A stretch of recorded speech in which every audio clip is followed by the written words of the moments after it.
And 10. Oh, I got.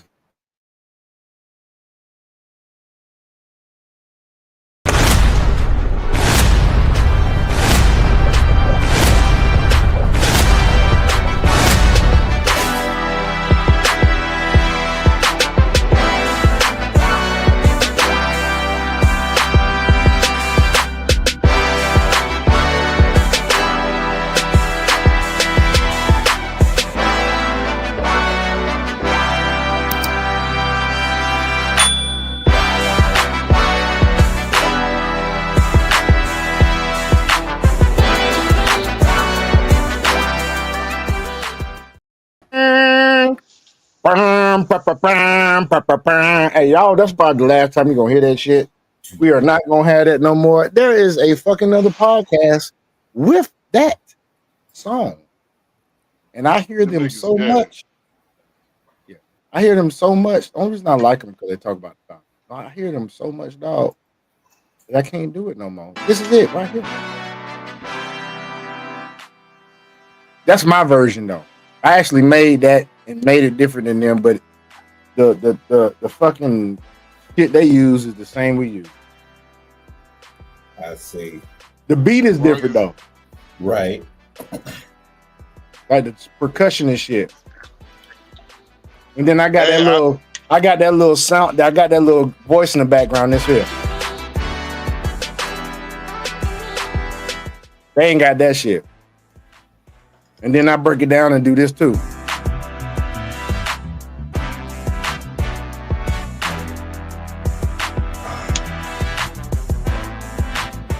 But anyway. Man, I don't want something that somebody else have. You know what? Hey, I got an idea where we can change it to. Sean. Yeah, right there, that one. What you want to change? I got an idea. It's a dope song, bro. And we the thing is, if we can get copyrights to it, yeah, that means somebody else could get it right now too. Y'all might know the song, bro. You might know it too, bro. Which one? Oh, gee, I'm Judy and John. I'm going off camera for that shit. You motherfucker. We gotta find that shit. I gotta find that shit. That shit had me dying. Hey, Dragon, I know you seen it, Dragon. Who I'm talking about. I think that's stupid, man. You so damn stupid. Stupid, bro. Oh, man. Hey, folks, how y'all doing today out there in YouTube land? How you doing? What's up, everybody? It's your residential asshole, Max Powers. I've never seen the fat chick. Sorry, did I break your concentration? I didn't mean. Please. Shut up, bitch. Where the fuck I put... Dude, I've been looking this whole entire time looking for this goddamn Windex so I can fucking drive off. Shut up, I've been bitch. looking for this goddamn shit. You fuck you, bitch. Shut up, bitch. Fuck you, Rock. That's why you ain't better than Stone Cold Steve Austin, bitch. I'm just glad y'all can hear that shit. Yeah. Shut up, bitch. Yo, hey, I literally just had some Windex. I've been spraying this shit. I have no idea where the fuck I put this shit at. He's nuts, nigga.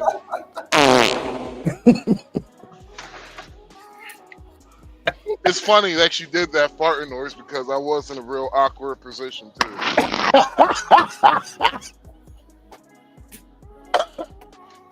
I'm like, too shit. God damn. Hey, man. That's why you about to choke death, nigga. Fuck you. Hey, man. If y'all didn't know by now, this is a 3-man podcast. Yes, sir. Where we just literally just act like some assholes. But other than that, though, we do have something that is very useful that we're about to get into now. So without further ado, man, we want to switch over and switch our gears. And we're going to go into some crypto news with our guy. Some people call him Shin Dragon. Some people call him Dragon. Some people call him, his real name, which I will not say. Thank but you. Hey, let's do this thing. You want to hear something funny? I don't even know I don't even know Dragon's real name, bro. It's on fucking Facebook, dude. Actually, I put it in our chat like a long time ago. Yeah, you did. You know what? I'll be, hey, you know, I'll be accidentally snitching. I know it. I know it. I don't know your like name, nigga. I know it. Y'all know I don't have a criminal record, so it's like that. And you know what's crazy? Me neither. You know what's crazy now? Because I remember when a certain somebody that Dragon met in Santo Domingo with the big booty and the peanut butter skin. That's what she did. She had peanut butter skin. Matter of fact, her and her friend had peanut butter skin. But you know what, Dragon? I'm not opposed to telling old girl I'm gonna be in Punta Cana. Now, I'm not finna go get her. And I ain't finna goddamn gonna send her no fucking shit to get to me. Oh, you going to Punta Cana? I'm going to Punta Cana. Shit. Dude, the price of the flights is off the chain. I wish I could do Cabaret because I was gonna see if I can meet up with you some kind of way on the North Coast, but it ain't happening this trip, dog. Them fucking Puerto Plata tickets are off the fucking chain. What, it's expensive? Like 800. 700 or 800. I think I seen 5 as low as I think. But I got a certain time slot I need to be there. Like I got a certain time slot. I like to fucking fly anyway. Time out. You're flying into Punta Cana or Puerto Plata? Punta Cana. I'm gonna get my ticket tonight. Yeah, I was trying to see if Tuesday. I was trying to see if it's gonna go down Tuesday because they say that's the best time for you to buy a ticket. So I might wait till Tuesday. You didn't realize Punta Cana is the most expensive part of the island, right? Not for the Airbnb I got, bitch. I already put the fucking deposit down on that bitch. I only owe another 200 and something on it. I put an $85 deposit on it. A 9-day stay in Punta Cana at a place that got a pool, got a goddamn place I can go grill out, and it's nice and clean inside. Looks very nice. I'll show y'all the pictures tonight. That bitch is reasonable. Got a nice little Rubia that's either she white or she a Rubia that's the host. So we gonna see. She might be white. What's her name? I have to look. It starts with A. I have to look it up, dude. Is it a white girl name or is it Hispanic? It's almost. Well, I say she's a Rubia. I think she's a Hispanic Rubia, meaning a white Hispanic. So yeah, she does. It's a Hispanic name. It's definitely her last name is a Hispanic name. Hey, but without further ado, like we said, let's do this crypto. We're gonna get into that. We're gonna get into that because I got a letter to read out on. I'm gonna show y'all the letter. A letter to read out where I just want you guys' opinion tonight because we also do dating on this channel, folks. I want these guys' opinion about how my shit's flipped. I said these guys. It really is these guys over here. So I want to ask their opinion on something to make sure I'm not being too hard on these hoes, bitches, ladies, mujeres, whatever you want to refer to them as, senoritas, chicas.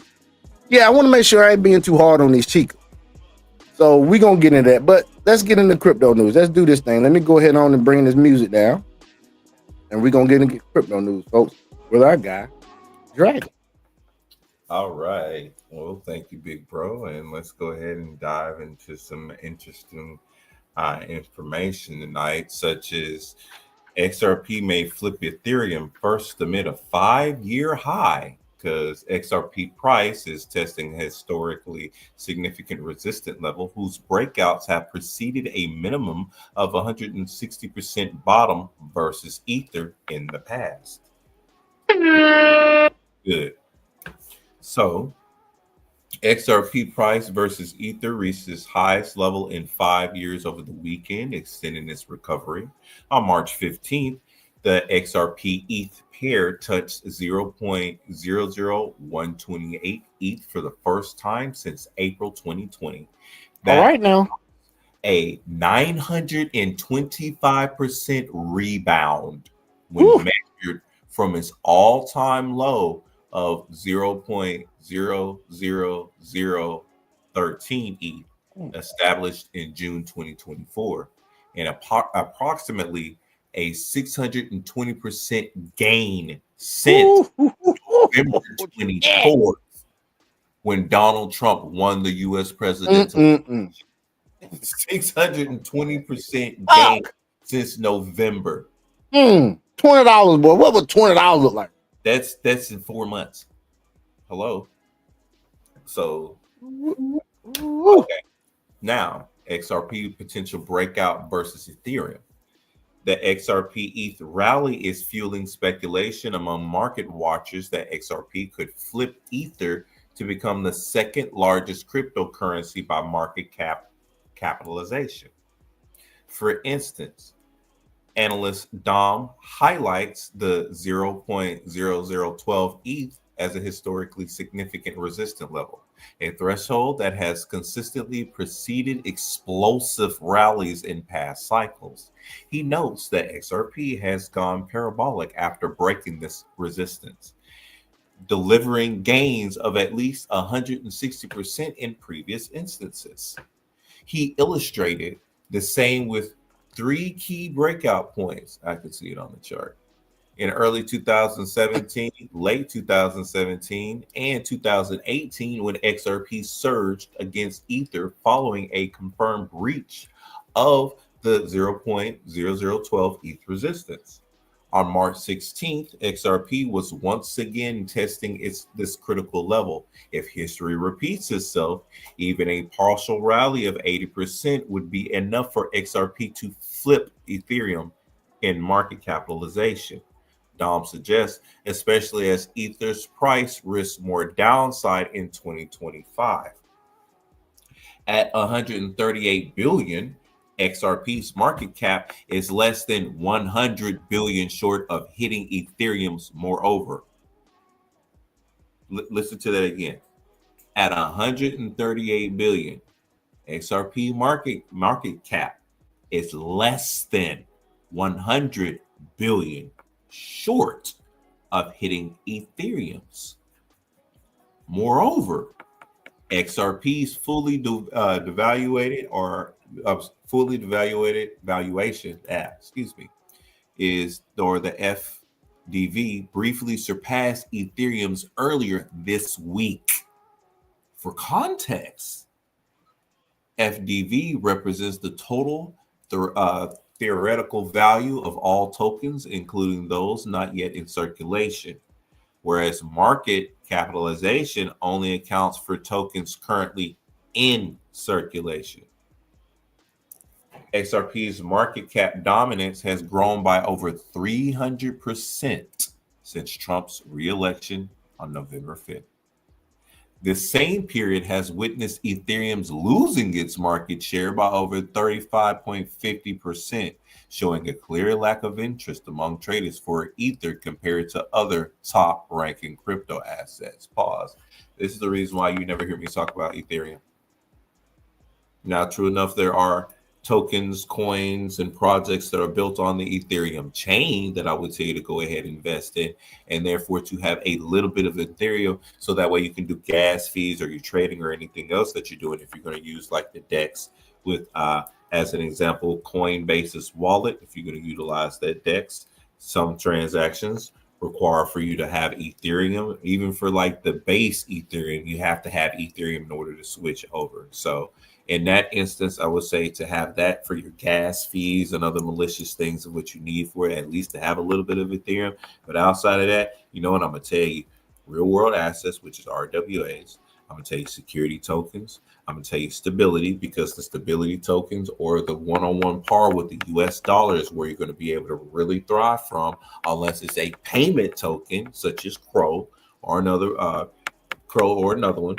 I'm also going to tell you to look into utility tokens, which of course XRP, XLM, HBAR, all of those are utility tokens and the like. And those are the key things of where I'm going to tell you most definitely to focus on. Outside of that, you can go into your other various projects, such as like your AI projects, or even like some other key ones that I'm going to wind up pointing out, which I'm going to, as soon as I can get more information and I can give you the market cap, I can give you what the fully total market value is for it, then I'll go ahead and say, hey, looking at these in these areas. Outside of that, I'm not going to tell you that right now. But let me continue. A key factor In this divergence is regulatory sentiment. Trump has positioned the U.S. as the future world crypto capital, appointing pro-crypto regulators and pledging to foster a more favorable environment. This shift has especially benefited XRP, which caters to enterprise users, particularly as Ripple unveiled an institutional DeFi roadmap in February. Meanwhile, Ethereum has slumped due to rising competition from rival Layer 1 blockchains, particularly Solana. The Decon upgrade in March 2024, which slashed Ethereum's transaction fees by 95%, was in, intended to improve scalability. However, it has also reduced Ethereum burn rates, increasing supply, and weakens the flirtatory appeal in ultrasound money narrative, which it has had a major decline. At the same time, Solana's dominance has risen, with its trading volume now rivaling Ethereum and all its layer 2 chains combined. The network's faster and cheaper transactions have made the go-to platform for DeFi activity, meme coin trading, and NFT markets, which Ethereum previously dominated. This shift has eroded Ethereum's market share, particularly among traders and developers seeking high-speed, low-cost transactions. So while we're on the roll about XRP, the next thing that I want to go into your awareness is the SEC appeal strategy and focus as Ripple's filing deadline nears. So here's some key points. Ripple faces an April 16th deadline to file its appeal reply as speculation grows over an SEC withdrawal after leadership changes. XRP dropped 4.7%, underperforming the broader crypto markets as traders await clarity on the SEC's appeal strategy.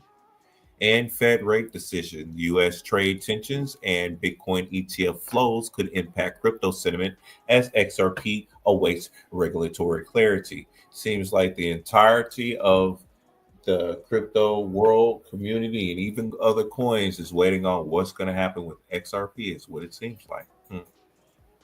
So the SEC Ripple countdown begins for Ripple's reply brief on Monday, March 17th. The SEC versus Ripple case enters a critical phase as 1 month countdown begins for Ripple to file its appeal related reply brief. Ripple must file its reply brief by April 16th, countering the SEC's argument for an appeal. The SEC filed its appeal related opening brief on January 15th, challenging Judge Torres' programmatic sales of XRP ruling. So the SEC shakeup raises uncertainty over an appeal. Since the SEC's opening brief filing, significant leadership changes have redrawn the regulatory landscape. Gary Gensler stepped down as the SEC chairman. President Trump nominated former SEC Commissioner Paul Atkins, pro-crypto friendly, as chairman. Trump appointed Commissioner Mark Udia, crypto friendly, as acting SEC chairman. Acting chairman Udia established the Crypto Task Force headed by Commissioner Hester Pierce. The SEC reassigned George Torrenio, its lead crypto litigator, and the Ripple and Coinbase lawsuits to the IT department, raising questions about the agency's crypto enforcement approach. The SEC disbanded its crypto assets and cyber units, creating the Cyber and Emergence Technology Unit, or CETU, comprised of 30 fraud specialists and attorneys. Paul Atkins' confirmation would be the final step in the SEC's overhaul, potentially solidifying the agency's move away from the non-fraud crypto cases. The overhaul and anticipated move away from the non-fraud related cases have fueled speculation about the SEC withdrawing its appeal in the Ripple case. So, will the SEC withdraw its appeal? With no confirmation hearing date set for Atkins, acting chair Udia and Crypto Task Force head Pierce may need to finalize the SEC's appeal strategy.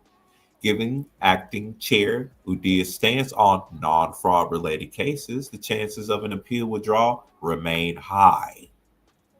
In November, acting chair Udia stated, and I quote from him, "The commission's war on crypto must end, including crypto enforcement actions solely based on a failure to register with no allegation of fraud or harm.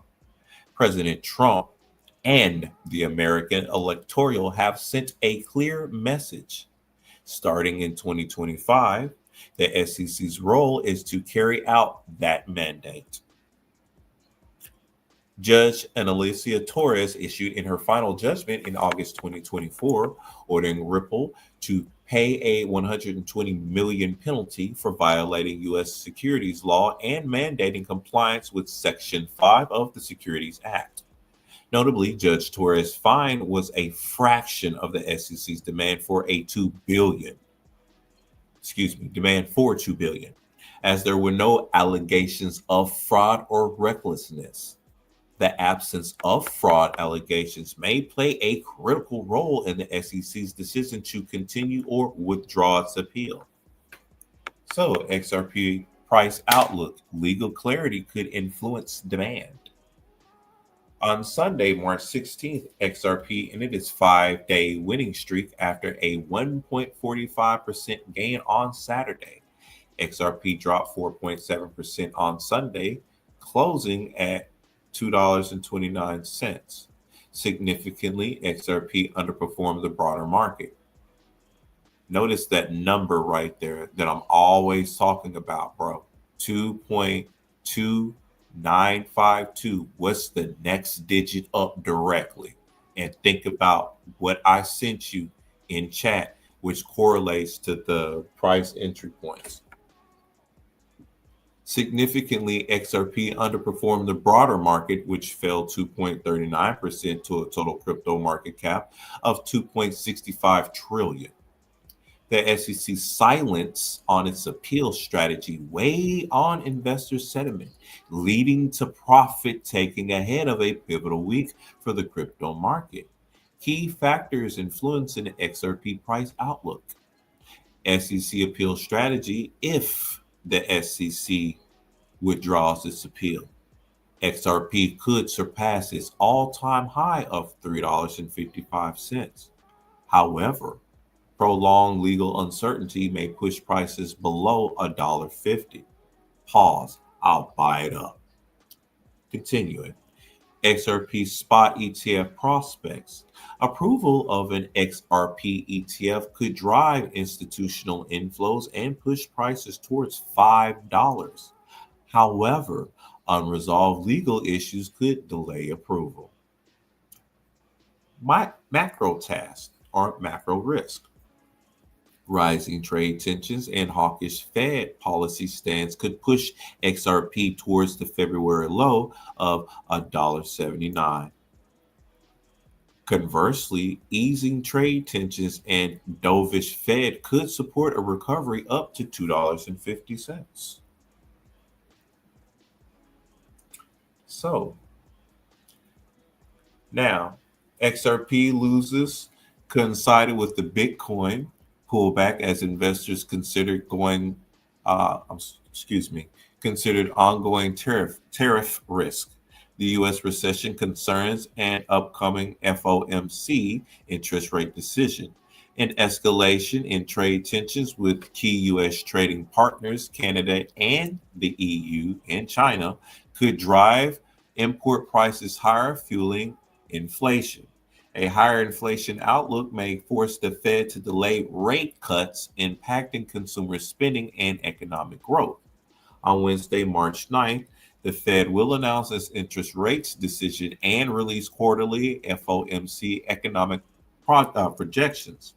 Key metrics, including GDP growth, inflation expectations, and Fed fund rates, FFR outlook, could significantly impact Bitcoin demand. Institutional demand remains under pressure, with the US BTC spot ETF market extending its outflow streak to 5 weeks as of March 14th. So, Bitcoin price scenarios and key levels to watch. On March 16th, the Bitcoin dropped to 2.12%, reversing Saturday's 0.47% gain to close at 82K. Despite the reversal, hopes of U.S. lawmakers supporting the Bitcoin Act cushioned the downside. On March 11th, Senator Cynthia Lummis reintroduced the Bitcoin Act, which proposed that the U.S. government acquire 1 million Bitcoin over 5 years and hold it for a mandatory 20-year period. If enacted, the bill could substantially alter Bitcoin's supply-demand balance, likely driving prices higher.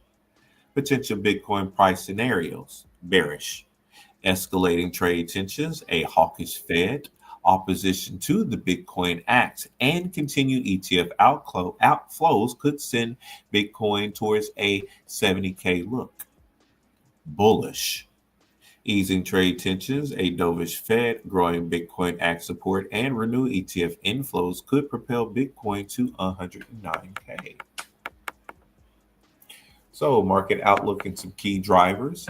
Several macroeconomic and regulatory developments could influence crypto market trends in the coming weeks. SEC appeal decision and SEC withdrawal could trigger a broad crypto rally. U.S. tariff policy. Higher tariffs could force the Fed into a more hawkish stance, raising recession risk. Strategic Bitcoin reserve. Support for the Bitcoin Act could drive institutional adaptation. Bitcoin spot ETF flows. Institutional demands remains a key price catalyst. An SEC appeal withdrawal could mitigate macro risk, fueling an XRP outbreak. While long-term institutional confidence with high hinge on greater U.S. regulatory clarity. Stay updated. And lastly, just to go ahead and close off crypto, how Trump's ties to the crypto world could get even deeper. So Donald Trump's ties to the crypto world might get even deeper if reported talks with Binance somehow lead to a working relationship with the world's largest cryptocurrency exchange. The talks, as described in past week, is separate stories from the Wall Street Journal and Bloomberg would have potential to bring closer together one of the biggest players in the world of digital assets and a U.S. president who has pledged to make America the crypto capital of the planet. Looks like he's doing exactly what he said he was going to do, but this man has a habit of doing exactly what the fuck he says he's going to do. So Yes, he does. I heard somebody talking about it today. Because it was PBD podcast and Sync was on there from the Young Turks. He was like, "Well, he's a pathological liar," and PBD wasn't saying anything.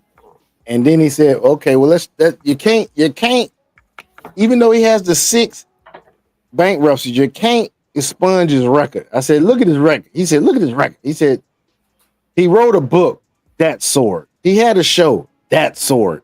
He was on some talk show in the 80s talking about, they asked him what he's gonna run for president. He said, "Nah, I'm not even interested in doing that." But he said if I did, I'd win. And he fucking won. It was The View. It was The View when he said that he wasn't interested in it, and then he said if I did, I'd win. So all right, so it might be a little bit of conspiracy, but I can give you my opinion on it. What happened? Could we stop you from giving your opinion? Absolutely. Oh, Go ahead. No. But so Donald Trump, he was supposed to run with Oprah Winfrey, right? Uh-huh. And not only he was supposed to run with Oprah Winfrey, he was supposed to run as president. She was supposed to be VP. Now, with that ticket right there, they would have won. There's no doubt.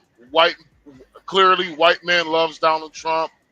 White women love Oprah Winfrey. Her biggest viewer. So yes, that vote. And so, Then on top of that, now that's where the media conspiracy. Now here's the politics conspiracy comes in. Because that didn't happen, they were planning on Hillary to win because they was trying to keep the Clinton dynasty / Bush dynasty, right? So it was supposed to be Hillary versus Bush, and Bush was supposed to lose, and Hillary was supposed to win. Then Bush was supposed to run again. Then Bush was supposed to win, right? Mm-hmm. So they was trying to keep the dynasty up. Now, Hillary Clinton was supposed to take us into World War III. This is all allegedly. Allegedly, this is not. This is just alleged conspiratory shit. So, FYI, YouTube.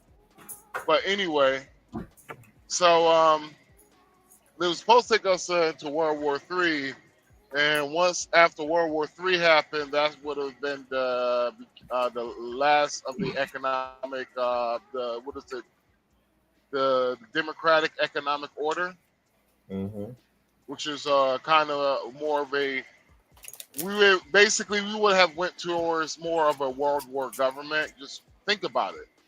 What we kind of have federal police now, ever since body cams came out, right? Yes. Yeah, pretty much. We're just one step away from having the federal police. And so pretty much Donald Trump has been the hiccup, and that's the reason why they have attacked Donald Trump the way they did. You're basically saying because he kind of ruined their plan. Not only they ruined their plan, look at the fucking Democrat Party. It's in fucking shit. Yeah, shit's in shambles. Yeah, I've been looking at videos all day on that shit, dog. They are ruined. They're done for. It's a wrap. I mean, now they're cannibalizing Chuck Schumer, and you don't even have a leader in the party. There is no leader. There is no, somebody that's it's just a bunch of goddamn infighting and bickering and shit right now. They're like little kids. That's so funny. Chuck Schumer, Chuck Schumer didn't do the filibuster. They got pissed. Well, why they all attacking him? That's what Trump is on some next level fucking chess right now, nigga, because he put them in a lose-lose situation. He was like this: if you shut down the government, which is something I want to fucking do, because if he shuts down the government, you're about to see. I can audit it. He said, didn't he say something if he shut down the government, he could do something easier? What was it? He's about to recess the rest of his cabinet. About to do what? Recess the rest of his cabinet. To do what? To fill the rest of his cabinet. He was recessing. Oh, so he could just finish filling his cabinet. Yeah, well, okay, so the people that he's picking in the cabinet now, they're getting more America first, America first, America first. Example, the pardon czar, the black woman they put in, she's American first like a motherfucker. Because the nigga let you out of prison, nigga, you gonna be America first, the goddamn it. You supposed to. You talking about that parole czar? Yeah, parole czar. She's a pardon czar. Pardon czar. That's right. You called her. And so she was supposed to die in prison. Really? Trump pardoned her and gave her a fucking one hell of a job. She's America first like a motherfucker. Oh, I bet you she is shit. I bet. She America first on them knees. But let me go ahead quick, and then we can finish talking about Trump. But Trump has already signed executive orders that benefit the industry and has pledged to help push through legislation that the industry favors. At the same time, he has existing interests in other crypto ventures that benefits If the value of digital assets rise, which they will inevitably because the entire world is shifting over to this economic area and financial advancement because it's more precision, more money is able to be transferred much faster, more people are able to be reached out to. So eventually all of that is going to boom. That is the reason why you should have been investing since 2023 or before then, actually back since 2020 to get in. But if you've been getting in now within the past couple of months, you're still in the door. You still have some time before this stuff is forced upon the masses. And then you'll be like, I shoulda, coulda, woulda, like the rest of them. Don't be like them. The discussions thus far with Binance have included a Trump family stake in Binance US arm, including the Wall Street Journal, which reported that former Binance CEO Changpeng Zhao is also seeking a pardon from the administration. In 2023, Zhao pleaded guilty to violating U.S. anti-money laundering requirements.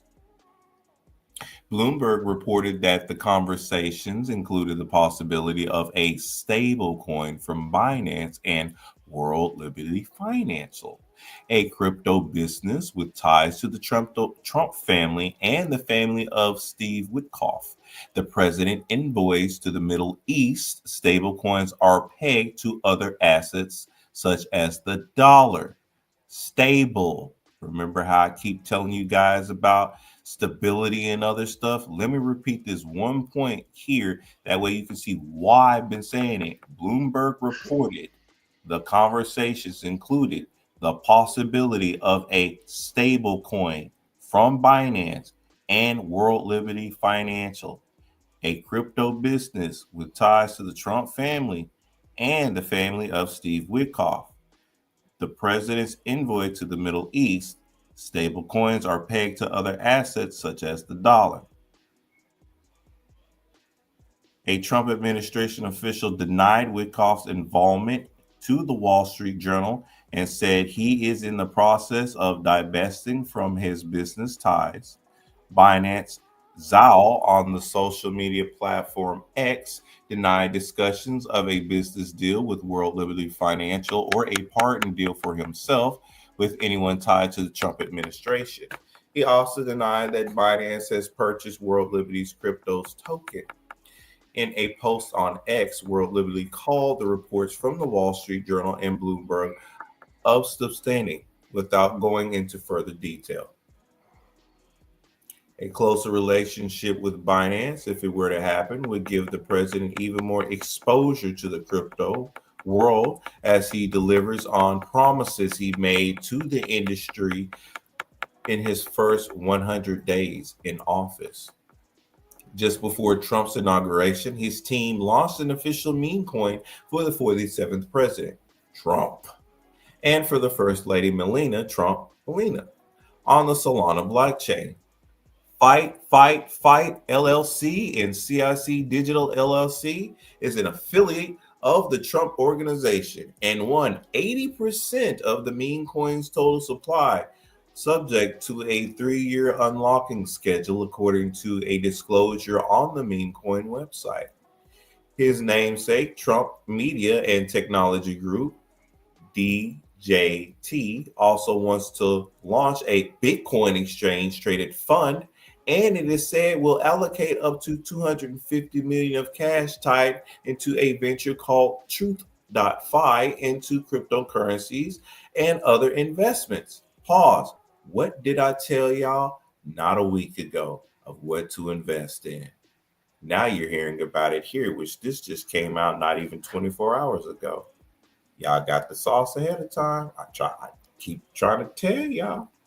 So, as for World Liberty, Trump and his sons are backers of that crypto project launched in 2024, and they have promoted it on social media. The president is listed on World Liberty's website as the chief crypto advocate, while his sons, Eric, Donald Jr., and Barron, hold the title of Web3 ambassadors. In exchange for that promotion, a Trump family-owned limited liability corporation receives 22.5% of the project's crypto token, along with 75% of any net revenue after World Liberty earns $30 million. Witkoff, the president's envoy to the Middle East, and his sons Zach and Alex are all listed as co-founders of World Liberty. Zach Witkoff was part of an exclusive group of crypto executives invited to the White House's first ever crypto summit on March 7th. The president isn't required under law to divest any of his holdings while in office, even if any political conflicts of interest surface. A law passed in 1977 does require him to file an annual disclosure listing his income, assets, and debt. Since taking office, Trump has in fact delivered on some of his promises to the industry via 2 executive orders. The first banned the U.S. from creating a central bank digital currency and established a cross-government presidential working group on digital assets that got the ball rolling on his more sizable vows to the industry.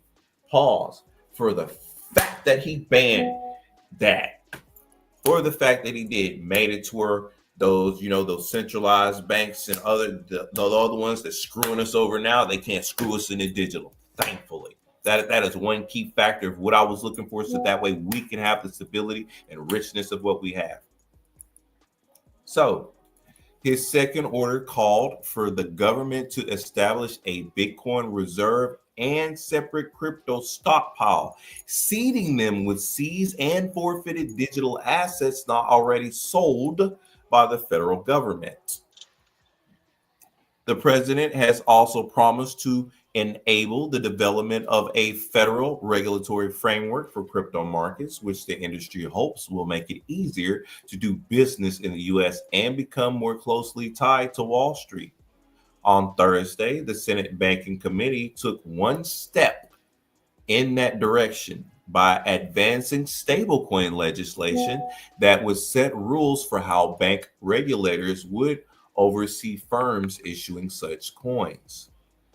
Binance, which had several clashes with the U.S. government during the Biden administration, has already caught one break during Trump's second term. Last month, the SEC put on hold a civil lawsuit against Binance and Zyle filed in June 2023, alleging securities violations.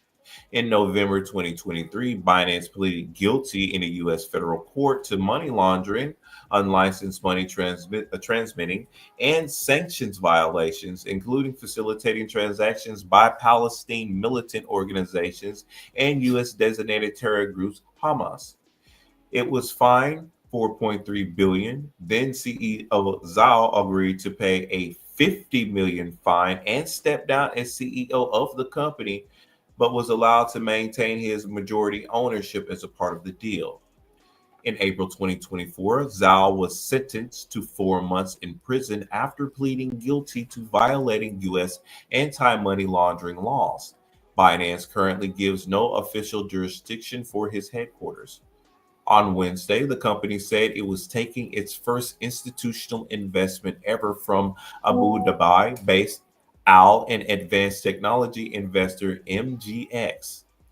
The $2 billion stake is to be paid in stablecoin.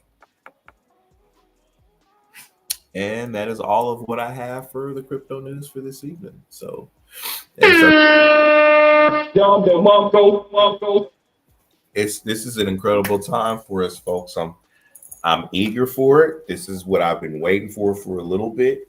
Like I keep telling people, regardless if you have at least 100, 200, 300, 500, 1,000 XRP, make sure you at least have like a minimum of 1,000 to 2,000 XLM, HBAR, all those bad boys. Because once the SEC starts dropping stuff and all this other stuff goes through, watch your bank account. Just watch. Yes, indeed. Yes, indeed, folks. Listen to this man. I got 1,000 XLM. I got 1,000 HBAR. I'm ramping up, trying to about to go up to 500 Ripple. Yes. Hopefully, by the time I get back from this Dominican trip, I will probably be around 1,000 in fucking Ripple, maybe 1,500. We'll see. But guys who have been on this live since that those that will see it, and those that have been here in here, which there are none. We were talking about what's going on with Schumer and all that bullshit. So I was looking on the internet, and of course, when you're talking about the Dems and you want to see their perspective, you got to go to MSDNC or CNN. So here, this video is from MSNBC talking about this Schumer shit. Let me go on mute, and then we're gonna do this thing. All right. Government shutdown, passing a stopgap funding measure through September. Two Democrats, Senators Angus King of Maine and Jeanne Shaheen of New Hampshire, joined all but one Republican, Kentucky's Rand Paul, in approving the measure. Earlier today, 10 Senate Democrats helped Republicans to advance the bill to final passage. The move came after Senate Minority Leader Chuck Schumer stunned progressive Democrats last night when he said he would vote to advance the funding measure. Schumer's decision triggered praise from Republicans and outrage from Democrats, including New York Representative Alexandria Ocasio-Cortez, was reportedly being privately urged by some of her colleagues to primary the senior senator from New York come 2028. I think there is a deep sense of outrage and betrayal. And this is not just about progressive Democrats. This is across the board, the entire party. Frankly, I do have a very difficult time finding why any Democratic colleague of mine would vote yes on this. I think that in this moment, we have to stand up and fight. Congress has a job to do. We swore an oath to uphold the Constitution, not to surrender Article 1 constitutional powers to the executive. Shut up, bitch! Joining me now, NBC News senior national political reporter Sahil Kapoor and pollster and MSNBC political analyst. This nigga got a great. Help me understand That's a silver fox. how Democratic leadership in the Senate and in the House ended up in such different positions. Well, they were certainly very divided in the last 24 hours, Alicia. There was not a coordinated strategy coming into this, which is why they were left in such a bad position. They did not, for one, anticipate Speaker Johnson being able to pass this through the House. And once he did, Democrats turned into a bit of a discombobulated mess, if I'm being candid about the way this happened. There was initially silence. They've been a discombobulated mess. They've been a discombobulated mess. What is he talking about? You know what I'm saying? You know what I'm saying? Man, please, man. Shut up, bitch. For real. Sean, I just sent you something, right? To what? You sent it to? Okay, hold. I see it. In your person. All right, Sean. I see it. What's up? Take a break from this shit real quick. Let's just take a quick break from this real quick. Can you play that shit? I'm just letting you know. I meant to send you this shit earlier, but I fell asleep. I'm trying to find out how to damn pause it and start it over. It won't let me do it, but I'm gonna go ahead and play it though. I'll go ahead and take this down and play it. Hold on. What is so special about this bitch, dog? Man, I fell asleep right when I was sending it. While I was sending it to your ass. Hold on, I'm gonna try to see if I can get it. If I can get it a little larger. Because hold on, I got it. I just gotta cue it up. You don't have to get it larger. Just get it big enough.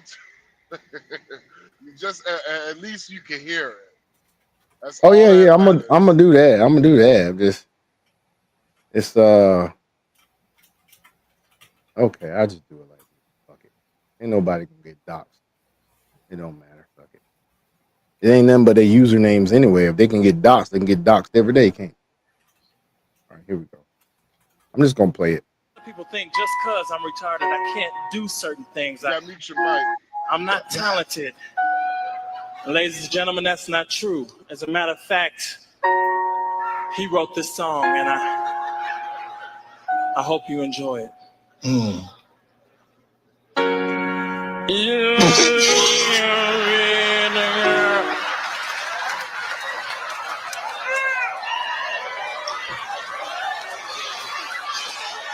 You wrong for this shit, dog. I can see you're not going to be serious about this. Don't laugh. But we have to break up, and the thing I'm gonna miss most about our relationship Don't laugh. is her brother. Wait, what? Pause. He's retarded. Oh. And he said to me, Craig, man, a lot of people think just because I'm retarded, I can't do certain things. I'm not talented. Ladies and gentlemen, that's not true. As a matter of fact, he wrote this song, and I hope you enjoy it.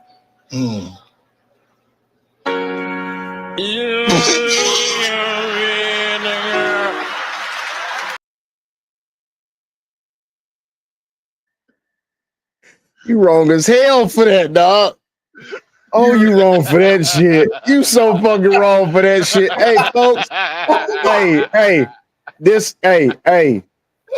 Max Powers' opinions are not the opinions expressed by the three-man podcast collectively.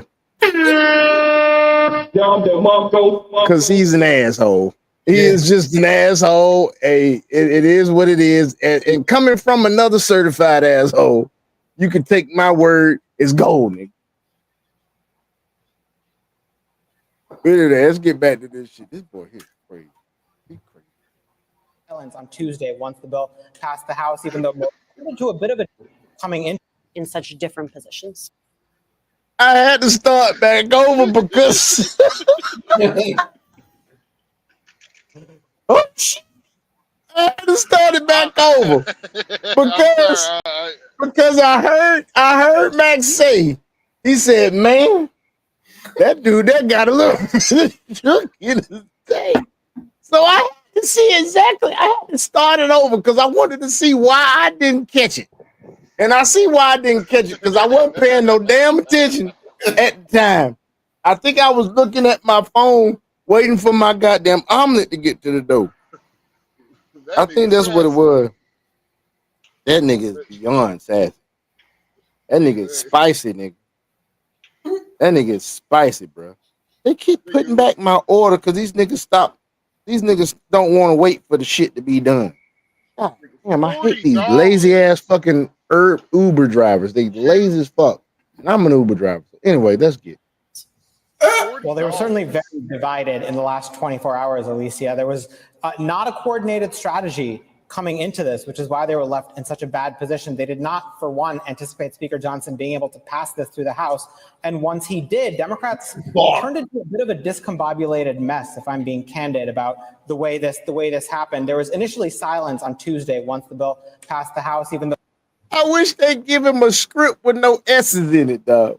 That's what I wish, dog. Because all these S's, man, I can't pay attention to this shit, nigga. This nigga's lisping all over the place, dog. Fluffing. That nigga that's sugary. Hey, but we are looking at MSDNC. So, you know, woke is the Skittle Squad. You already know that. though most Democrats unified to vote against it.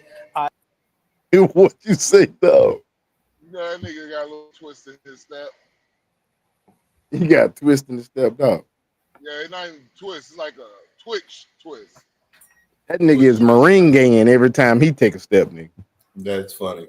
That nigga's doing that Brazilian dancing every time he take a step. Have you seen that? We'll show some of that later too, folks, because you know all of us are blue book gentlemen in this motherfucker. You know what I'm saying? So with that being said, we will show some chicas.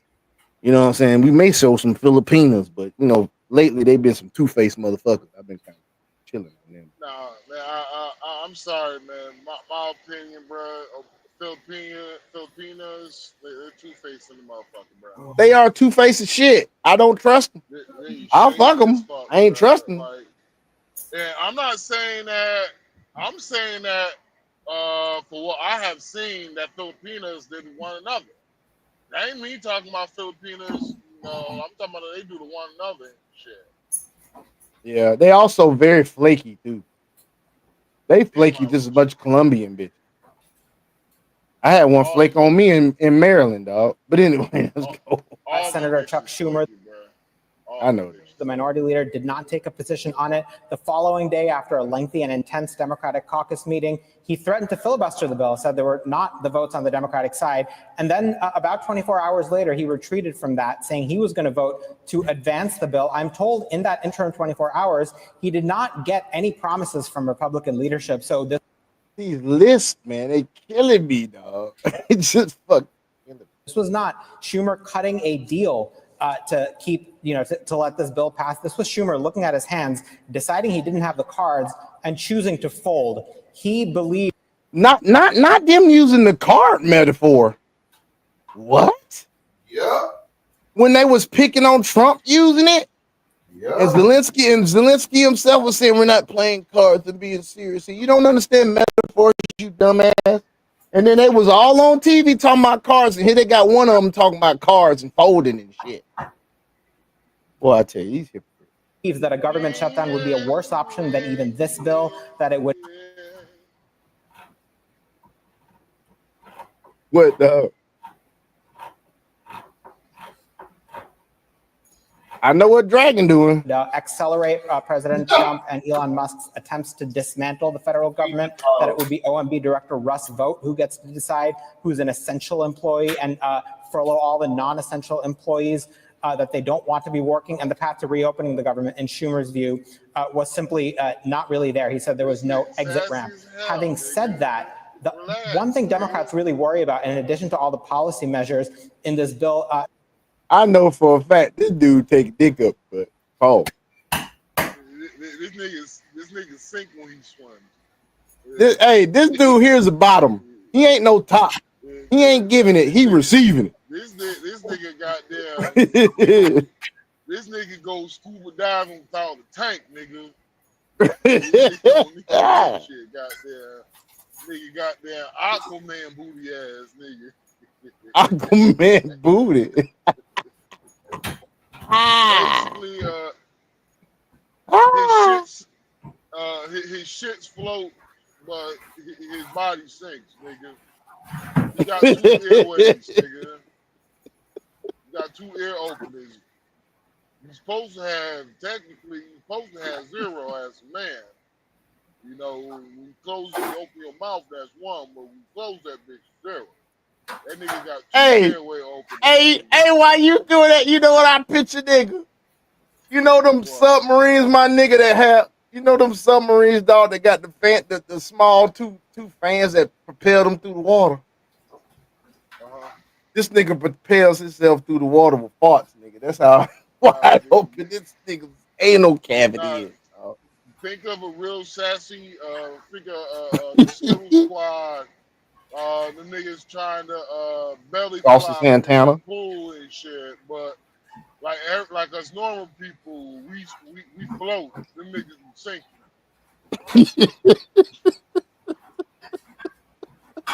Then you got like two ear bubbles just come up out of nowhere. You like, Boy, shut up, man.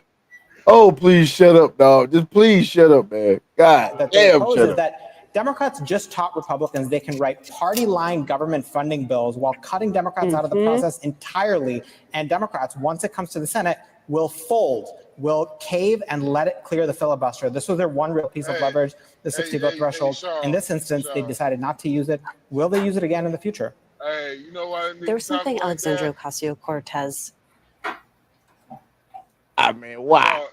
Hey, that nigga, it sounds like that nigga just want to yell out, yes, bitch.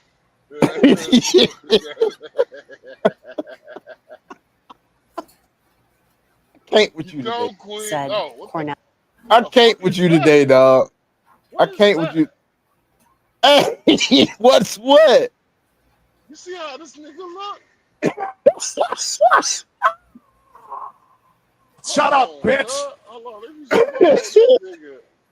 Who the fuck this nigga think he is? Is that yo? I'm about to take your all my '90s kids. I'm about to take y'all back. That nigga look like Static Shock, my nigga, all grown up. That nigga look like Static Shock, old as hell. Static Shock looking ass nigga. He's like, I had to leave the superheroes behind, so I got a job as a professor.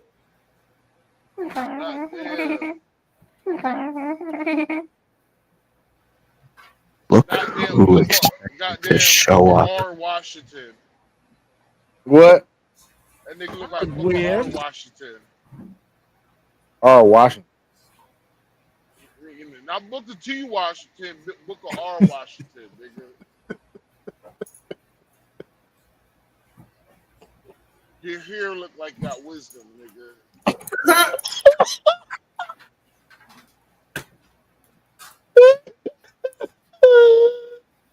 This nigga. Hey, this dude, this off of Monsters Inc. Oh my God, man. Hey. Yo, don't he look like that nigga off Oh of Monsters God. Inc. Moscowski. No, he looked like one of the minions that he looked like one of the minions that went crazy and drank that purple shit. Remember that minion that went crazy, dog? I had to show you that. I had to show you that shit. Let me pull up that shit off of Monsters Inc., bro. Pull that bitch off. That's what that nigga look like. Goddamn. Can you do a side by side of this nigga and that bitch real quick? They look exactly alike, bro. I swear to God, yo. I don't know if I can do it. Hold on, man. Let me see if I can do it side by side. Hold on. If I'm bullshit, first person comment, I cash up $5, nigga. Oh shit, this nigga stupid. It'll take me a minute. Hold on, man. This is what I say that nigga look like.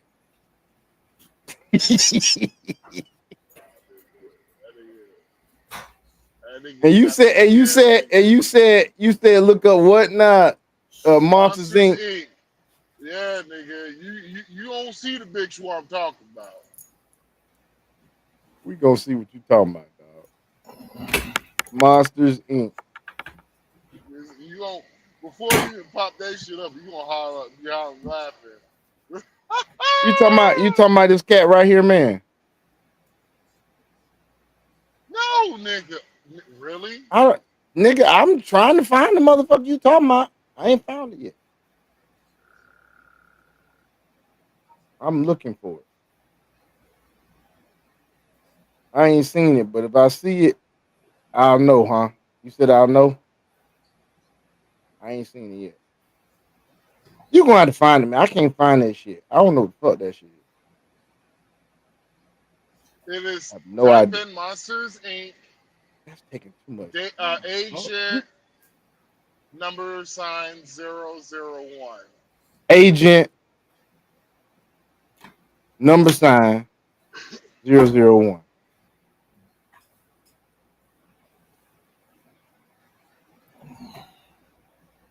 You talking about Mr. Wachowski? Yes. Yes. You talking about this shit here, man? You can't be talking about this shit here. You can't be talking about this. Yes. That's what that man. nigga look like. Play the side, pull the side by side. Pull the side by side, goddamn it. That's what that nigga look like, nigga. I can't do the side by side, man. I ain't got that teddy. Oh, nigga. Now, hold on. You see that? I had to create a goddamn. I had to go in the damn fucking. Does this nigga have earrings? Oh no, that nigga. That's an earpiece in the back. I was about to say, I know this nigga ain't got no fucking hoop earrings on. Did this nigga mean? Nigga. Now he gonna get hit 136. My nigga, that's what that nigga look like. Nigga look like a cartoon character with thoughts. I bet he about to say some bullshit. Do what now? No. But you think he's gonna say some bullshit? Yeah. We gonna see. I'm going on mute. Now, which is the sense of outrage and betrayal, not being simply on the part of progressive Democrats, but being held by a broader cross-section of the base. Yeah. Well, one, I'm happy to be in studio with you. I've been taking incoming calls and texts from Why is it all these dudes on fucking MSDNC got to be lisping and shit? Sugary ass motherfuckers. All these diabetic ass motherfuckers on here, dog. Because they be licking goddamn lollipops. They get Look at it. Look at how he forms his mouth, dog. Look at this nigga. Man, I should have known with them glasses. I should know with them motherfucking glasses. That nigga look like the owl off of the Tootsie Roll commercial, no, the Tootsie Pop commercial. How many licks for the Tootsie Pop looking ass? That nigga said, 1, 2, 3. 3. And for all you youngins out there, is a commercial back in it. I would show you. There's a commercial where I would ask him how many licks does it get to the center of a Tootsie Roll Pop. This nigga said, wait a minute, let's find out. And so he licks it once, twice, then he bites the bitch and says 3. Friends all across the country. Not as many as members of Congress, my friend. And I got to tell you, there is a sense of outrage and disappointment. And many of them were no, the disappointment, nigga, is your eye, nigga. That's the disappointment. And the fact that you diabetic as hell. Wondering, really, there was no plan? Like, there was no coordination? And look, I think people should read Senator Schumer's op-ed he did in the New York Times, where he talked about, the lesser of the two evils, and him taking this vote was the lesser of two evils, which is a process argument. And in politics, you're making a process argument, you're probably losing the argument. You're certainly losing the messaging, and I think they are losing the messaging. This was an opportunity for Democrats to show some fight for something we've been hearing, ever since the election, actually even before the election, especially with our younger voters, is what's the difference between Democrats and Republicans? They got to show us some fight. They got to show us that they stand for something and will fight for something. I think this was an opportunity missed on that part. But at the same time, I do understand from a practical legislative positioning. Trip me out with all this fight shit. Why don't y'all just write legislation? Can we do that?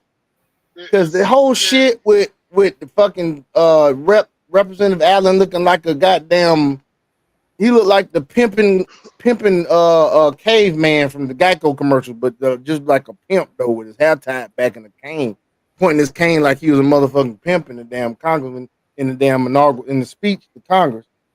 This all y'all gotta do is write fucking policies. He talking about there ain't no mandate. You gonna cut Medicaid? He ain't cut no Medicaid. They can't agree because the Progressive Party, basically, the Democrats have fallen onto the Progressive Party, right? And Far left. You said what? Very far left. Yeah, and so with the progressives is that they cannot basically come to a decision on a bill. They won't be able to come to any decisions. And so the Democrats, they want to, you see what Gavin Newsom's trying to do, even though Gavin Newsom, in my opinion, he's still a chameleon. Gavin Newsom, he's trying to move center right, and you see how much the left chewed out Gavin Newsom just for being neutral. And so, yep, Democrats, they are cannibalizing themselves. They're cannibalizing. They cannot win without the progressives, and the progressives damn sure can't win without the Democrats. And so they're doing a lot of infighting right now, to a point to where this right now, if the Democrats don't do it, if they don't get their shit together, you're looking at not only the destruction of the Democrat Party, but you're looking at another. So now it's going to be 3 parties? No, you're looking at another 11 years of Republicans. American first. I'm thinking what they're probably going to have to do is the Democrats that are, more to the right, more to the center, they're going to have to break out and have their own party. Because J.D. Vance, he's going to be the next president. I had somebody laugh when I said J.D. Vance. He is, and he knows his shit. He knows his shit. Well, it's not only he knows his shit, but everybody has shown that not only JD Vance got Trump's back, but JD Vance seemed like he wanted to fuck a nigga up for Trump. Yep. And He's a pit bull. And the reason why a motherfucking TikTok didn't like what I said, but I was like, he's a white man. Trump is a white man that he looks up to. And I was like, JD Vance is a white man. He didn't have a fucking father. And you got the goddamn king of, honestly, in my opinion, you got the king of dads there. Yep, he's got 3 kids. He's got also a grandfather, and his male kids are masculine. And so they ain't lost their way. Trump probably been giving this nigga goddamn wisdom after wisdom after wisdom, told him like, goddamn, you sure you ain't one of mine? Yep. And so that's a good ass point, dog. Gotta give you a Dr. Marco. And so somebody and people will look at it, oh, JD Vance got daddy issues. Like, no, that is like you don't understand if you come across a person who just dump fucking wisdom after wisdom. You gonna keep to that. You gonna get to the side of that and get in his pocket. Oh, you gonna get in his pocket. Then you seen twice on occasions that a motherfucker try to rock a nigga snot box back, nigga. Yeah, he don't play that shit. And so JD Vance been trying to goddamn swing at niggas verbally. Yeah, I'm like, you see that shit, like you like, yo, it's nothing. You can't do nothing but respect it. And it's like it goes past beyond respect. And JD Vance, may I add, was a critic of Donald Trump before. And Mark Rubio. Yep, Mark Trump Rubio was made a straight Trump. Hey, I don't know if you remember that video with that dude. He was walking around with like, Kevin Samuel says, hot down, submit. And he kicked the foot up in the air while he said submit. That's what Donald Trump made that. You seen it. It's just an old video, nigga. You seen it. Tell me that what shit, I seen. That shit funny. I showed it to you, nigga. Okay, it's been a minute then. Where's the fuck is my food, nigga? These Uber drivers, boy, I swear.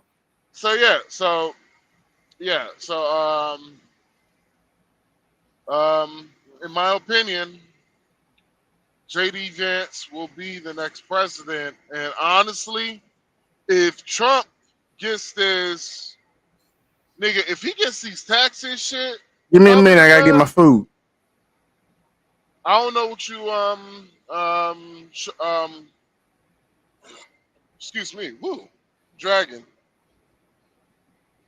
Have you heard about what Trump is trying to do with the taxes? And the tariffs? Tariffs? Country way saying it. What the fuck happened to okay. That here, but yeah, anyway. But yeah, so Trump, he has a tax system. There was a guy who works inside the administration, did an interview and shit, and he was talking about, yo, how we could get this shit to everybody who make under $150,000 will not pay taxes. I'm like, nigga, y'all don't understand what that will do for me and my family. But I don't know about y'all. God, is anybody else falling asleep? God, is anybody else falling asleep? I'm back. Continuing on with the video. After reading Schumer's op-ed, I do understand his argument about this is a lesson. I mean, just to be clear, Sahil, did Schumer get anything from Republicans? While I was talking. You have stopped. You was paused. Was he not paused, Dragon? Dragon ain't here. I've been. We had dead ears, so I've been talking and shit. I know, and I heard you pause, so I thought you was finished. So you're not finished. No, Okay, nigga, go I ahead, wasn't continue. finished, nigga. You, Go ahead, continue nigga, then. Continue. it's My bad. So like yeah, so with the 150 and not paying taxes for people who make below $150,000, I'm gonna be real with you. That's gonna be a game changer. That will be a game changer for America. I heard that. I want. When is that going to go into act? For a second. Well, that's the goal. It all depends on. Well, they did pass the bill. Was that in the bill? You said what? They did pass the bill because Chuck Schumer. No, pushed it through. that wasn't in the bill. It wasn't in the bill. No, well, But basically, I did hear him right say now, under 150. You said under 150 people that make under 150 finna get a what now? so the actual the goals with the tariffs is that if they can get this shit straight, cut the government the way they want to, make this bitch run more efficient and all that shit with less people. Yeah, you could look at people who make under $150,000 will not have to pay taxes. Boy, if they do that there, if that goes through, If they do that shit, bruh, nigga, Democrats you are done talking about forever. not only that, but you just made Donald Trump the best. He will go down as the best president in history. He will probably be on Mount Rushmore. Nah, nigga, they gonna create his own goddamn Mount Rushmore. Monument, Nigga. or his own Nigga, monument. They might give him his own monument. They will take all the fucking gold in Fort Knox and build a mountain out of that shit. And no one will disagree. Only everybody who would disagree would be Trump deranged like a motherfucker. Like, I literally had a person that literally tried to talk against that shit. I was like, there's no way. And I was like, bruh, do you realize that is going to be, not only will that be a losing argument, bruh, but any man with salt in his vein is going to be like, yeah, I'm not voting Democrat. I want zero Be right back. taxes. That's basically how it's going to be. Any man worth goddamn salt, the way worth any goddamn thing, they will not give a shit about not paying taxes. I'm sorry, bro, but you cannot get me. You cannot. You can't.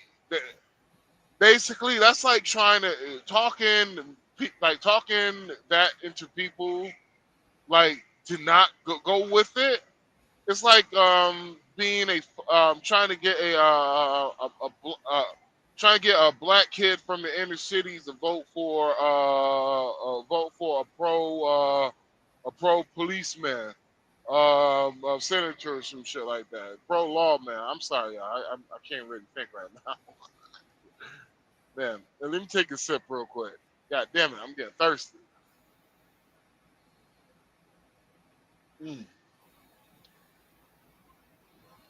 All right, I'm back. Excuse me.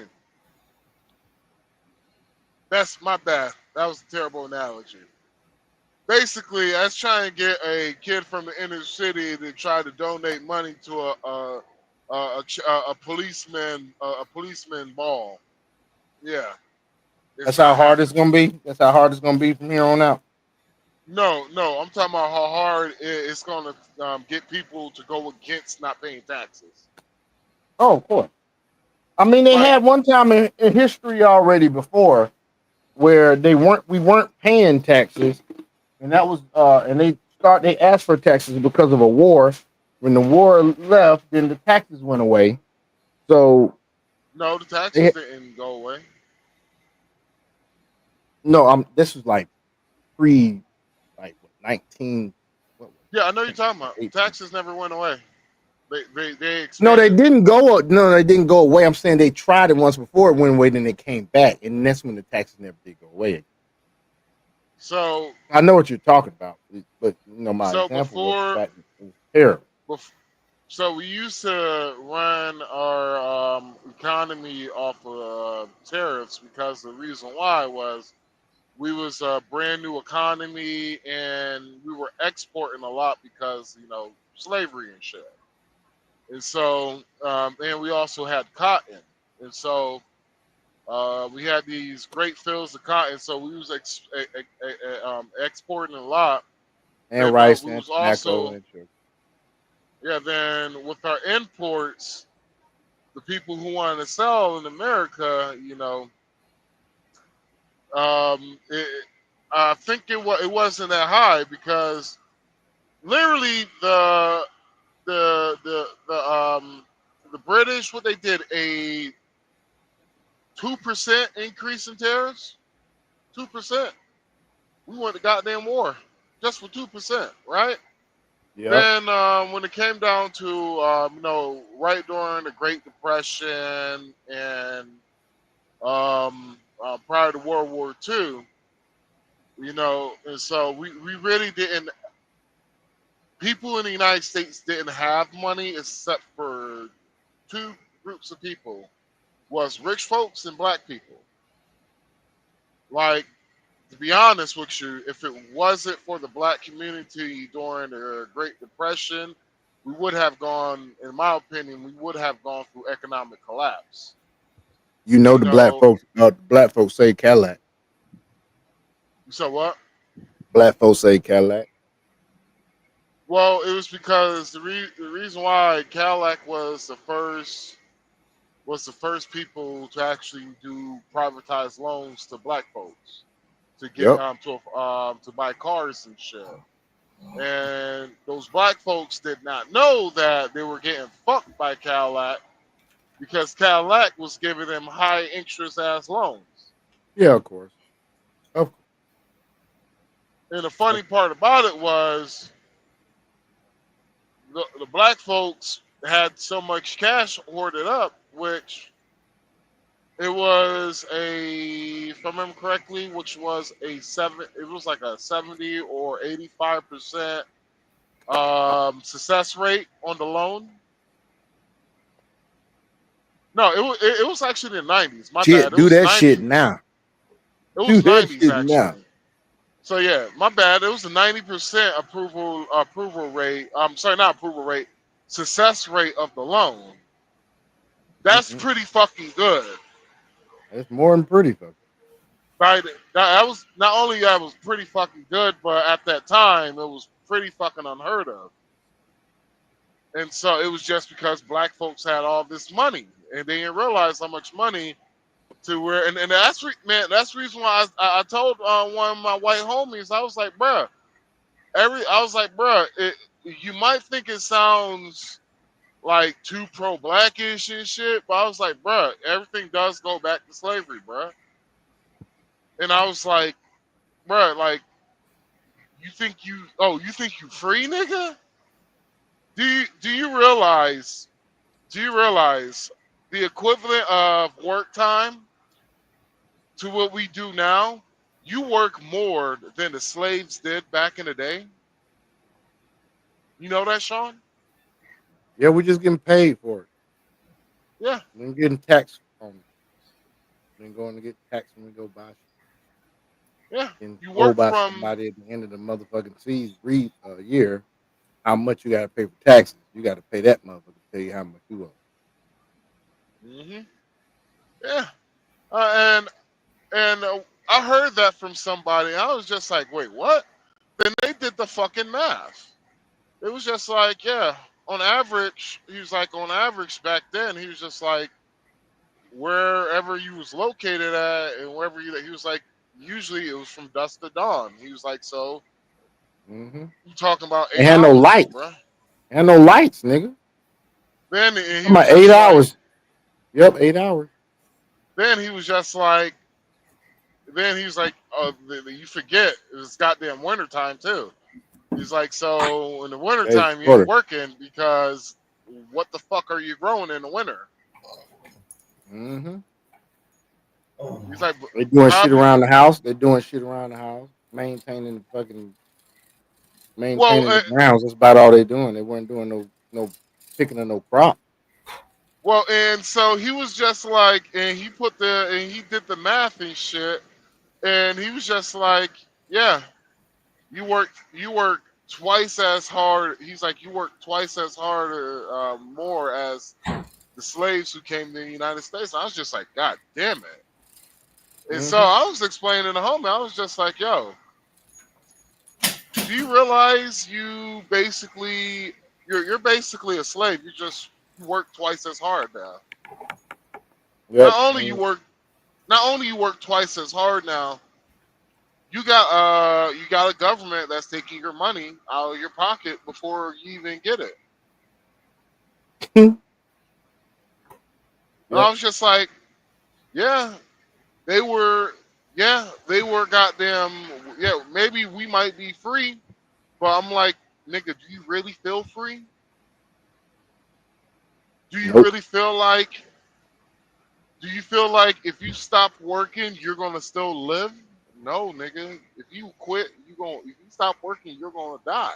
And I was just like, what makes you no different than a slave? Yeah. But we getting off on a tangent. We need to go forward. We got some other stuff we got to talk.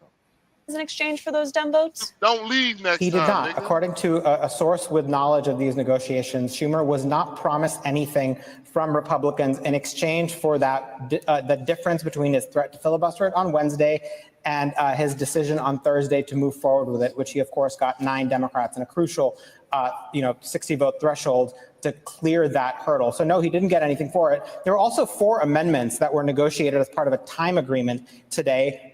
One was Rand Paul's amendment to cut foreign aid. That failed. There were 3 Democratic amendments. All 3 of those failed. So it's not like Democrats walked away with anything on this. They eventually passed the House bill unamended. Remember, this was a bill that Speaker Mike Johnson wrote with input from the White House, and he cut a deal with his conservative hardliners. So that's why you see this bizarre situation where Chuck Schumer is getting praised by Donald Trump, slammed by not only Democrats like Alexandria Ocasio-Cortez, but former Speaker Nancy Pelosi put out a statement earlier today pleading with Senate Democrats to vote this bill down, essentially defy Chuck Schumer, which I've never seen before.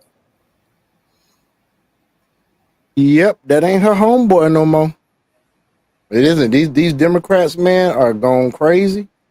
Folks, they are fighting each other. Literally fighting each other. Let's just look at a little bit of this because I want you guys' opinion on some shit with this chick. And then we can talk whatever else. Oh, gee, damn it, I can't believe I cannot find that shit, bro. That petition against Chuck Schumer. Enough is enough. Now, out while they were in power, but now suddenly it is a very big deal. But one of those things is Chuck Schumer voting with Republicans regarding shutting down the government. And so I'm going to take you through a few things during this this episode, I guess you want to call it. But it says 10 Senate Democrats caved to avert government shutdown. Now, there's several of them, but the main one is Chuck Schumer because he is the Democrat Senate majority leader, well, the Senate minority leader for the Democrats. And he has, been out there, and you guys remember he was talking about fight with 120-year-old Maxine Waters. She has her cane all, dripped out and she's cussing him out. And they're just doing all of these theatrics, which we've seen since the beginning. But it's amazing now. Why would Chuck Schumer suddenly side with the right? So just to give you a brief overview of it, in case you don't know the details, it says 10 Senate Democrats joined with the Republican majority in voting to move forward with a stopgap spending bill Friday, clearing the path to avoid a government shutdown. Why it matters. Minority Leader Chuck Schumer is facing outrage from his party, including House leadership, over his decision to vote for the bill. Many Democrats wanted to force a shutdown to protest President Trump and Elon Musk's sweeping federal spending cuts. So their idea of protest and fighting back was to shut down the government so it could stop working. But it's just crazy. Most of us don't care if the government falls apart. But one of those people speaking out So, Sean. against Senator Schumer, along with Yeah, what's up, bro? So you want to hear something funny? So You always say that shit. Just say it. only thing that the the Democrats, and this is how bad that the Democrats were fucked, right? Let's just say if they would have shut down the government, right? Donald Trump will appointed the people he wanted to appoint it. Yeah, he could appoint. Not only that, but only thing that Republicans will have to do is play a small commercial nationwide, right? Democrats saying everything about what is wrong with shutting the government down, right? And because remember, this happened when Donald Trump was president the first time. Shutting the government down, right? Then show them voting against closing the keeping the government open, and just have hypocrites. And they will have, not only will they have completely lost, they will have completely lost their integrity. They better thank Chuck Schumer. You better thank the union member. You better thank the Chuck Schumer. Man, that's good shit. That shit's still fun. with several others is AOC. Let me play you what she had to say, and then we're going to get into Hakeem Jeffries. The point that Senator Schumer has kind of made is, you know, the CR is bad, but a shutdown is worse. So how do you respond to that point? That is, I cannot understate, I cannot underscore enough how incorrect that is. Because what this does, what voting for this CR does, is that it codifies the chaos and the reckless cuts that Elon Musk has been pursuing. The robbing of our federal government in order to finance tax cuts for billionaires is what is happening. And that is what Senate Democrats will be empowering if they vote for the CR. The robbing of our federal government. That What I don't understand is this. They always keep saying this shit about tax cuts for billionaires, but they can't prove that shit's going on. And people aren't asking for them to prove it either. All their constituents, all of their liberal fucking sheep hear this, and you hear them repeating the same ass script on fucking TikToks and everything. This old hoe, she an old hoe now. This old hoe talking about robbing the government. Bitch, you was worth no more than $20 when you came into office. Bitch, you worth over $1 million plus now. Mm-hmm. Hold on, what, can you hold on? Since you got the computer, can you tell the audience what is AOC network? What's her net worth now? I'll go ahead and look that up right now. I'm putting it in.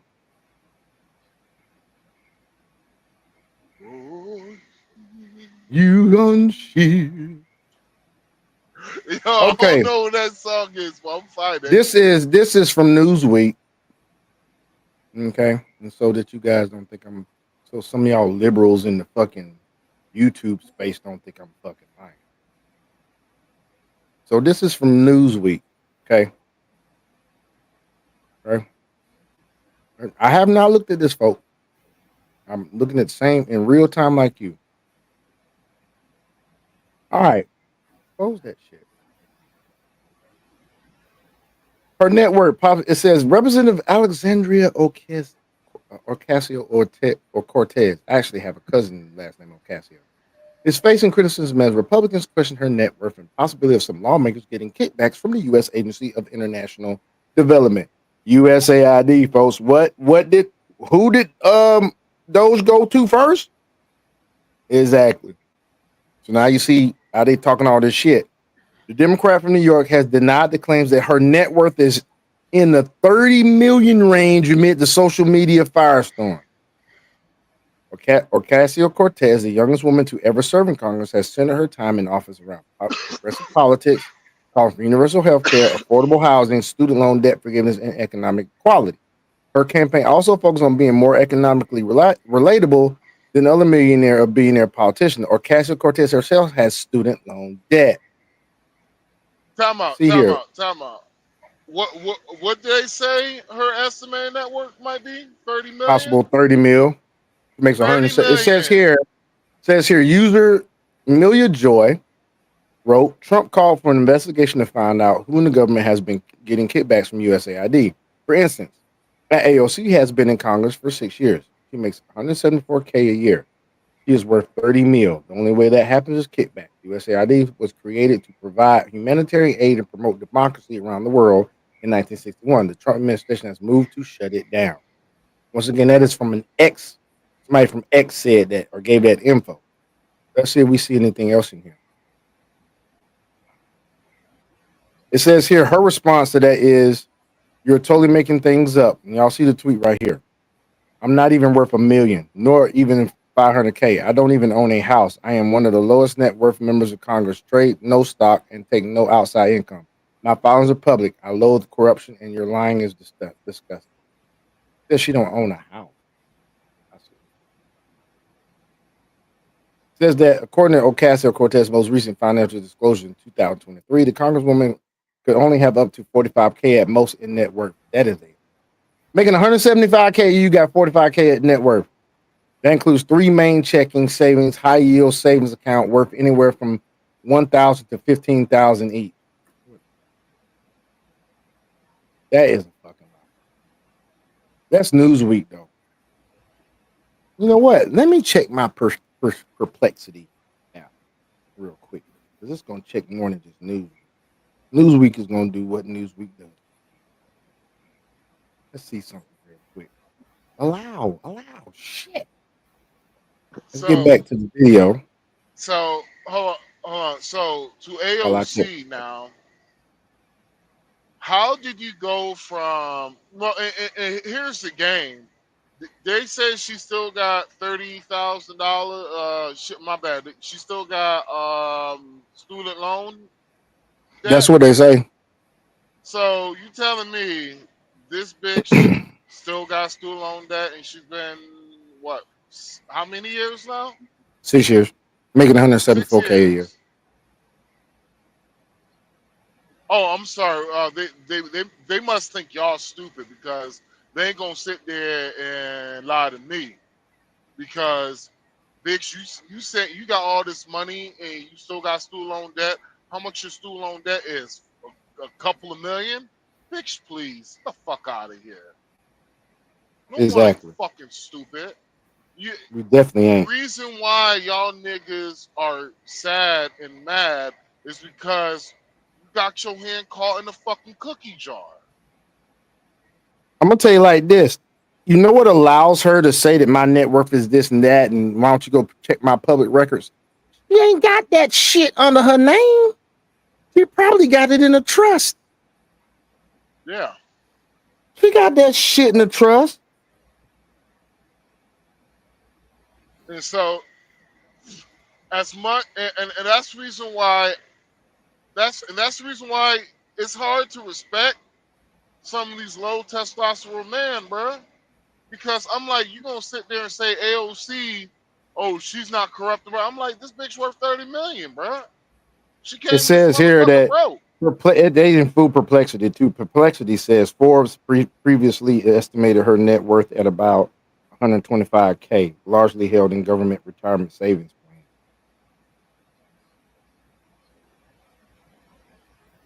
Forbes network, 125K. That's what it says. I'm looking. Now, I'm probing a little deeper. To all the people who wants to believe that shit, quick question. Just quick question. If the only Do thing you want she some had beachfront property? was No. student loan debt, if the only thing she had was student loan debt, right? You telling me that You telling me that she ain't smart enough to use her student loan debt as a line of credit? Hmm. You telling me she that dumb? You telling me that no one in Congress could be like, oh baby, you can use that. You can use that student loan as a line of credit. Oh, we gonna show you how to do this. No, don't worry about it. You telling me no one didn't do that shit?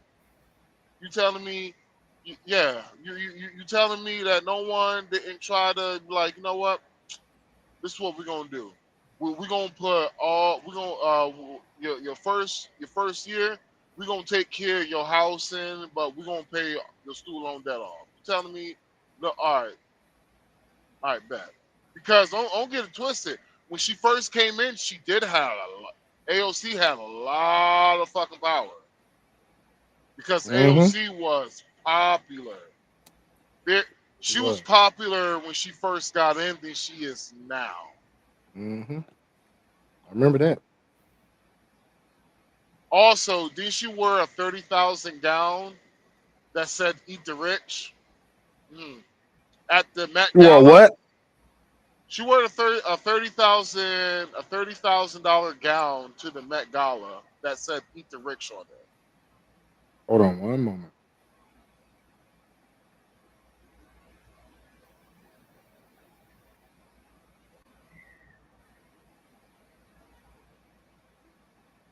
Met Gala.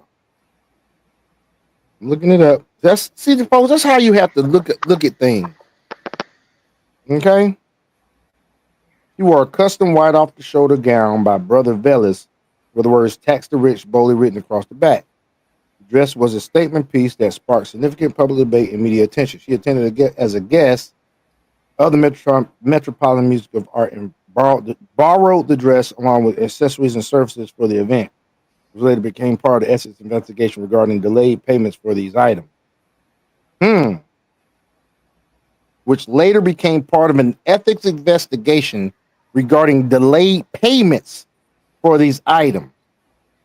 But she only worth $125K and she ain't got but like what, 1,000 something to 15,000 in some bank accounts. Yeah,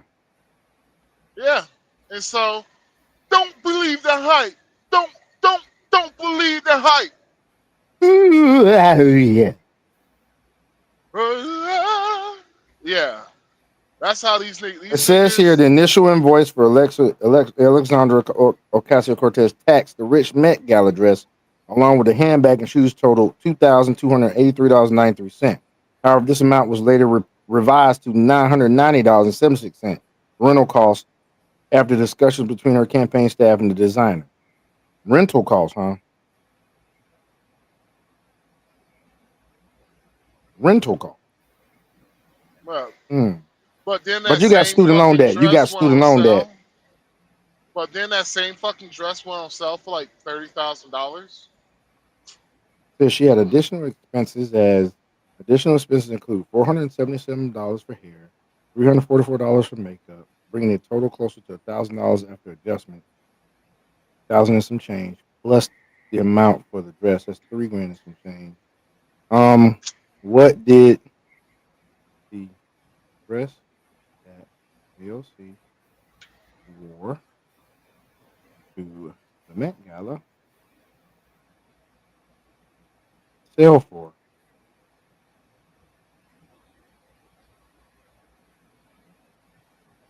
It says it wasn't sold. It just says rental. Of course, that's all these apps. They only have what they can look up. But let's go back to the video. But still, from what they're saying with her net worth and what she's sitting there like she's struggling, and ain't got no house and nothing. Like, why the fuck you paying $300 something bucks for makeup and $400 something bucks for hair, shawty? Last I checked, you ain't got no frontal. You ain't got no frontal. Brush that shit. Keep it fresh. Last I checked, you gonna wear a gown that says "Tax the Rich" at the Met Gala, to where you was probably one of the brokest people there. Yeah. Yeah. I've been invited to the Met Gala.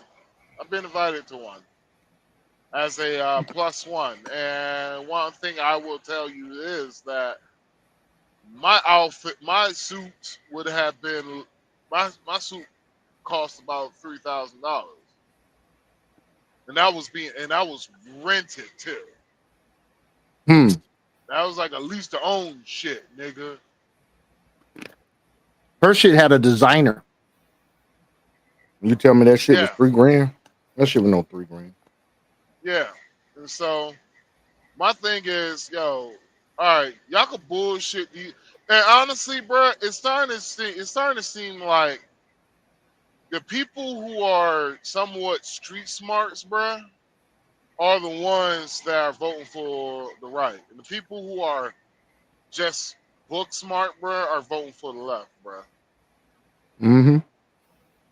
Because it's at a point to where it's at a point to where it's like y'all must think we're like either fucking dumb or y'all just think y'all too slick enough. Y'all been so slick getting away with the bullshit that y'all still think y'all slick, man. My thing is this. It really doesn't matter how much the dress costs. Your ass talking all this shit about tax risk. Why the fuck you at an event where mostly rich people be at? That's what I want to know. Because But you tax correct. she's her people. That's why. Mm-hmm. Oh, see, the people who don't remember this shit, I remember she was out there planting around like goddamn Derek Jackson at a fucking conference. She was out there planting around, nigga. She had she goddamn taking shots like she was used to be a model. I did some modeling when I was younger. That was that bitch was looking like, fuck out of here, bruh. AOC, like you basically you was another Bernie Sanders. You was basically another Barack Obama. You was just another establishment motherfucker who talking about, oh, we're against this, we're against that, then wind up finding out, yeah, you're just another bitch ass politician. You're part of that deep state, dog. She got in there 6 years ago. I forgot what movie this was I was watching, dog. I want to say it was was it the one where Eddie Murphy became a senator? Hell yeah, you saw that shit? Distinguished Gentleman? Mm-hmm. Y'all remember that shit? I know Dragon does. Yeah, I do. I don't remember it. Okay, in this movie, Distinguished Gentleman, Eddie Murphy was a new congressman, Virginia congressman or something. And he was surprised. He was like surprised at how he was getting approached, and he had to basically play the game to belong. And that's what fucking is going on. Like he had to get corrupt. Did he refuse to take some bribes and some shit in the movie? Didn't he, Dragon?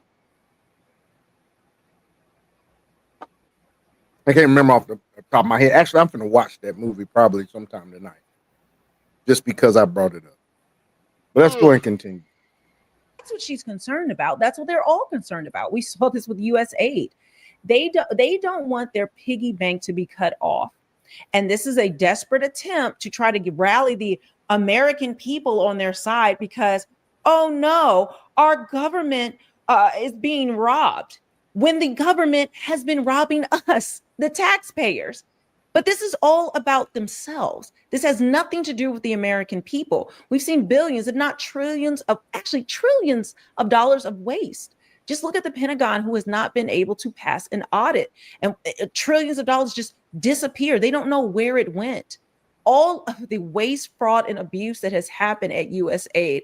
And they are delusional enough to think that we somehow are upset that they're trying to shrink government, cut off all of the funding to these ridiculous things, stop them from robbing us of our tax dollars, and that we're going to say Orange Man bad, Rocket Man bad, and that somehow is their strategy to gain power again. But it's not working because Orange Man and Rocket Man bad. That shit's funny. We're not gonna watch too much more of this, folks. I just want to see if she's gonna say something pertinent. their own party now is split. Now, I want to show you Hakeem Jeffries, who spoke about this and what exactly happened with him. Let me play this for you. The time for new leadership in the Senate?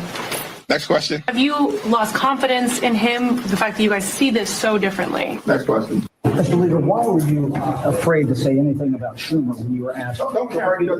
No. Do not characterize. No, my question was, why are you afraid to say anything? Not characterize my remarks. I'm not afraid about anything. Anything. You went to another question. This nigga got flustered, folks. After your ass ain't answer a question, you gonna get flustered. What the fuck? Fucking It's because Timu Obama.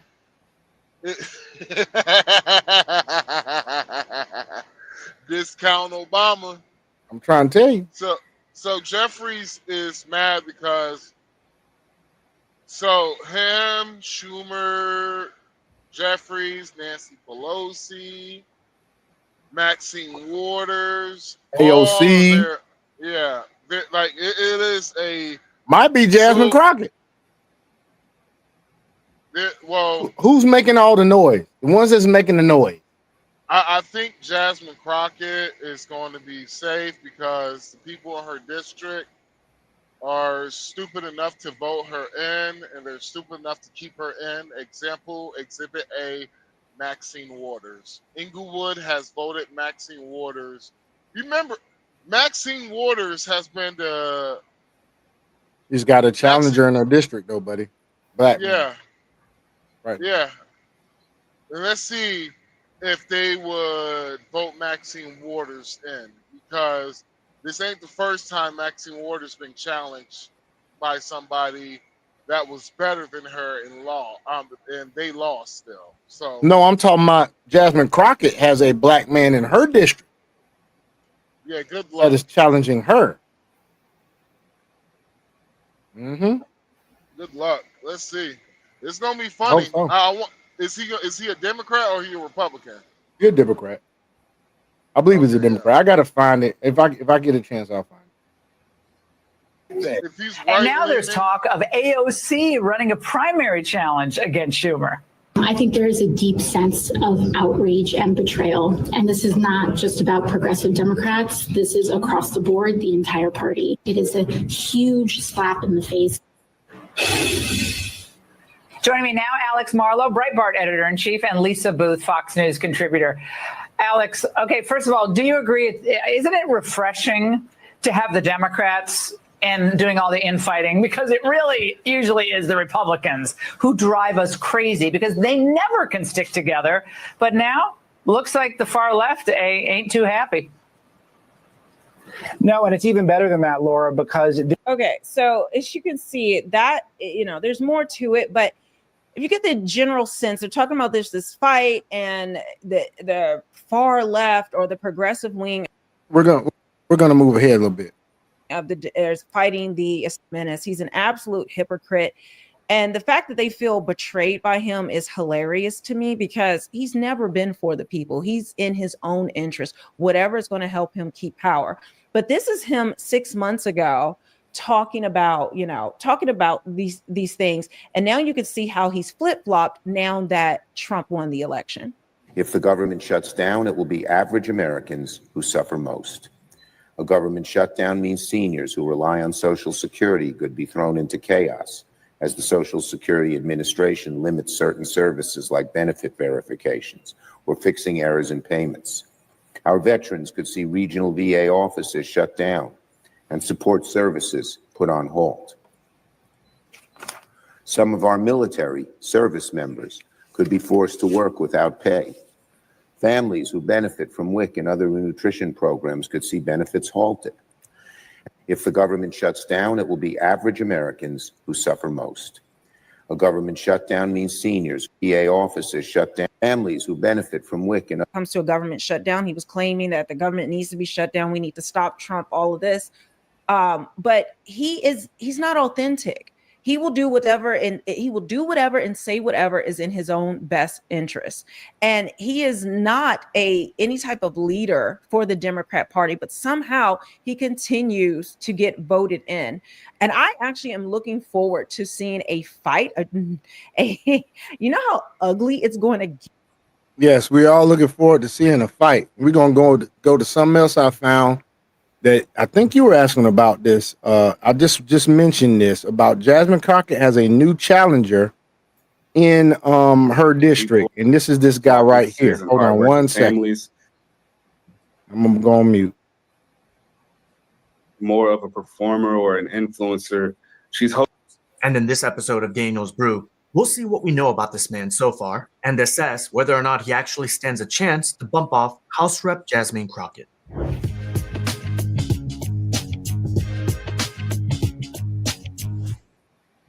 In case you're new here or somehow missed episode 43 and 49 of Daniel's Brew, here's a quick montage of why we love Jasmine Crockett so much. I'm just curious, just to better understand your ruling. If someone on this committee then starts talking about somebody's bleached blonde, bad built butch body, that would not be engaging in personalities, correct? A what now? Chairman, I make a motion to strike those words. I don't think that's Hold on. part of I'm trying to find clarification on what quality. Chairman, motion to strike I had no those idea words. what you just said. We're not gonna do this. Look, you guys earlier literally just Oh, said you yes. just voted to do Y'all it. did it first, so you don't wanna talk about it. voted to do it. Order. I'm trying to get clarification. Look at calm down. Calm down. No, because This, folks, is the angry American black woman right here. You are seeing it live and in color, baby. Like, you're in Congress. Why are you acting like this? And she got watch her hair don't move now. She done had the same frontal since she been in this bitch. And she got the cumbrellas on. Hey, look at calm down. Calm down. No, because this is what let y'all us get do. through proceedings. So I'm trying to get Miss clarification. Crockett, you're not recognized. Miss I can't hear Crockett. you with your And you yelling. don't want me Calm to down. Be, Can no, you please calm don't down? tell me to calm down. Calm down. Because y'all Please talk calm noise, down. and then You're out of. This is why I think she ain't married. That shit ain't got no ring on her finger.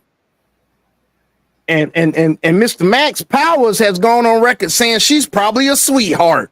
He said that. Remember when you said that shit, brother? She might be the sweetest person in person. I bet she's just sweetheart. I bet she's a said sweetheart, bro. I Man. bet you all this shit fucking, like, bro, I guarantee you all this shit's a fucking act, bro. When pressure is applied to anybody and they're stressed in a situation, the real person comes out. And this is what's going on in this situation. Stress is being applied. He told her to calm down, and you see what you get. But okay, we're gonna go with your theory though. Man. It's like AOC. It's like this AOC. She's actually an intelligent person, but she says a lot of dumb shit. Is because the people who are going to continuously vote for her are fucking dumb. And so whenever they say dumb shit, oh, they're like, well, I can relate to her because I say dumb shit too. And she sounds smart. It's just like, in my opinion, it's all an act. It's an act, but she is a hyena don, dog. She's showing you that. Yes, I believe it's an act. I believe it's an act where she talking all in the ghetto slang and shit on TikTok. Yeah, I believe all that's an act because she grew up very, very privileged, going to private schools and all of this and stuff. Yeah, but at the same time, when it comes to her attitude, shoot, I bet you that's real her. Because if I come and talk shit about her, y'all gonna have a problem. Mr. Chairman. If you could tell Donald Trump anything tonight, what would you tell him? I would tell him to grow a spine and stop being Putin's hoe. Unfortunately, we had an opportunity to have a woman lead this country, and I promise you she would have led us to the promised land. But instead, we got somebody that seems like he want to take us to hell and back again. What is happening? Like, this is not America. This is a terrible nightmare. Somebody slap me and wake me up because I'm ready to get on with it. The fact that you just sat up there and somehow figured out how to tie She trans changed the folk frontal. to your argument makes no sense to me. But let me tell you something. Trans people ain't going nowhere. Just like when the racists wanted to make sure that black people somehow. No, she didn't. She fucked around and got it curled. When you look at who's voting for who, the less educated folk, and when I say educated, I'm not even talking about formal education. I'm talking about people that literally don't want to read and enlighten themselves on facts. What'd she do? Code switch? She just mixed the plight of black people with the trans folks, right? Yeah, And they all do that, dog. Well, and so that was something that years ago I was warning black folks about. I said, I was like, yo, this shit with the LGBT community, it is not our fight. Not only is not black folks' fight, is that you keep doing, I was like, keep doing the same shit over and over and over again. And I keep expecting different results, but the same shit happens over and over again. Look at what happened with the civil rights movement when it came towards feminists. Look what happened when it came to the drug movement with the black community. Look what happened when it came to the trans community, the LGBTQ community and the black community. Now it's the trans community with the black community. So basically, all those movements I just said, black folks got spit out, chewed up, and used. Yep. Black people are Democrats' lapdog and have been for decades. Nah, fuck that. I'm about to say something about to cut some niggas deep, and I hope it cuts some niggas deep so they can wake the fuck up. Basically, y'all still the slaves of Democrats. Y'all niggas just don't realize that shit because y'all too busy being house niggas in Django. Y'all been fucking what is it called? Stockholm syndrome. Y'all niggas is still slaves. Y'all just don't realize it yet.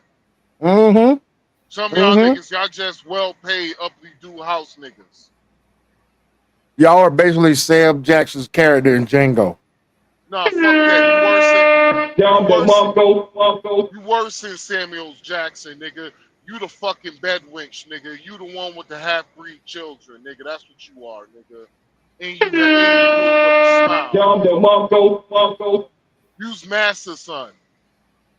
So to all of the black men out there that's still getting fucking fooled by the Democratic Party, this is for you. Shut up, bitch. We don't want to hear you no. Yeah. You don't. And so I wonder who's the person that's going to be running against Jasmine Crockett. We get to it. Those are the people that typically vote for the Republicans. And it's one of the reasons that we have to stop writing in theses as Democrats, right? Like we want to give you every single little detail that we can find so that you can have all the information. But the reality is that the average person that is going out there and voting, they're not paying attention to that. Really said that fucking lie? She really said that. Wow. She said it. She said it. Yeah, the same people are still saying that Donald Trump said there was good peoples on both sides. All right, yeah. Themselves on facts. The same people Those that are the we people found that out that Donald Trump we found up, it wasn't the Republican Party, it was actually your fucking Labor Department that said 800,000 jobs were missing. Yep. What's this lie? Let me hear this lie again. We vote for the Republicans, and it's one of the reasons that we have to stop writing in theses as Democrats, right? Like we want to give you every single little detail that we can find so that you can have all the information. But the reality is that the average person that is going out there and voting, they're not paying attention to that. Who does Donald? Y'all hear that? That lie should to anybody in Dallas, that lie she just told should disqualify her from being reelected. Because of the fact that when was the last time Democrats gave you news with the right context in it? They don't. Exactly. They don't do that. But she just said they do that. Y'all fall for it every time. One of the last State of the Unions of Joe Biden's coherent presidency, pun uncoherent. Yeah, there was nothing but Ukrainian flags flying high. What the fuck she talking about? Is this America? Crazy. There's nothing but USA flags. Yeah. Right. We're about to get into this challenger for her. Criminal offense. Now, going back to the 30th Congressional District of Texas, as I previewed for you guys at the beginning of the podcast episode, we do have a new challenger in that congressional district. and his name is Sheldon Daniels. Here's a little bit about himself in his own words. I am a candidate for TX30's congressional district. I'm challenging Jasmine Crockett in the 2026 midterm. And, you know, I'm an attorney. I own a business. Obviously, I own my own law firm. I'm a dad and I'm a husband. I'm a veteran. And I'm just somebody that cares about the community. He's a dad, a husband, and a veteran. And I just can't sit around while people are trying to tear our country down. Becoming a dad and just concerned for my daughter, and when the issue surrounding now make me proud, man, because you sound like a Republican. Make me proud. Biological males being allowed in restrooms and locker rooms and in girls' private spaces, and then biological males competing against girls in sports. That's when it hit home for me. I have a 5-year-old daughter who loves to play sports. I fully anticipate she's going to be an athlete. And I just want to pave a way for her to make sure that she's safe. And that covers all other little girls in America. Jasmine Crockett is more of a performer or an influencer. She's wholly ineffective as a legislator. She wasn't able to pass any laws when she was in the Texas State House, and we don't anticipate that she'll be able to have any effect while she's on Capitol Hill. You know, to be a member of the U.S. House of Representatives is one of the most prestigious honors and privileges that could be bestowed on any of us. And she treats it like it is a given. She takes it for granted. And every opportunity she takes, she just denigrates our country and our president. And as a veteran and as somebody who actually loves America, I can't sit around and do nothing. So I'm going to fight back. We're fighting back and we're going to win. She has her sycophants for sure, but she grows more and more unpopular in our district every single day. You know, the thing about TX30 is it's way more diverse and way more conservative than everyone thinks. And people are chomping at the bit to have an election because they cannot wait to see this girl replaced by Sheldon Daniels. On day one, I'm going to bring professionalism and decorum back to the office and respect for the office. And I'm going to focus on lowering taxes so that we can bring down the cost of living for Americans. We're going to focus on securing the border and supporting our president and his policy of keeping the border secure so that we can ensure safer communities here in TX30. We are also going to focus on providing some support for small businesses and make sure that they get to keep more of the money that they earn in their pockets so that they can invest and hire more people. And then we're obviously going to focus on all the new revelations that are coming out with the DOGE effort to uncover the government waste, fraud, and abuse. And we're going to try to hold whoever is responsible for that accountable. There was a study that came out from the Congressional Management Foundation that found that 90% of voters want their representatives to be focused on policy and not social media, essentially on doing the job and not grandstanding for the cameras. And that translates over into TX30. People want a representative in 2025 that's going to provide tangible and effective change that they can see in their community. Gone are the days where we just elect someone out of TX30 and set it and forget it, and we don't hear about them again until they're getting ready to retire. We don't have to see what that guy says about him. I want to hear what Max Powers thinks about Jasmine Crockett's chances in this next election in 2026.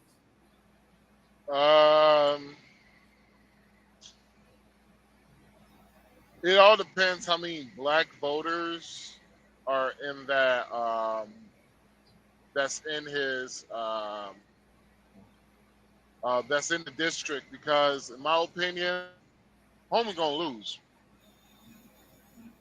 Why? Really? Because he makes, yeah. It depends how many black voters in that district. Because if it's more black voters, if there's too many black voters in that district, he's gonna lose because, no offense, he's gonna be too boring for black people.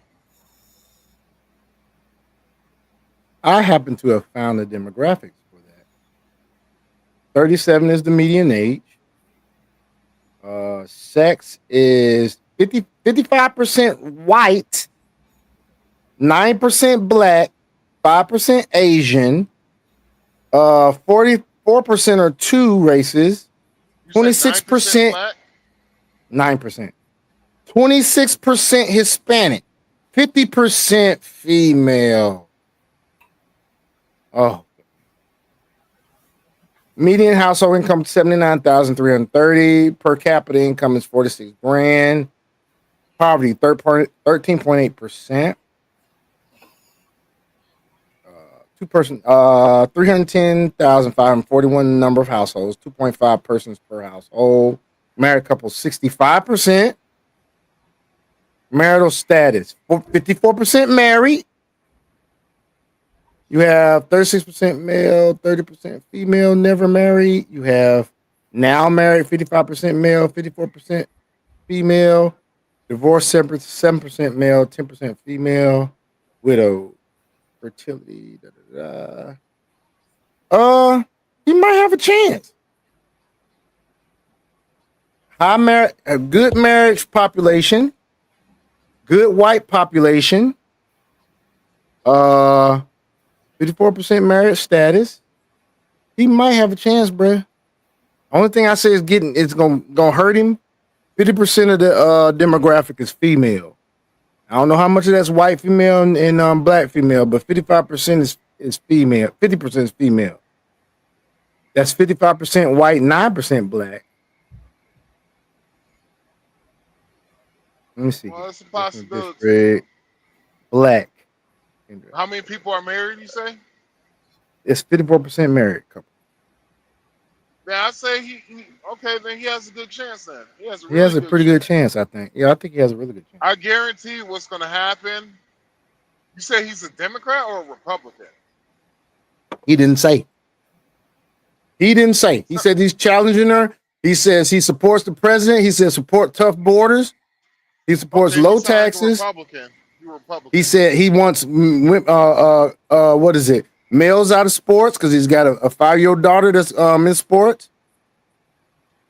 He sounds Republican. He might just be he will what I will call the original. He probably might be an original Texas, Democrat. Yeah, original Texas Democrat. He might. Basically, a Texas Democrat is basically a fucking Republican in most Democrat states. Okay. The best That way sounds about right. That sounds about right. Yeah. You know, because Jasmine Crockett, she's a what you will call a Texas progressive, to where, in my opinion, she would be better off running for Congress in Austin. That might work. Because if she runs for in my opinion, Jasmine Crockett, she should move to Austin, Texas, and challenge that person for the congressional seat, and she could win. Well, you know, that might be something she might do afterwards, bro. Because I think she might lose this bitch. I'm hoping. Well, I think he should run on. I think he should. I'm sorry for cutting you off. I think she should. He talked about professionalism, returning that to the office, and then he says a lot of people are tired of her down there in that district. So I think when he runs against her, he's going to bring that out, that she hasn't been professional. He says she's an influencer. He's repeating Fox TV's Fox News talking points. So yeah, he's got to be Republican. But go ahead, man. Actually, I think he repeated Antoine Daniels. Yep. You got it, bro. Because remember, Antoine Daniels was the first person I heard that said she's a social media influencer. Yeah, he sure was. Anton, hey, and Angerman boy was cooking this morning, bro. Well, last night, he was cooking. But anyway, he was on this morning. I think it was last night, dude. Oh, okay. He was cooking. He was fucking cooking, dude. I forgot what he was in a hotel the other day, boy. I was passed. Somebody else is talking about. I ain't gonna show her because her ass is boring. Somebody else is talking about him and that guy and Jasmine Crockett.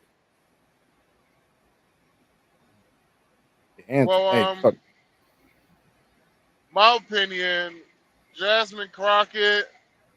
Now, if I gotta go to how black folks used to be, Jasmine Crockett. Now, if we're going back to how black folks used to be, Jasmine Crockett is not fucking winning. Actually, Jasmine Crockett gonna lose by a large marginal percent, which Mhm. would be she's gonna get blown out by 70% gonna vote for him, 30% gonna vote for her. These new modern age people, he's going to lose by a slim margin, but Jasmine Crockett is going to win. Mhm. Oh no, Angry Man wasn't on this. He 2 days ago he did live about Michelle Obama's podcast, talking about how she was talking bad about his ass. He said she ain't never liked him, and she probably hated his ass, and now she's jealous and shit because he outshined her and shit. He was cooking. Yeah, it's funny because when he talked about that LeBron James. That's the other one I was looking at. Shit. That's the other one I was looking at. The funny shit is because I was just like, I would have done the same shit.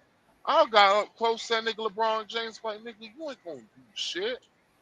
Fuck Because you and your he wasn't. He fought with Steven because he knew Steven wasn't gonna do shit. I'll be like, listen here. No, I'll be like, listen here, LeBron, you ain't gonna do shit. Fuck you and your son, nigga. Now what you gonna do?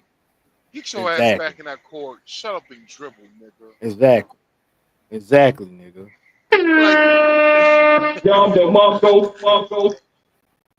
I want to talk cash money shit. Mhm, Where this nigga mhm. don't have to hit me.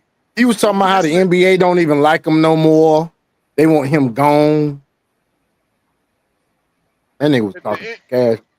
If the NBA, if that nigga would have hit me, nigga, I would have fallen the fuck out, nigga, so quick. I Mhm. would have been like, I would have like, next time you see me, nigga, I'll be on camera talk about how that man's a monster. Mhm. With a fucking neck brace on, nigga. I'll be like, fuck what you mean, nigga? We getting paid. We get paid today. We getting paid $100 today. million, nigga. Mm-hmm. Defamation. I and know everything. I ain't gonna get This is 100 my million, life. nigga. But I'm gonna settle. You'll settle that bitch. I settle 50. for 25. Yep. Settle like a motherfucker. Hell yeah. But we will take Dragon, you there, man?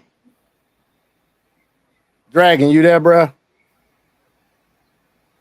Dragon. I think that nigga's asleep. He might be, bruh.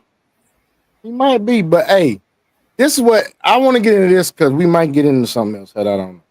But for all y'all that don't know, you know, we travel. I'm a Blue Book gentleman. Everybody up here is a Blue Book gentleman. I'm going to take a trip in April to Punta Cana. My birthday is April 7th, but it's going to be like my birthday trip. So I'm going by myself to Punta Cana, doing the solo. And I chose Punta Cana because, one, I never been there before. And it was really, really reasonable rates when it came to the Airbnbs and the ticket prices. You know what I'm saying? Because, you know, I don't pay for my trips out of my main bank account. I always use something else like Uber or something else. So I Uber for spare change and just, you know, travel. So that's what I've done. And so I've already booked my place and I'm waiting till Tuesday, which is the smartest day to buy plane tickets. So I'm waiting till Tuesday. I'm buying my plane ticket Tuesday. And I'm going down there and I've been in contact with a young lady there before. But to give y'all some background, I'm going to actually read some of these texts. I don't give a damn. Ain't nobody doxing her. It don't say her. Everybody's name is not. I can't get it to where it doesn't show these names, guys. So I apologize. Nobody's real name. Why even show it? Here you go. All right, I won't show it. I'll just read the damn text. All right, so this young lady and me met probably back in September. I said, was it September? Let me scroll up. It was September. What's this? No, this is summertime. We've been talking in summertime. And, you know, we exchanged photos. We talked on the video a little bit. And then she comes out of nowhere one day. Hello, how are you? Yes, but I can't continue to maintain a long distance relationship. I said, hello, baby, do you miss me? And she said, I can't continue a long distance relationship. I said, I understand, I won't bother you then. Well, when I arrive, I'll get in touch with you. If you're not in a relationship, I'll see you, and, you know, so good luck and love. And she said, I don't have anyone, but I feel that if I keep talking to you, I would fall in love. and I don't know if I'll ever see you in person. So she's projecting at this point. Obviously, this has happened to her before. So I said I wouldn't be talking to you if you weren't going to see me. Only reason I haven't met you yet is because things are happening. I have to buy a car. Then my truck died. This is when all my shit was going on. It's very expensive, yada yada yada. But I understand. I don't see how you can fall in love before seeing me. But I understand. She said the treatment, talking to the person every day, sharing the things, of course, makes them fall in love. I said, well, as men, we're different. I have to be close to someone to fall in love. But I understand. That's why I said I could let you know when I visit a few weeks before my arrival, and we can go from there. She said, wow, okay. Now I don't know why she said, wow, okay. But I said, what is it? Why do you say wow? She didn't answer me. That was, and then 9:20, because this was 8:29 now, a month later. I said, look, you have a problem with that? Tell me, love. She didn't answer. At Friday, I called her name. I said, okay, I have a question for you. This was just past Friday. So I hadn't talked to her. We hadn't talked to much. She ain't said nothing to me. I ain't said nothing to her. So I got a question for you. I said, I don't know if you fall asleep, daughter. I said, would you like to get to know me and see if we're compatible? If you're involved with someone, please ignore this. I wish you nothing but happy. She said, good morning. How are you? It's been a while since. I said, good morning. How are you? It's been a while since I last spoke to you. Hope you're well. I'm not with anyone. I'm still single. I said, are you sure? You didn't just tell me that? She said, I have no reason to lie. I said, well, I don't know you well enough to know it. That's why I asked. I said, doesn't matter. I said, how are you and how is your son?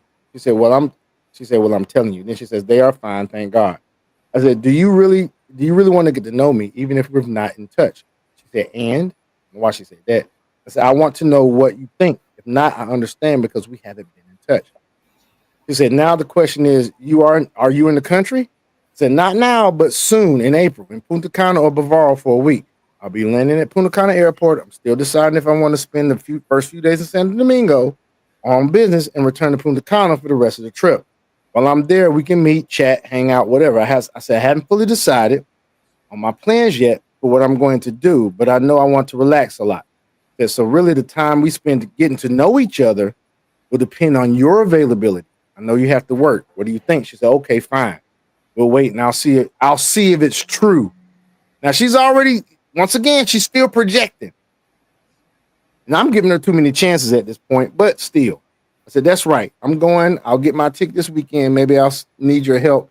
When I buy my Airbnb, I might need information about whether the area I'm planning to stay in is good and has access to supermarket. You understand? She said, okay, perfect, darling. I said, I'm really looking forward to meeting you. And she sent me a picture and a little emoji kissing and stuff.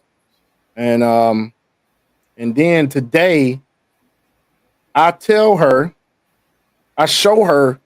the freaking Google, like how they show you pictures in Airbnb when you book, and it has the address where I'm going to be staying at. It says directions from the host, so you can see it's an Airbnb screenshot.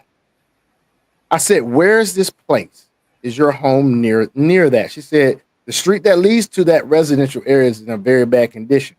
She said, it's about 15 minutes away. I said, cool. I said, well, I'm not driving when I'm there. I booked it this morning. She said, okay. I said, okay. You don't seem to be thrilled with my visit. She said, I don't want to get my hopes up again. I just hope it's true that the day comes. That's all.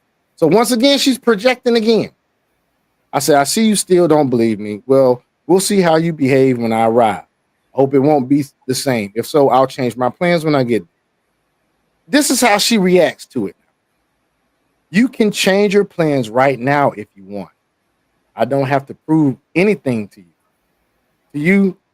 To you who disappeared for a while and appear whenever you want. Now, mind you, let me remind you, she said she couldn't be in no long distance relationship because she won't fall in love. But now she is blaming me for us not communicating. Ain't that some shit? Then I say, well, I'll change my plans because I don't have to travel thousands of miles to get the attitude I need to contact you. I can do that in my country. As for not contacting you, it's funny because conversation is a two-way street. You have to check your messages and see who communicated more, you or me. Neither of us speak. How dare you blame me for all this? Have a wonderful life, and I wish you luck and many blessings. So she proceeds to call me at this point, and I don't answer. She says, whatever you say. I said, calling me won't help. I'm getting ready to go out with my daughter. You've shown me who you are. I was really looking forward to coming. Now I'll see what happens when I get there. She said, my God, don't take it the wrong way, but do you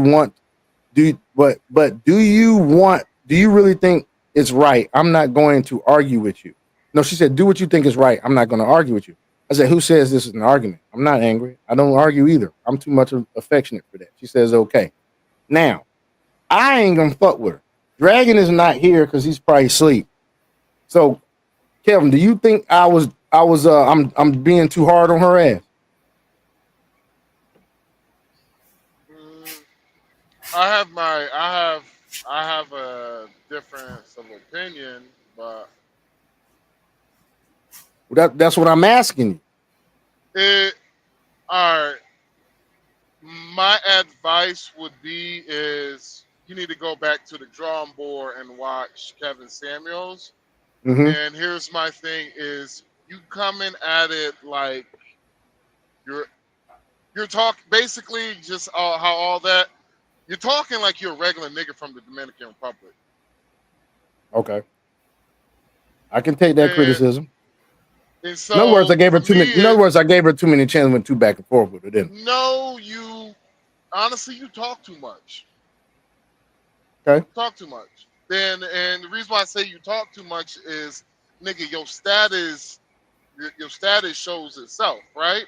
Mm-hmm. And so because the reason why you're doing a lot of talking, right? And it's a lot of talking. One thing about high value men in the United States, they ain't talking like that. They ain't talking that much they ain't talking that much to a woman they haven't met. Right. And so in her mind, she thinks you're playing games too. Initially, when I first. Okay. Because in her mind, she's like, he's American, he got money, he's talking to me a lot, like, you know, like, yeah. And so, like, example, I have never asked a woman out the country like basically, are you available, yada yada. I told her when I'm gonna be around, and I told her this exactly, this time exactly, and none of the women's never had a problem with it. Gotcha. And so, Gotcha. in her mind, it seems like you're playing games. Okay. Because the fact that you're not coming off the way you're supposed to be coming off, you got to be a little bit more. You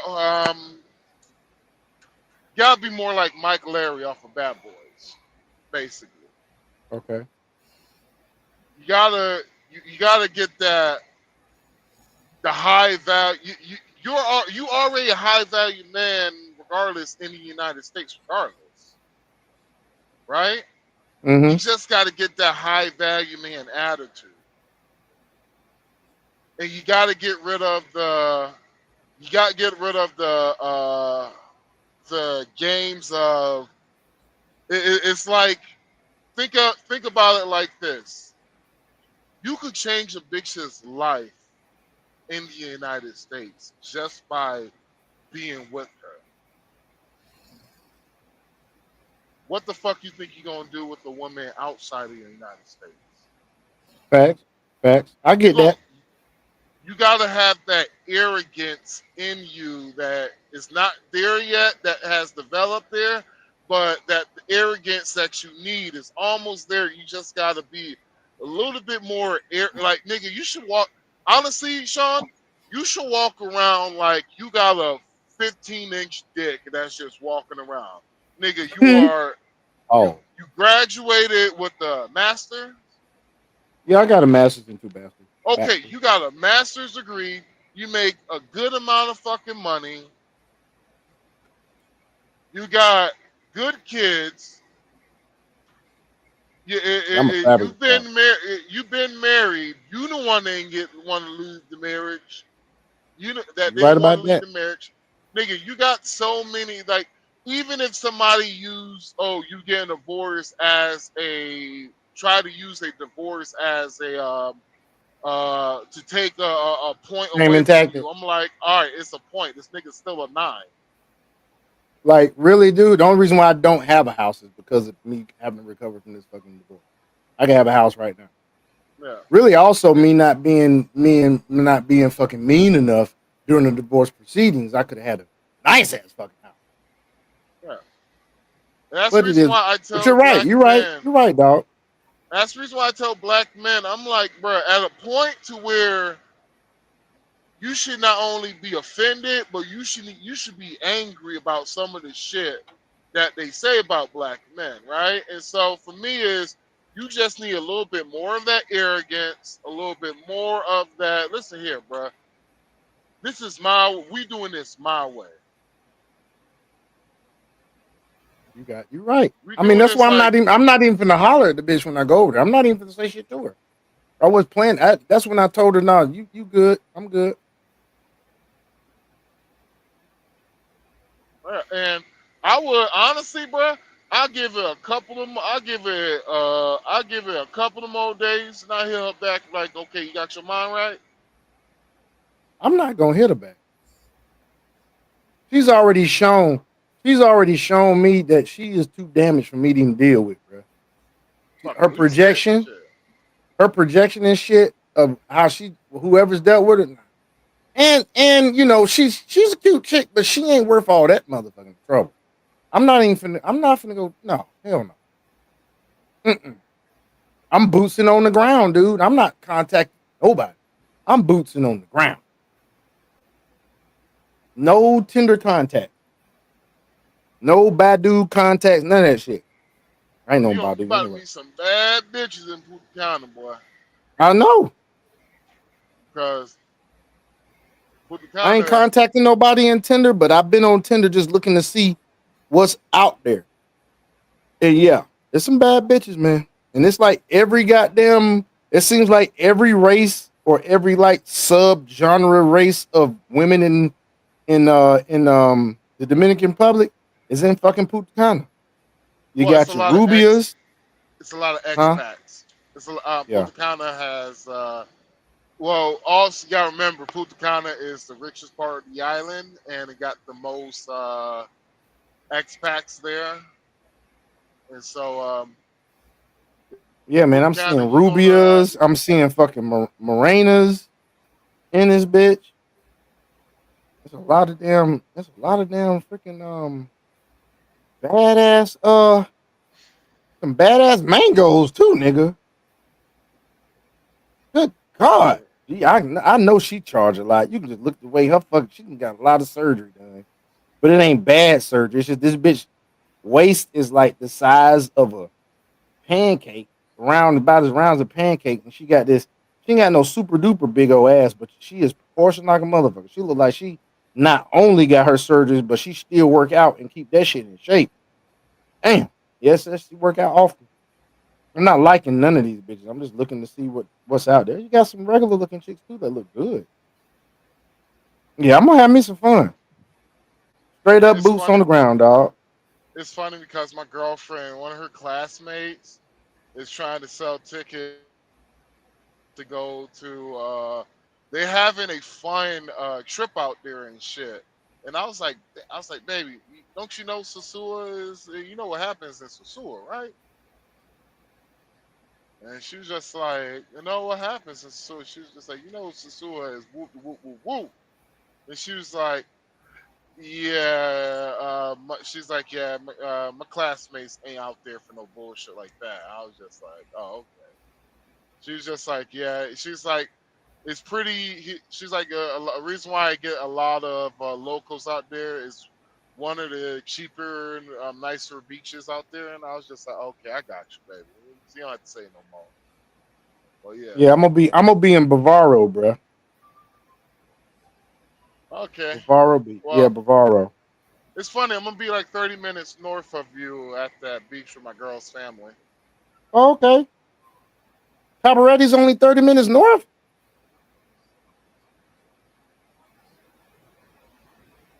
Is that the beach you're gonna be at? Oh, I didn't mean to put your business at three.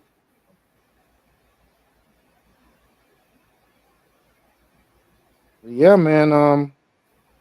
Boots on the ground. I'm gonna probably go to Congo. What's the name of that damn club in Punta Cana? Congo Bongo. I'm probably gonna check that. Man, it's some bad. Damn, it's some bad bitches out in Punta Cana, nigga. Ooh. I'm talking about the ones that got long-term partner on their shit. But I take all of the criticism that you gave me, all the constructive criticism, and I take it, bro. I appreciate that, because that's what I was trying to get a. Oh, he didn't dip. I was trying to get a perspective on it. All right, folks. So Max is. I don't know what's going on with him. So we're gonna. I think we're gonna shift into something else, and what we're gonna shift into is dating. Let's shift into a little dating. Let's see what's going on in the dating realm on damn YouTube. Let's see what's going on. Give me just a moment, folks. Or we'll go into just some current event stuff, some BS that's going on. Oh, this looks like a good one here. This looks like a good one here. Let's start with this. And then this is probably gonna be the last thing we talk about. And then we're gonna adjourn for today.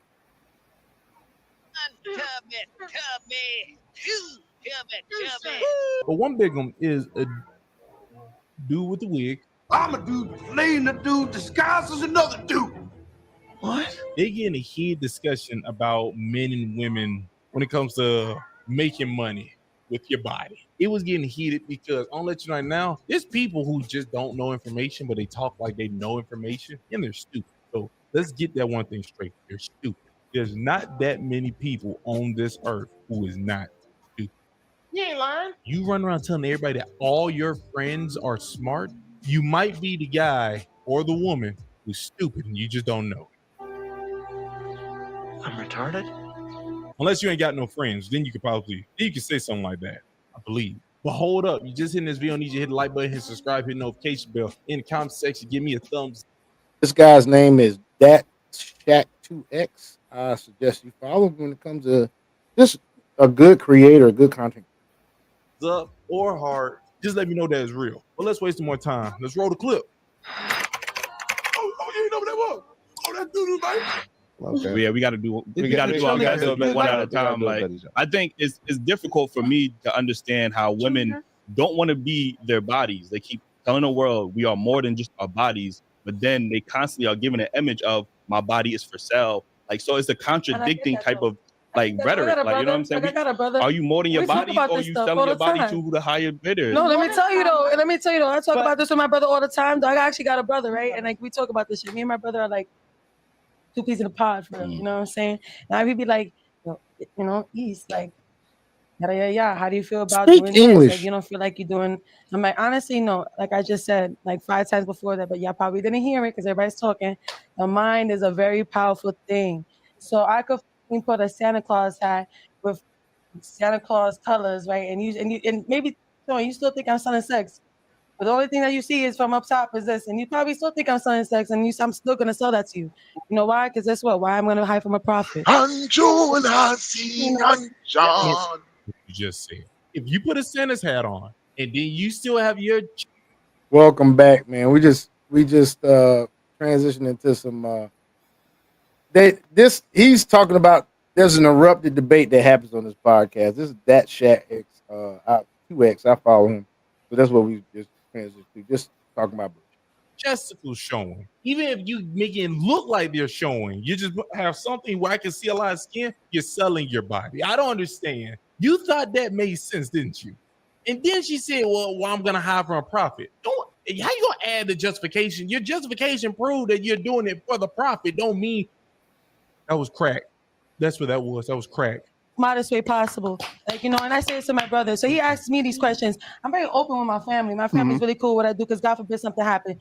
You never know, walk into a club one day. So I'd rather tell my people, it's like, hey, I'm here. I even share my location with my mother. So I don't care about none of that sex work that people throw on their name. But when it comes to modesty and your body, you got to know how to carry yourself. I tell this to girls in the club all the time. They be like, Issa, yo, walking glow in the room. But guess what? I know how to carry myself. You don't see me looking down and just always being like, here, dollar. I'm not doing none of that. Like, come on now. Like, that's bad looks. This is why you're modest and you in a club. What does modest mean? Oh, so you use modest the way everybody else uses modest. And you're modest and you dance in the club. Okay. You're wrong, but I got you. That right there was what makes y'all think what y'all think. Why should modesty equate to respect? No, it's like there's trash in life and there's quality in life. Y'all gotta find it's the not right about quality. what you do, it's how you do. Like, that's what it Why is. not make free money if you're not physically doing that? You can lay in the bed. My nigga, that's a man. You know, and get a couple thousand. Me too, though. Like, for real. Listen, I understand what you guys are saying. Okay, I got you. A lot of men sit there and come for how women get a bag, but a lot of men can't even pay a car note. A lot of men can't even help their baby mama with some groceries. That's got to be a man. But they spend the majority of their time with homies. Is that bi curious? I'm guessing. You get what I'm saying? I'm not saying nobody that's in here or anything. I'm just saying in general. I'm an in general and an I statement type of person. You get what I'm saying? Like, that's the weirdest thing ever when there's dudes with wigs or people, anybody part of LGBTQIA plus community, and they try to push off on everybody else that people in there are part of their community. That is the most annoying thing in the world. Like, I think people should be very concerned that they have dudes with wigs who think that's appropriate just to do. And why is this dude wearing these goggles as if he's going snowboarding? Y'all judge the girls for selling the sex and using their body, and actually buying it. And yeah, man, y'all cherish the girls that give it for free. Y'all want wife that's giving a girl that's giving it up all the time for free and not acting for nothing because you're brainwashing and you being a man, you're getting in her head. And a lot of men that, kind of like the ones I see, try to like put that out there and try to like put this in the decision the women had, not to get it back. It's free money. Get the money. Don't let it make you. Well, just like how you spoke on, there's a lot of men that can't pay bills. There's a lot of women that can't pay bills as well, and they leeching on men for both genders. Yeah, so it's like it's the same concept. Like, that's fair. You got something to say, my brother? I was just saying that as much as we say, we hear women keep complaining about being sexually objectified or only looked at for sex, but when you're selling yourself online with your body being exposed, then you wonder why you get that attention. I have a question. Can I finish? I said sorry after. I'm sorry. Yeah, it's cool. Time and time again, men are wrong for wanting to purchase women or whatever the case may be, but if we only value women through their bodies, which that's the only thing you brought up. Can I talk? Can I? What he means to say, we value women by the way they present, not just their bodies, but how they present themselves. Because it's not just a body thing; it's also their behavior. I look at behavior, I look at body language, I look at how you approach me or I approach you. Like currently, I'm dealing with someone that the way they approach me, I wasn't even trying to holler at. They hollered at someone to holler at me for them. They said they wanted to get to know me better. And so now they're getting to know me better. They're just getting to know, this dick. Anyway. Are you gonna be quiet? Like, God damn. Stop looking at her. Just stop looking at her. Because you need to look at her now. I can't look at her. If women are only showing that and that's the only thing they have to offer, that's what men are gonna look at them for. There's a lot of things where we need to correct about ourselves, men and women, and you're not gonna get it when you keep showing your and a nigga and a man shouldn't only be valued based off his money at the same time. So there's a lot of course correction we need to be doing. Go ahead. I don't know if I can speak. Okay, so Yo, man. Their money. I'm gonna be real. I'm so tired seeing these podcasts with these these brain dead bitches, bro. Like for Me, real. me too. Me too. Man, I'm so tired of these LGBTQ ass niggas keep in like, okay, basically I don't input myself on gay relationships. The reason why is because I don't know fucking gay relationships. So stop Neither do I. inputting your gay ass opinion on straight conversations. No one wants to hear your fucking gay ass opinions, bruh. Straight talk, bruh. No offense, bruh. Maybe the gay people want to hear your opinions, but the straight people don't. No offense, bruh. But you ain't in the same relationship as we are, bruh. These women treat you the same way that they treat us if you open your fucking mouth and go against the program, nigga. Because don't get it twisted. They think you punks too. Yep. And they talk so about the- your ass just like they talk about our ass. So the fact that say something about your mouth that goes against their program, nigga, and see what the fuck they have. See what the fuck happens to you. You ain't gonna fucking do it. How the fuck a gay man gonna tell them, oh, they hate women. They must like, oh, they must hate women. They must be one of those gay men that hate women. I'm like, are you fucking kidding me? If me saying some homophobic shit is homophobic, how's that fucking not homophobic? What he just said. You mean homophobic? Yeah. You sound like you said hobophobic. Like I who think hate that hobos? I think the last one that said homophobic. Yeah. Okay, I'm about to say who hates hobos? I don't hate hobos. Even when it came out of my mouth, I was like, it sounded like I just said homophobic.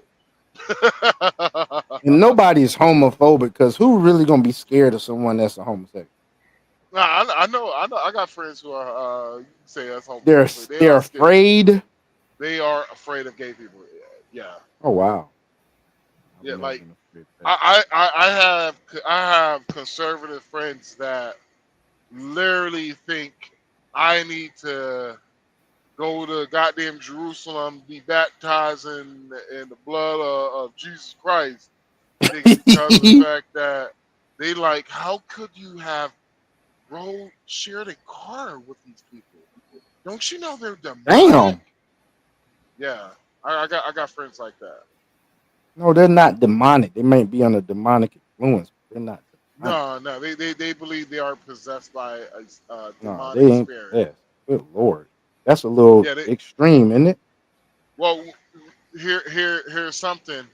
Now here's people on the left. I have friends on the left that literally believes that God made them in the wrong body, and they believe that they were supposed to be a cat.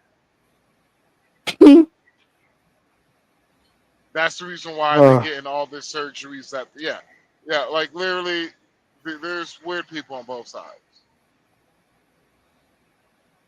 But the problem is, here I guess you will come here. Here's what my dilemma comes in, right? The people on the right that are the extreme ones, like example, how they felt, they have never said anything that brought violence to them. All they said is they felt like they just need to be baptized and let underneath the water long enough to where they can't hold their breath up, and whenever they're Be reborn, die and reborn. yeah, basically they like just That is fucked we up. don't want you to kill them, but it was just like just kill them halfway and let that demon lead their body.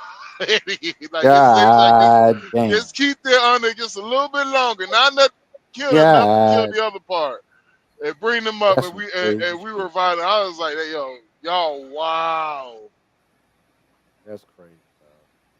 They I might like, run we into gonna a tell them- Venezuelan bitch this week. I might run into a Venezuelan bitch. They be like, Oh, we gonna like, we gonna man. Shout out to shout out to Maria. God damn. I have met on my Facebook alone, bro. It's been too many bad Marias, bro. Bad Maria. Yes, my nigga. Oh my god. Mm, mm, The Russian chick. Sorry. Moment of silence, bro. Now the Maria I'm Dark talking skin ass, about, bro. she kinda she like she's I don't know, I don't know, like I can't even say she's light skinned because she's like lighter than light skin, but she darker than she lighter, like she's like darker than light skin, but she just like right there. But Shawty got these goddamn gigantual perky excuse me, my lady is watching this, so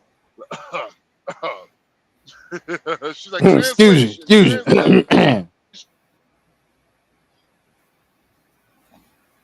We said the translation. Ooh, Jesus. Yeah, it's a lot of fun in goddamn Punta Cana. Igwe too. All these Haitians. Good Lord. yeah. Is he snoring? Oh, Good you hear Lord. him? Yeah, I think he's snoring. Let me go back to the video. But Yeah, is go that ahead, not kick him the out. Go ahead, kick Dragon societal out. atmosphere Good that night, you Dragon. guys created? No. Everybody say yeah. good night to Dragon. Who's you? Has Who's we you? ever had? Have we I think she's ever? speaking Like, I'm generally. talking. Have we ever had a woman president? No. Have we ever had a vice president? Last 4 years? But when was Wait a minute. Wait, are you about to try to make the argument that when America being built like so long ago, where they built it off of people having these things, now you about to blame these guys? You got to blame men of today's society for something that happened a long time ago. When guys are using women in general, they're talking about today's stuff. They're talking about today. I want to see where you go with this, Bigums. I want to see if this makes sense. America created? 1776. We only had now one black president. I'm talking. I'm not talking about black. I'm talking about men. Mm. Men create the society that you guys complain about. No, No, white, men white have men, not. white men. Are they not men? Are they not men? They are white men. Are they not men? When y'all talking about patriarchy, we're talking about white man society. Are they not We're the men? problem. And do you guys not benefit? We're talking about who? Sean, Sorry, man. I was Here's trying to the find problem. out how to stop the shit. Here's the problem. Whenever you cannot play that race game with them, you cannot do that shit though. It's a trick every single time. You cannot play that. Do you realize that's the goal? They're trying to do that shit. What you gotta do is you gotta keep that shit off of race, right? And so, you know what? What you do is you gotta put their foot in their fucking mouths, right? What you do is you gotta be like, okay, well, if you feel that way, so you feel like, you know what, you seem like you believe in equality, right? Would you be equal? Would you not have a problem with down the you start protesting about we should have equality. We want we want no fault divorce. Everything is split down 50-50 amongst a man and a woman. So that means the child. That means whatever you came in this relationship with, is what you leave this relationship with, unless if the man's been paying for the woman's livelihood. Okay, she's a stay-at-home mom. Okay, cool. That was the job. What we do is we give in a divorce, she gets minimum wage, $40 40 hours a week for 52 for 52 weeks out the year. And how long they were married? Okay, cool. You know what? We look at the man. If he's making double that, he has to pay that amount to her. If he doesn't make double that, he should pay half to her. Like, where are the women's debating on that shit? That's the reason why you can't play these games with them. Because they're all going to be like, well, this is the man's society. You be like, fuck no. Women have more rights than men in our society. They sure do. Women, you have literally the right to kill. Yep. And you not only get cherished for it, but there's people that will pay you to kill your own fucking baby. Crazy. Y'all want to talk about black men ain't shit, but you bitches killed more. You bitches kill more motherfuckers than anybody. Pretty much. How many? What? 40 million? 40 million black babies Yeah, have it's been around. killed. It's around 40 million. Yep. Yeah, but we're the ones that's part of a cult, though.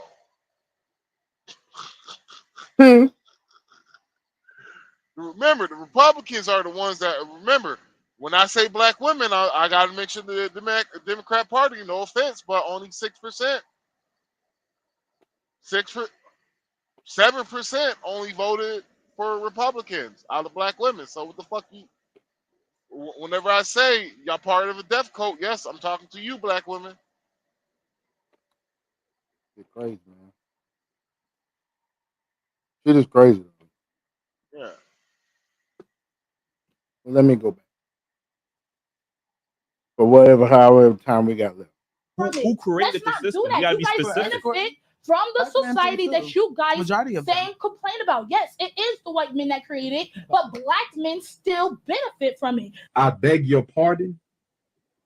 This is how the hierarchy starts: white men, white women, black men, everybody else, black women. What are y'all talking about? Let's really talk about. You got that? No, let's. Oh, shut up, woman. Who told you that hierarchy? Did you just make that up? That's crazy. I should have known. We should have known she was going to say something stupid like that. She thought that made sense. She said it goes white men, white women, black men, everybody else, then black women. She just said black men are at the top of the hierarchy. It's like number 3 in the hierarchy, but we went to prison before. That's why if y'all look at her mouth, you'll see why she's saying the things she's saying, because she doesn't have no sense. Well, my fault. I'm about to attack. I'm gonna attack. I do not care. She has a straight hair on. She's a bigums who believes she's not big. I'm gonna let y'all know now. She thinks she's thick. And if y'all go to her social media, all she do is throw her body around, throws around, and she hangs out with dude with a wig and think I'm supposed to listen to her. That's crazy. Correct. Talk about it. What privileges do black men have in society? The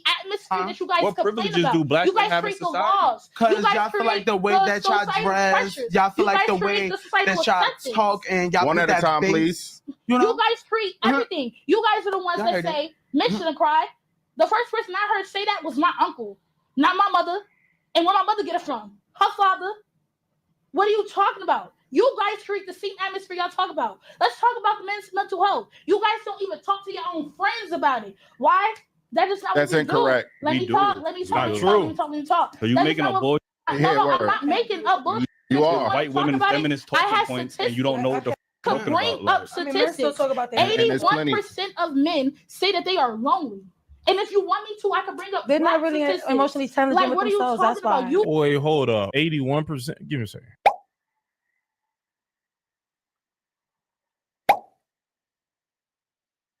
I'm so stupid.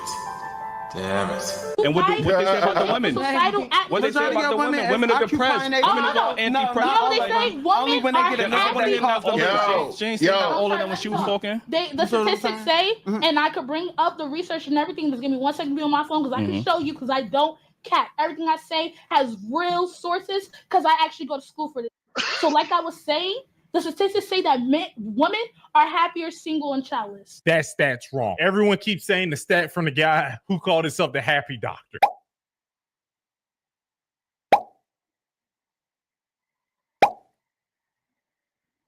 Everyone keeps saying his stat. That's wrong. And they actually say women who don't have kids and are single are actually more depressed. Everyone just keep using the happy doctor stat like he's real. Like that says a lot about our society. Yeah, that's all planned and plotted. So, But what Mike, but So what when my y'all get old, y'all all my main sad point and was So, my main hey, point was Sean, What's up, man? if 1 out of 3 women have said they medicate they medicate themselves.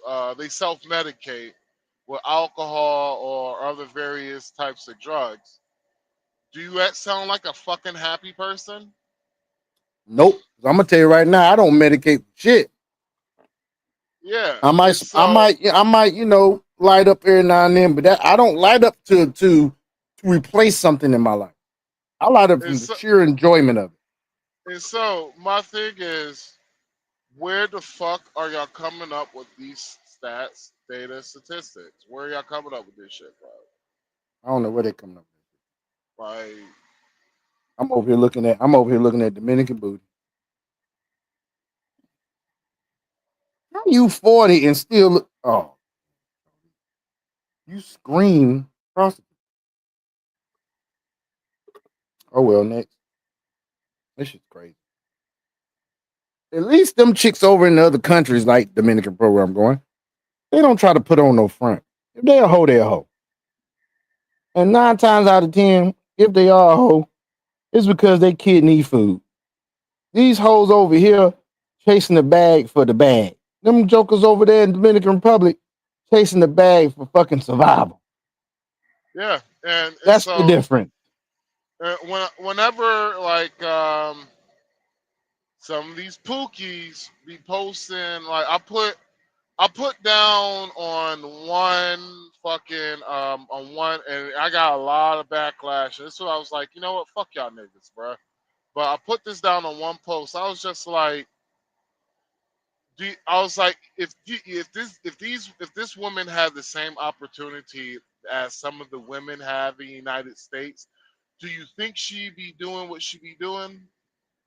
And homie, he responded. He was just like, I don't know, I don't care. I was just like, see, that's the part. I was like, whenever these women talk shit about passport bros, you niggas make the argument every single day of the fucking week. And I was just like, bruh, it's you're making us look bad, right? But Mhm. so these mangoes, majority of these women doing this shit for survival, Mhm. doing this shit because they had no other choice. Now, will you find a mango who might do this, who might be Americanized? Yes. I found 2 of them. They still pleasant though. But here's the thing. You bitches have had some of the best opportunities in the world. The best. And Education. the only bright idea you bitches still could come up, we still gonna be hoes. Yeah, that's crazy. You can go be a CNA easily. You can be a dental hygienist easily. No. It's like I told that one dude who was from Memphis. I was like, you have the opportunity to do anything and everything in the life, nigga. You telling me the best thing you thought about being was a drug dealer? He was like, we don't got the same opportunity. I was like, yes, the fuck you, dude. I was like, you got the same opportunities as I had, nigga. He was just like, well, it sounds like you had a better life than I did. I was like, nigga, I was fucking homeless at 16 years old. What the fuck you talking about? He couldn't say Fuck, shit. nigga.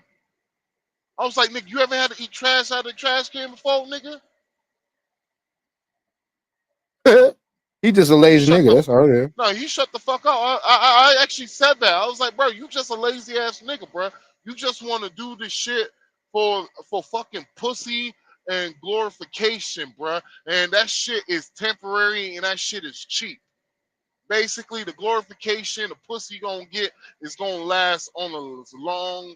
It's gonna last as long as you that nigga, bro. And I guarantee you, bro, I have watched many niggas fall, and I have watched greater niggas than you fall for the same thing you doing. And the crazy thing is, these niggas had the same mindset as I had, probably even better, but they still did the same shit. That's what got everybody else fucked up in the hood. Still did the same shit. And that's what these bitches are. These bitches are like, bruh, some of the shit that have literally said, I'm like, I could clearly see that they literally sucked so much dick that their brains blew up. They literally got their brains blown out. Literally. Mm. Talking about you could be a modest and be a stripper. Bitch, please. Damn sure can't do that. I can't believe that bitch said that out of her. You could be modest and still be a stripper. It's the most wildest shit I have It is ever. wild. That's wild as hell. Wildest shit. It's like this. It's like she big back now, but big back. Even when she, I was just saying, listen here, bruh. And I kept it real with her. I was like, the reason why, the reason why you can't get the man that you want, I told her, your expectations is fucked up. And she was just like, what do you mean? I was like, yo, you got champagne dreams on a Budweiser budget, bruh. I'm like, you a 5 gunning for a 9. I'm like, the niggas you fuck with are 9s, but every last nigga you fuck with don't fuck with you afterwards. And I was just like, I know you. You ain't a toxic person. I was just like, you literally fuck your way up and date your way down. That's what most women do. They fuck up and date down. That's the reason why they have they have unrealistic expectations. Because I'm gonna be real with you, bruh. One of my homeboys, bruh, he was a broke dude, but the nigga was beautiful. A beautiful ass, flexy ass, sexy ass nigga. I'm man enough to say that was a beautiful ass nigga. I'm like, God damn. And what made his ass beautiful though? Well, I know 2 dudes. I know Blaze and J.A. ain't gonna say his name, but all my homies who listen to this, you know who the fuck I'm talking about. One was a white boy, one was mixed looking, but he was black. So the homie who the white boy come from a good family, not only comes from a long line of a good family. We used to call him white chocolate, never acted white. Never acted black, but nigga ball like a nigga. Most of his friends was niggas, but always acted like a good old Christian colored white boy. Nigga had the most beautiful eyes I ever seen on a man. Pause. I swear to God, nigga. You are a clown in the night. When you look in this nigga eyes, nigga, you will hear the ocean, nigga. Oh, nigga. I swear to God, nigga. On my nigga. Damn. You thought, one of my partners, BT, You said this nigga's beautiful? Nigga. BT, you know, nigga. Most pussy getting pretty boys I know. This nigga said the same shit, bro. You look in that nigga eyes, you hear the ocean, bro. I looked that nigga eye, I was like, nigga, I see how you be fucking all these bitches, bro. And this nigga smiled. I was like, what you talking about, bro? I was like, see, you're doing it now. And shit. One of my girls, she was just like, yeah, he got those baby blue eyes. I was just like, bitch, shut up. And so anyway, these niggas used to get away with everything with women, bro. When I say How was that? How was that? Why did they get away? Because they were beautiful. My nigga Blaze, one of his girlfriends he was fucking with, he had many. One of the girlfriends he was fucking with found out he fucked his sister, still didn't break up with her. Damn. That's crazy. Not only fucked her sister, but recorded this shit. Wow. Found out because she was looking for a goddamn photo of them and send the video around the friends group. This nigga plowing her sister from the back. Took a year. They broke up a year later after this nigga probably cheated on her. I don't know, 75 different fucking women. She finally got tired and left. And she literally went around how he wasn't shit, he ain't shit, yada yada yada. And I literally said, you watched a video of him piping your sister from the back, bruh. Like, what more do you want? I was like, what more signs that you want from God to give you that you should leave this nigga?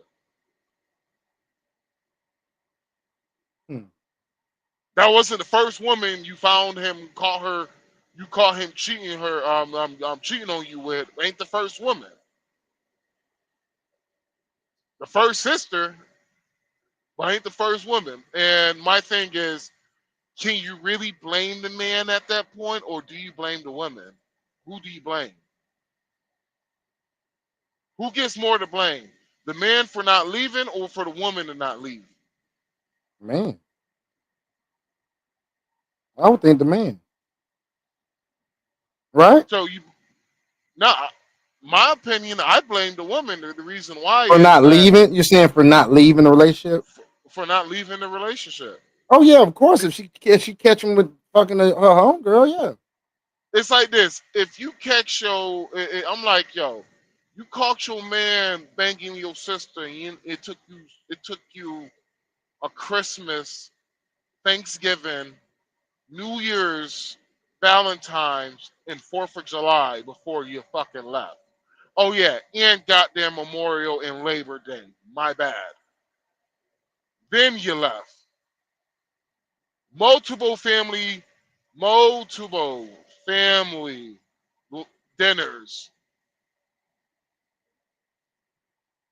Bitch, you still didn't leave. In my book, Sean, don't you think that's a little bit out? That's a woman's fault for Hell not yeah. leaving? Hell yeah. But women will blame the man though. That's great. At what point did a nigga get in his head like, well, maybe she might be cool with it? Oh, he got that in his head that she cool with it after she ain't fucking leave the first time when she found out. You said they broke up a year later, right?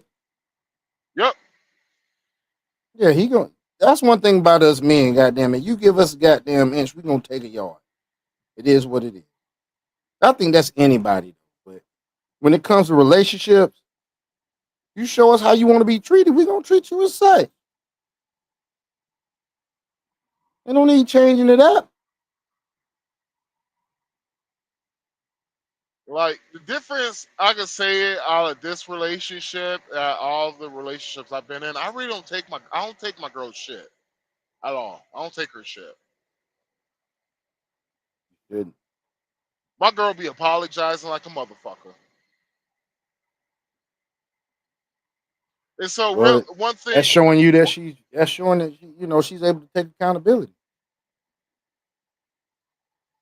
And so, like, you should have seen how I literally told my woman yesterday, nigga, you are acting.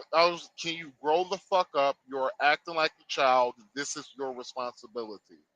That's what I said to my girl yesterday. She did not like the way how I said it, and she told me, she stated she did not like the way how I said it. I don't think I apologized.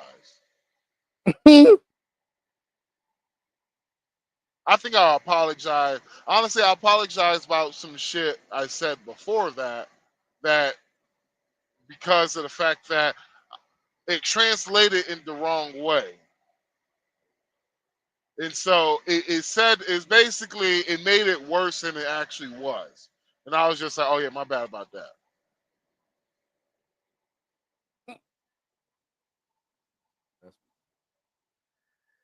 That is funny. And so for me, it is, I'm giving my woman constructive criticism of how I view her in this relationship. Right. How I view her when she has responsibilities that she's not supposed to fuck up at. Right? Yeah. In my opinion, if I put somebody else's life in your hand, I should be able to depend on you for you to do this shit, right? The only problem that she messed up was she was supposed to handle the more important shit first.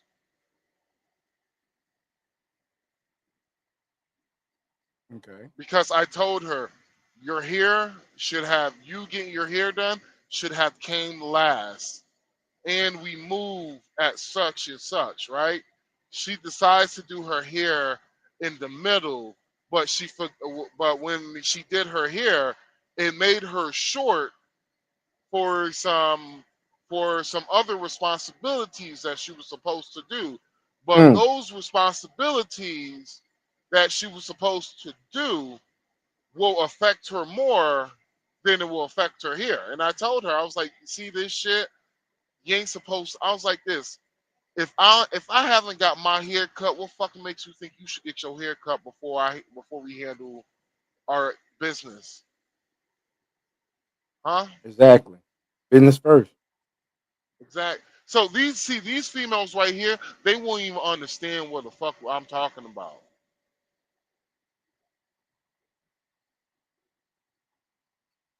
See, these hoes right here, they would be like, yeah, I know that. See, these the hoes right here won't even listen enough to where you might be giving them a overstanding of what they already know. Mm. Or overstanding what they already understand. See, these are the type of bitches that you will tell them something again. It will be a different person that'll tell them something again. These are the type of bitches like, you know what? I might need to go back to the drawing board because maybe this is the third, fourth time somebody says something to me like this. Maybe I need to go back to the drawing board. They won't do Well, that. They don't as I think. They don't think digress. like that. Yeah. They don't You're think like absolutely that, right. bro. Well, as I digress, back to the tape. That you guys are actually like the really rulers of y'all universe. Y'all are the ones that are in power. Y'all voices are heard way much more than women. But yet y'all complain to us Not in instead of America. complaining to the people that are in power. It's not incorrect. Hold on. It's Sean, not. I feel I'd like to take a poll. Do you feel like your voice is heard more in America than a woman? Hell no. Absolutely. You said the man's voice. You said nay. The woman's I voice say is heard nay. more. Yes. Nay too. The nays have it. Bitch, you're wrong. That's 3 nays, including the other nigga, including the other. If Dragon just snored, said nay. God damn it.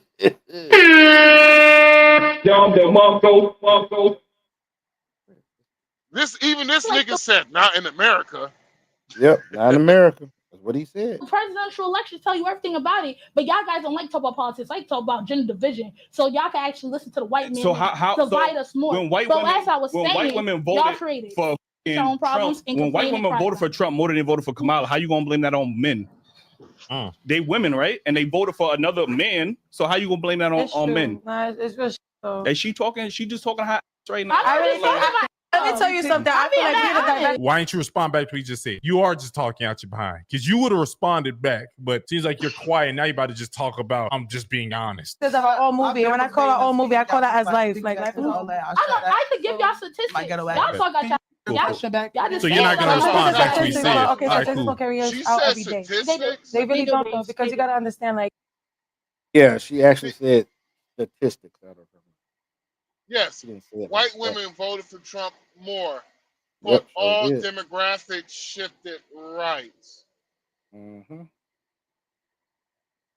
The last one. The whole, honestly, not only the whole world shifted right. The fuck are you talking about? They don't pay attention to shit, dude. They just You be haven't running their seen Thailand. They have had pro-Trump rallies. Japan, pro-Trump rallies. El Salvador, pro-Trump rallies. Dominican Republic have had a pro-Trump policy because of the fact that all your Democrat policies are shit. Yep. And the world has realized that shit. Do you realize every fucking country that has had USAID, they're not better for it. They're actually worse off.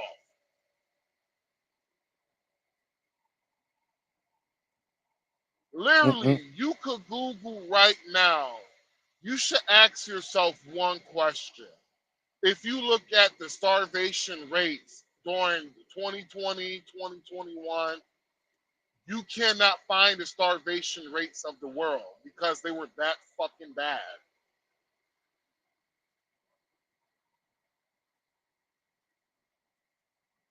Elon Musk could have ended world hunger. I repeat it. Elon Musk would have repeated world hunger. He would have stopped world hunger. Do you know what happened? Why that didn't happen? Well, it didn't happen. Elon Musk even pledged that he would do it. He asked one thing and one thing only. The most simplest shit. He asked the World Health Organization to open their fucking books, and they said no. Damn. Damn. They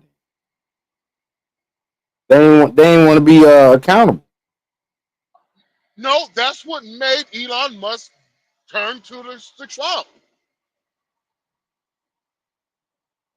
That's what made him start. That made that right there. That was the beginning of dark Elon Musk of going towards the right. Whenever he asked the World Health Organization, he even pledged he would end world hunger if they opened their books, and they never did. Then I had somebody that tried to say Elon Musk is a piece of shit because he couldn't end world hunger. And I was just like, yeah, he actually pledged he wanted to do that. They said they want to open their books to do it. Shows you that they were full of shit. Why do you think you don't see no more feed the children of Africa shit? Feed the children of the world shit? Because we all found out it was bullshit, but you niggas is still sleep. Sleep ass nigga. I always used to wonder why the fuck as much money as people have and send over there in these monthly donations, why the fuck that shit ain't getting no better? See the same kids with flies flying all around them in fucking poverty. How about stop trying to feed these motherfuckers? How about this? Give these fuckers chicken.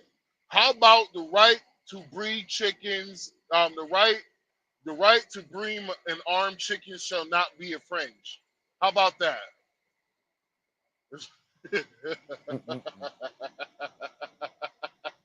You right, bro. If you give these niggas chickens, they could make more chickens. Not only they can make more chickens, but they can feed themselves off the eggs. They can use the fertilizer from the chickens to goddamn fertilize the soil. They could grow food and all that shit. But no. They don't want to do that. Hey, bro, you heard about them trying to make Trump derangement syndrome a damn mental illness? Bruh, at this point, it is a mental illness, bruh. What do you think? It is. On to the Like, are you thinking about statistics when you went to the grocery store? You over here looking what you looking at? Like, No, but I you're literally not had thinking a about that shit. person Okay, but that's when you're on your like you. The uptick in abortion for the last 10 years on Donald Trump. Crazy, dog. I was Everybody, like, you said what? I said that's crazy. I'm my bad. You're kind of low. I ain't hear you. So what? I said it's crazy. That's crazy. Nah, nigga, that's beyond crazy, bro. That is like how I watch a nigga who try to blame the Trump assassination on Israel. I'm like, nigga, you ain't see the new fucking Benny Netanyahu nigga with legs crossed and the motherfucker, boy. This nigga was like, hey, what's good, Trump? What's popping, big? We got Don T back in President. We got that 2020 4547. We got that Donald Trump back. Yeah, that nigga. Yeah, that's how Benjamin Netanyahu was. That nigga was like, "What's good, pop?" That nigga fucking when that nigga shook Donald Trump's hand, nigga, you heard a fucking pop like that nigga like dapped him up. He nigga, dapped like, him up. yeah, nigga, you heard it. Heard her. You know You that heard her. pop. Hey, you heard her.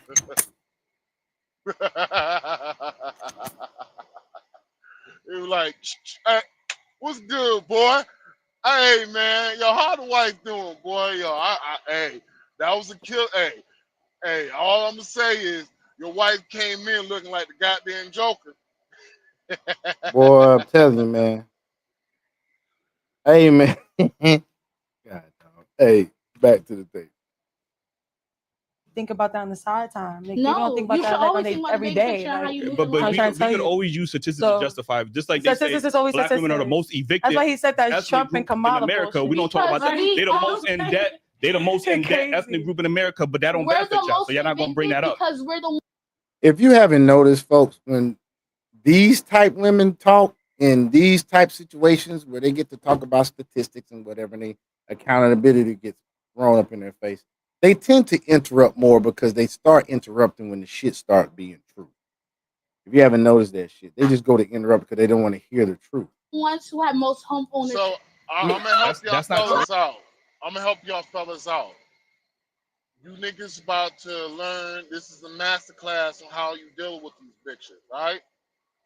Whenever these hoes start talking about racism, sexism, this bullshit, and they really don't know, don't hit them jab for jab. You gotta hit them where it hurts.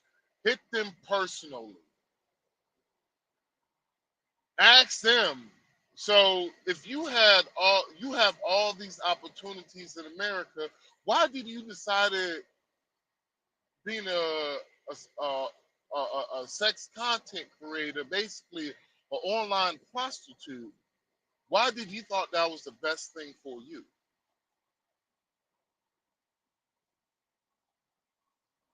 Yeah, you gotta hit And them. You gotta hit them in the gut. and what she gonna say is, well, being online, no, I'm not a prostitute. Well, that is literally the definition of the word. Basically, sexual gratification for money. That's basically literally what a prostitute is. Sure is. So Dang, round you trip gotta on sometimes round get trip on Delta. Right now, round trip on Delta, nonstop to Punta Cana is 400 and some change. Yeah, I'm Not bad. waiting a little bit because I feel like the diesel price is about to jump down to more. You think they are? I feel it all depends on. Well, nigga, just keep watching the markets, nigga. That's all you gotta do. Yeah, yeah.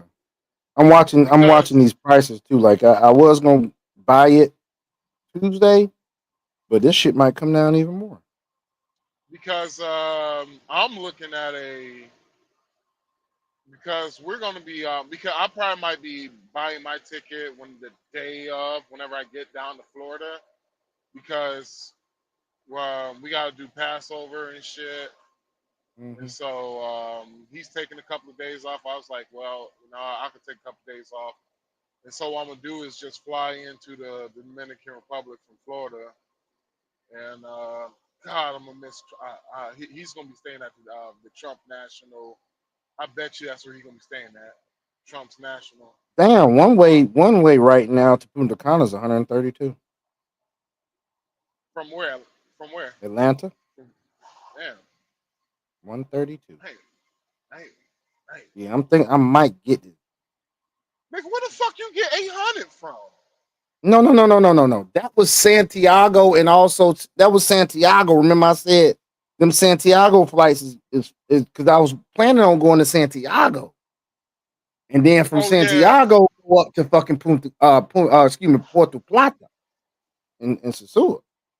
Oh, so yeah, so oh shit. So what you all right? So what you're gonna tend to find is Punta Cana and Punta Cana, because it's in peak season now. It's coming up peak season. You're gonna find that Punta Cana flights are gonna be on the they're gonna be on the cheaper side because because the peak season, and it looks like the price of nigga. Do you know what the price of gas is out here where I'm at? Where? What is it? The cheapest I've seen has been $2.39. Regular? Yeah, for regular gas. Over here is two. Cheapest I seen is two. I want to say 260, 269, 270. But they tend to range around here by around 280. Well, that ain't the cheapest. I know that ain't, and that's all truck stop prices. Now, if I go to the towns, it's going to, so the cheapest probably is like around, I have seen so far, is goddamn 220. I ain't seen that. Not around here. I'm in Texas right now. They got a Frontier nonstop. 9 a.m. in the morning, lands at 125 for 173, bro. Nonstop.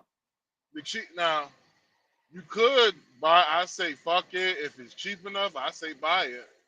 Or 173 is a good ass price for nonstop. The one I did before, when I went to meet up with Dragon and them, I paid 160 something and it had a stop. I had a layover. if prices keep dropping the way it does, bruh, nigga, Nigga, I might get this Frontier One way, bro. This bit, like I said, this is a nonstop. nigga, just imagine, bruh, if they do this ceasefire deal, bruh, they already got the mineral rights deal signed, right? He already signed the mineral rights. He already signed it yet, or no? Mineral rights? Not sure. But once Russia signed this peace deal, and United States take off some of their sanctions off Russia, bruh, price of What diesel you think's gonna happen? drop. Nigga, the price of diesel is gonna fucking drop drastically. And the price of diesel is gonna really affect everything, isn't it? Fuck yeah. Nigga, if diesel hit, if diesel nationally around the nation, if this shit hits on the average around below 310, oh my nigga. On top of that income, nigga, I'm gonna be real with you, bro. It's gonna be hard to take me out this truck.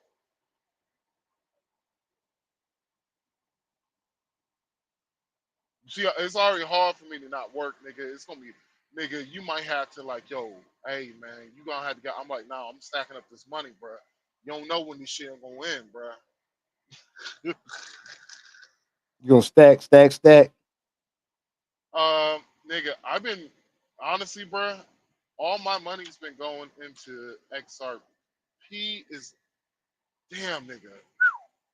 Yeah, I'm gonna start putting more money in XRP. I got a lot of Hedera and XLM, so I'm good. But I'm gonna start putting some more in XRP. I'm gonna probably buy some Polkadot, some Avalanche, some other shit. Nah, nigga, I got like, And get some stable coin. I'm like, only reason why I'm like contemplating. I'm even gonna talk to my girl about this shit. Me and her gonna have to have a nice little talking and shit. I'm like, all right, do you want to wait until? I was like, if you wait until June, this is what I'm doing. I'm just buying more crypto. I'm like, we in a down market. I'm like, yo, you don't understand how much this shit can be in the future, bro. Yeah, after this trip, man, I'm finna just dump all my shit in crypto, man. As much as I'm gonna Uber and put it in crypto, all that shit. I'm gonna be real with you, Sean. That's the only reason why I'm like, I kind of don't want to go until June, and that's it. It's because right now, nigga, this is gonna be one of the best buying opportunities probably in our lifetimes coming out. Mm-hmm. That's the only reason why I'm like, I'm biting my tongue. I'm like, So you gonna talk to her? You may delay the trip, the yeah, Easter trip. yeah, nigga, and just I come out there in June and I just rent the beach house for a whole month, bro.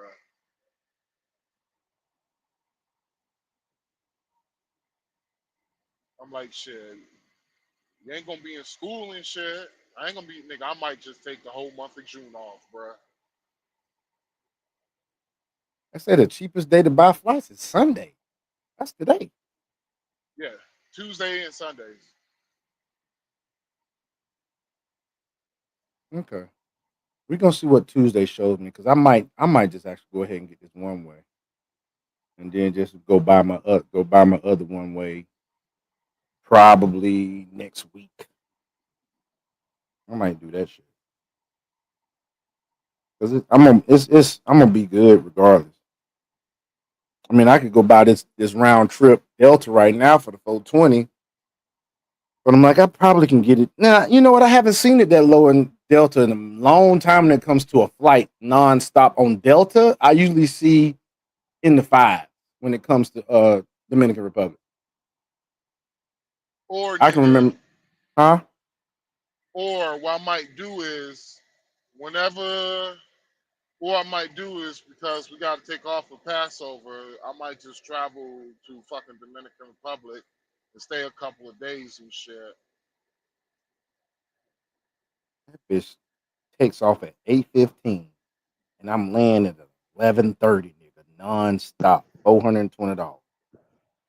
The economy seat, but it's $420, and that bitch includes a carry-on.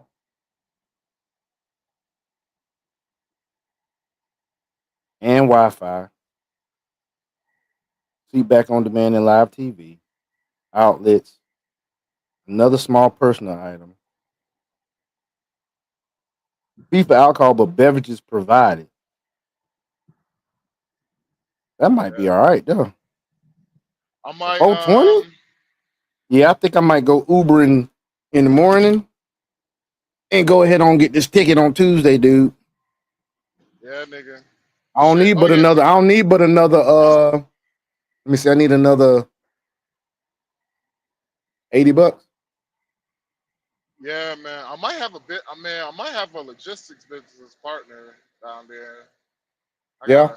Oh, I gotta Yeah. contact this. I gotta contact this taxi driver and let him know I'm gonna be down there and ask him what what's the spots to hit and everything. Because when I went the last time, he was like, "Man, I'll take you to Bavaro myself. I'll take you straight to the daggum." He said I'll take you straight to the brothel in Bavaro. I was like, "What?" I said, "That ain't what I'm here for, but I hear you." Yeah, I'm gonna contact him in the morning. I'm gonna give him a text. His name is Charles. He speaks English, so he's a good contact dude. Get information and shit. Because I was already contacting him about real estate and getting some just some advice. No, his name is Clarvey. Clarvey, that's his name. He likes to fish and shit. Matter of fact, I might go fishing while I'm down there. I know I'm gonna try to go horseback riding. I'm gonna go horseback riding. I'm gonna go ATV riding while I'm down there.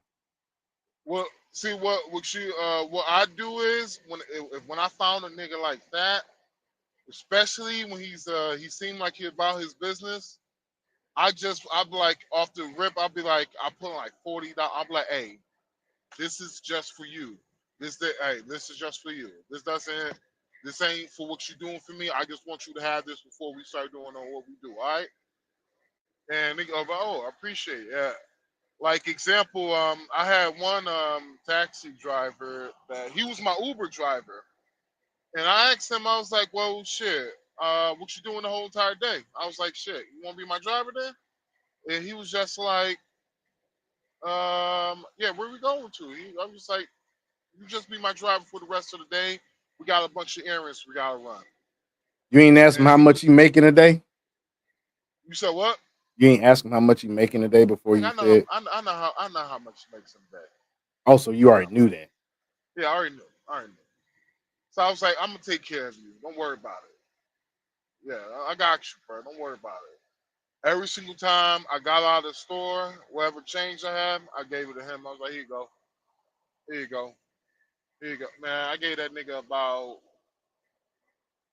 between 3 to 4,000 pesos just for that one day. Mm.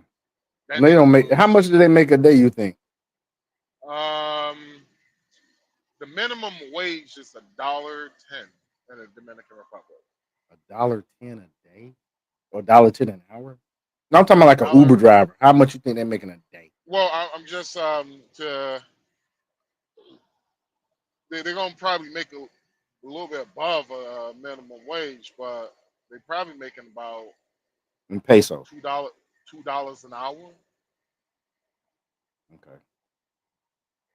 So we check that in pesos. 100 pesos an hour. 100 pesos an hour. So about 800 Remember, they pesos a got- day, they got probably. ex- Maybe 800 they got- pesos a day, maybe 1,200.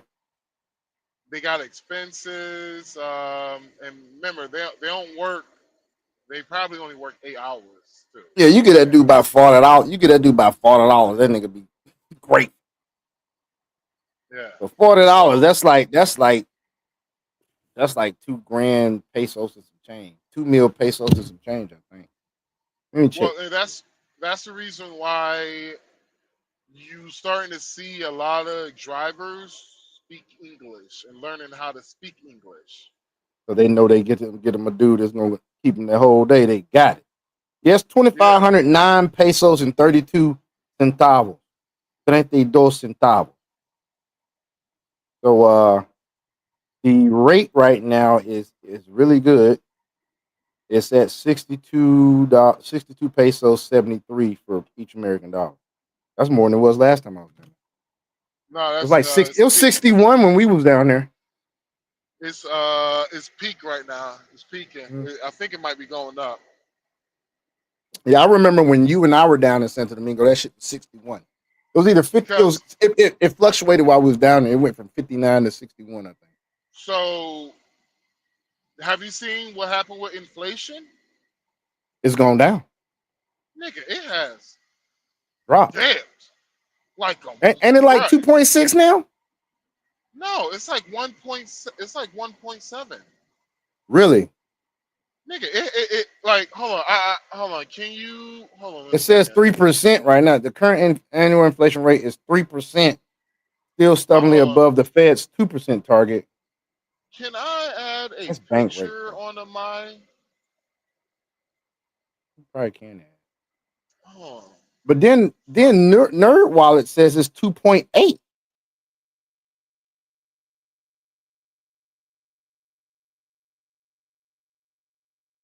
It had increased. It said inflation increased 0.2% in the 12 months ending February 2025, putting the current inflation rate at 2.8%. So it had actually dropped, then went back up again the last year of Biden's presidency. And then it's gone down now. Looks like. Let me see if I can find a better source. CBS says 2.8%. Let's see what else. look at the podcast group. The podcast private chat. Is that what you said? I don't see anything in the private chat. I'm clicked on it. Unless you put it in the WhatsApp okay. The WhatsApp chat. Okay, let me look at that. Shit. All right, folks. This is what Max just sent to me. This shit is crazy. You see, this is May. Going down May, June, July, August, September, October, it dips back up. Knows we still in Biden's turn here. Goes down November, dips. Look at how it rolls from November to December. January starts, and once again, he gets inaugurated. Look, down, down, down, down, down. Sharp dip, a little bit of even out, down. Goes up a slight bit, then sharp dip again. Look at this. Look at this shit. That's crazy. That is true inflation index. So that actually is month to month. That's guys. basically what you're feeling right now. Mm-hmm. You mean with the gas prices that went down a little bit? Well, that's basically nigga, that's basically like what you're feeling when it comes to this inflation right now. You seeing all Mm-hmm. that pressure you getting off of you? Mm-hmm. You see that? Like, and so look at if you look at gas prices, that's the same. It got the same shit. Wow. It's damn near the same shit. Like, example, like people will talk about, well, it was going down in the middle of the month. I was like, yeah, because it was the summertime. Like, tourism was up. Gas prices was a little bit down. Mm. But doesn't mean you wasn't feeling the bitch. But yeah, that Ooh. that is what we knew need new legislation. We What? just needed a What new was that president. you just said? What was that? We need new legislation. We just needed a new president. They had some balls to do something. Oh, they got a Gold's Gym. I'm sorry, man. So I'm looking at a map where I'm gonna be staying at. I'm just trying to so find this a is gym. what's going to happen from now on. Trump.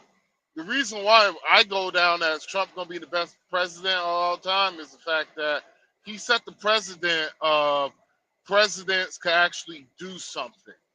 Yep. Because remember what Kamala and them was saying during the campaign when it comes to immigration? They said we need Congress to do this. We need Congress. No, you need Congress to do some shit so you can goddamn put your hand in the cookie jar. That's what the fuck you need, Congress. And so all the ones that saying, well, he lied, yada yada yada. I'm like, I don't know. You make this nigga look like he's a fucking fortune teller. Trying to tell you. Ooh, Yage Bar and Lounge. That's not far. You said what? No, I'm sitting there thinking out loud, man. I'm looking at this map of I'm not far from downtown Punta Cana. I'm not gonna be staying too far from downtown Punta Cana. Yeah, shit. I'm surprised he don't stay downtown. Well, I wanted to stay far. I wanted to stay kind of. I like to say if I'm doing example example when I was at Walking Street, like I stayed right there by Walking Street. Never do that shit again because you get tired of hearing music. Like I got a question. When you're done talking, I got a question. Yo, what's up? Hard Rock Cafe. If they got a Hard Rock Cafe, it doesn't say casino by it. I'm looking to see if there's a casino There near should be a me. casino in Punta Cana. Yeah, I thought so. How about there was a chick on Tinder talking about some she work at the casino and liked my picture. Yeah, a lot of mangoes do work at this casino. I kind of figured she's a mango. I ain't contacted because I was like, she said she crazy. And bitch say she crazy, believe it. She said a good thing about me is my madness. No, the fuck it ain't. In the Dominican Republic, I learned when the bitch tell you she crazy, she actually really means that shit. Exactly. That's why I was like, nah, I'm good. When she say she jealous too, she mean that shit. They pretty much will tell you who they are. They don't hide it. Just like in Thailand where they don't hide their lady boys, they don't hide they trans down there neither. They be all on Tinder telling you they trans. They don't care. Yeah, they don't hide that shit. They don't try to trick you. They really don't. Damn, my fucking mouse. They really don't try to trick you. And so I had a woman that told me I was homophobic for saying that. I was transphobic for saying that. And I was just like, ma'am, if you say you're looking for a man with money, right? And I just flaunt all this material shit, and I'm like, I got a Ferrari, yada yada yada, and shit. And you came to my house, it was a penthouse condo and all that shit. And you gave me the goods and all that shit. And right when you about to leave, you like, shit, we gonna do it. And I'm like, we gonna do this again. You like, hell yeah, I got you. You like, awesome. Yada yada. Then my homeboy walks through and be like, hey man, you been fucking in my house again? Wait one second, nigga. Ain't you been driving my car, nigga? Fuck wrong with you, bro? Man, take off my check. Man, those my clothes, nigga. Why you got my clothes on? You feel like you got tricked. Exactly. Same thing. Same thing. Same thing, baby. Just Gotta make it personal to him. Gotta make it personal. Gotta make, like I said, make Gotta that make shit. it, make it make sense. Make it make sense to their ass. They always saying that shit. Make it make sense. Okay, I'm gonna make it make sense then. Yeah. How I look and how I. Oh, see, I'm not. I'm telling you it the more nicer way. The darker way is me. It's like you just feel like you got, like I was just like, you feel like somebody just raped you, huh? When a man do you some shit like that, violated your trust, they feel like they just raped you, huh? Right? Feel like that? Yeah. That's how a fucking man feel. Technically, it is great what some of these trans women do, and y'all allow this shit to happen. And if a man does something and he's being transphobic, you like, nah. We telling you that we don't fuck around with this shit that Be way. right back, man. Because of the fact that we gonna hit you squared up in the jaw, nigga. Because of the fact that, like, yo, and I'm not saying don't harm people. Call your local officials and complain about this shit to them and see what they could do by changing laws. But what I'm saying is that it is not right for a person to consent to something that you're lying about.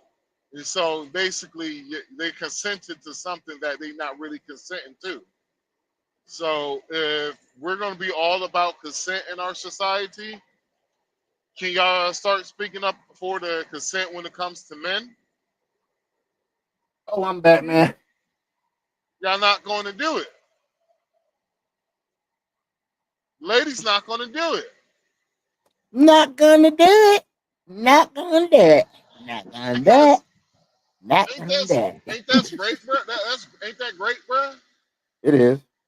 It is. Because if a man consenting to sleeping with a woman and find out that you're not a woman, you're not a biological woman. YouTube term. Then that is, in my opinion, he did not consent to have sexual relationships with a non-biological woman. Right.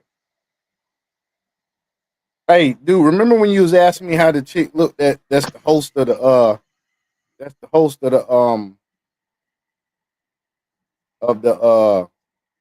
Airbnb I'm going to. This is her. No, they're Her gonna name show is. her. Oh, that's right.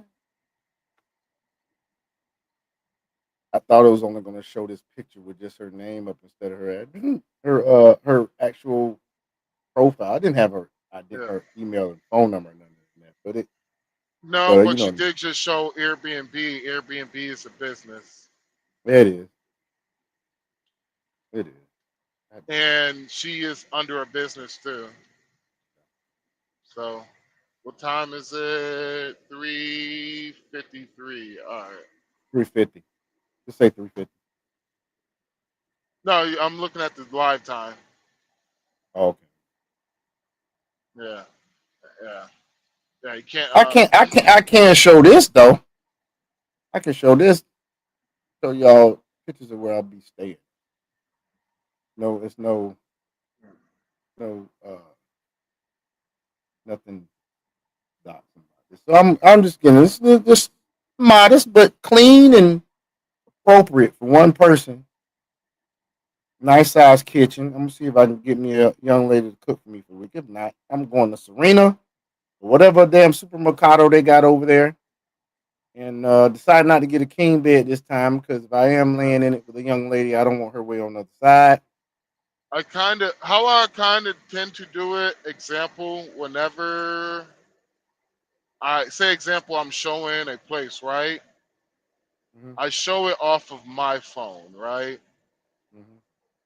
And the reason why I kind of like show it off of my phone, I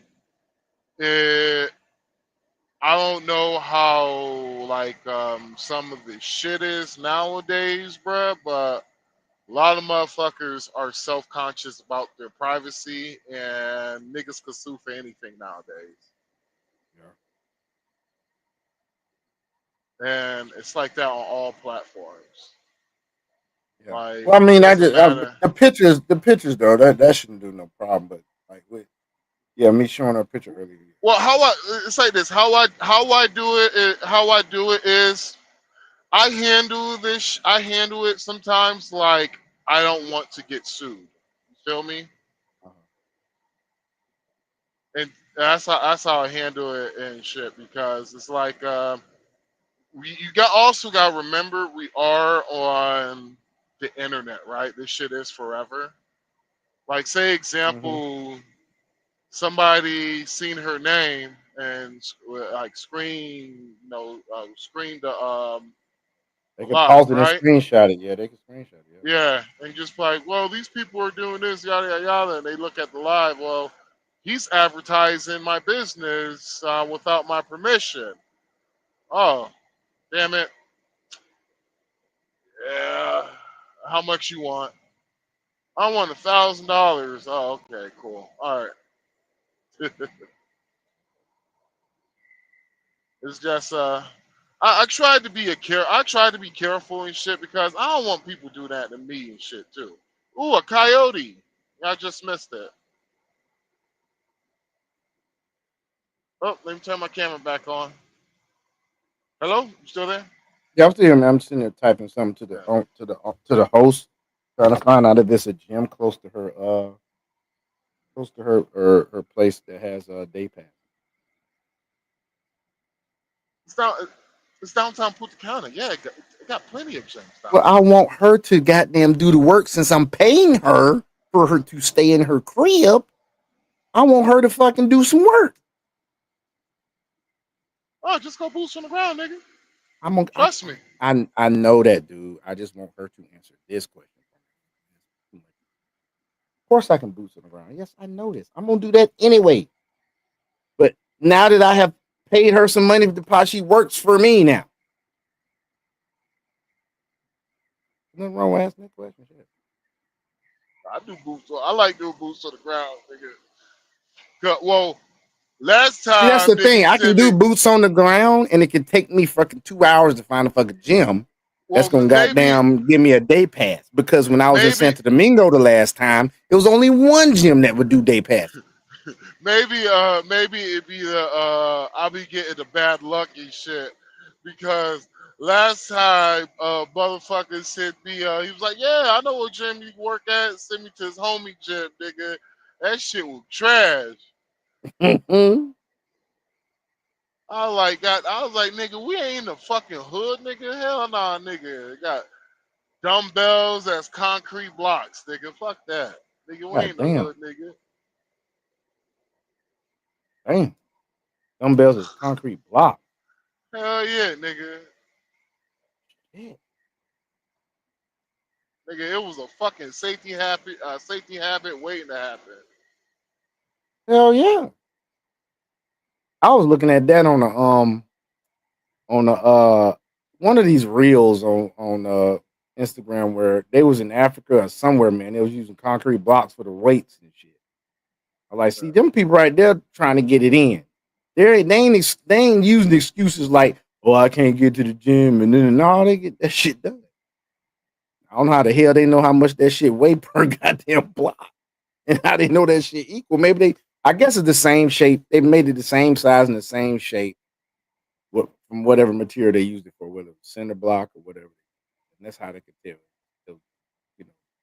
Well, same weight. I have seen some of these dudes, I've watched some of these dudes and shit that be on TikTok, Facebook. They be like African husband working out, all that shit. I'm like, bro, that nigga a prostitute, bro. What the fuck you talking about? Have you seen the one? Have you seen that one with this big ass fat ass African woman and these dudes is squatting her ass and whoever squats her gets her? Fuck no. Them Was she a big girl? oh big is not the fucking Was it earth American shit. chick? Oh, she's African. You know, in Africa, their culture is, you know, bigger the chick is, the more healthy. So you know they got big hips and they You said fat. what? I ain't hear you. You kind I of low. said in the African culture, you know, the bigger a woman, the more voluptuous she is, the more luck she brings you, or some shit. I can't remember exactly what the superstition is, but when I tell you this bitch was so big, bruh, oh my god, morbidly obese, dog, morbidly. Nigga. I wish I could find a guy. I wish I could find a daggum reel, man. I'd show it to you. Shout out to all the females from Morocco because y'all bitches I had to turn my Tinder off trying to get a nigga fucked up. Oh, they was like that, dog. They look like that. Nigga, yeah. They that bad, Morocco, huh? Nigga, oh my god, bruh. Mm. I believe you. Them Berbers it looks nice, bro. Them Berbers look nice. The Berbers in the Muslims, they look nice. Nah, nigga. No, bruh. Like I went to I asked my homie. I was like, "Yo, man, where?" I was like, "Yo, where all the man? Where I was like, where all the where all the sluts at, man? In your country at?" Oh, he's like, "Oh, I ain't gonna say where he told me to go to, but he showed me. He was like, "Oh, it's my hometown." He typed it in. He typed. He told me exactly. I put it in on that location. When I say nigga, Like that. talking about Kim Kardashians walking everywhere. Really? Nigga. And this was in Morocco, you say? Yeah. Mm-mm. The tip. I It's bet. if you look at the country, Go ahead. look at the tip. That's what I'm talking about. Morocco. Look at the tip of Morocco.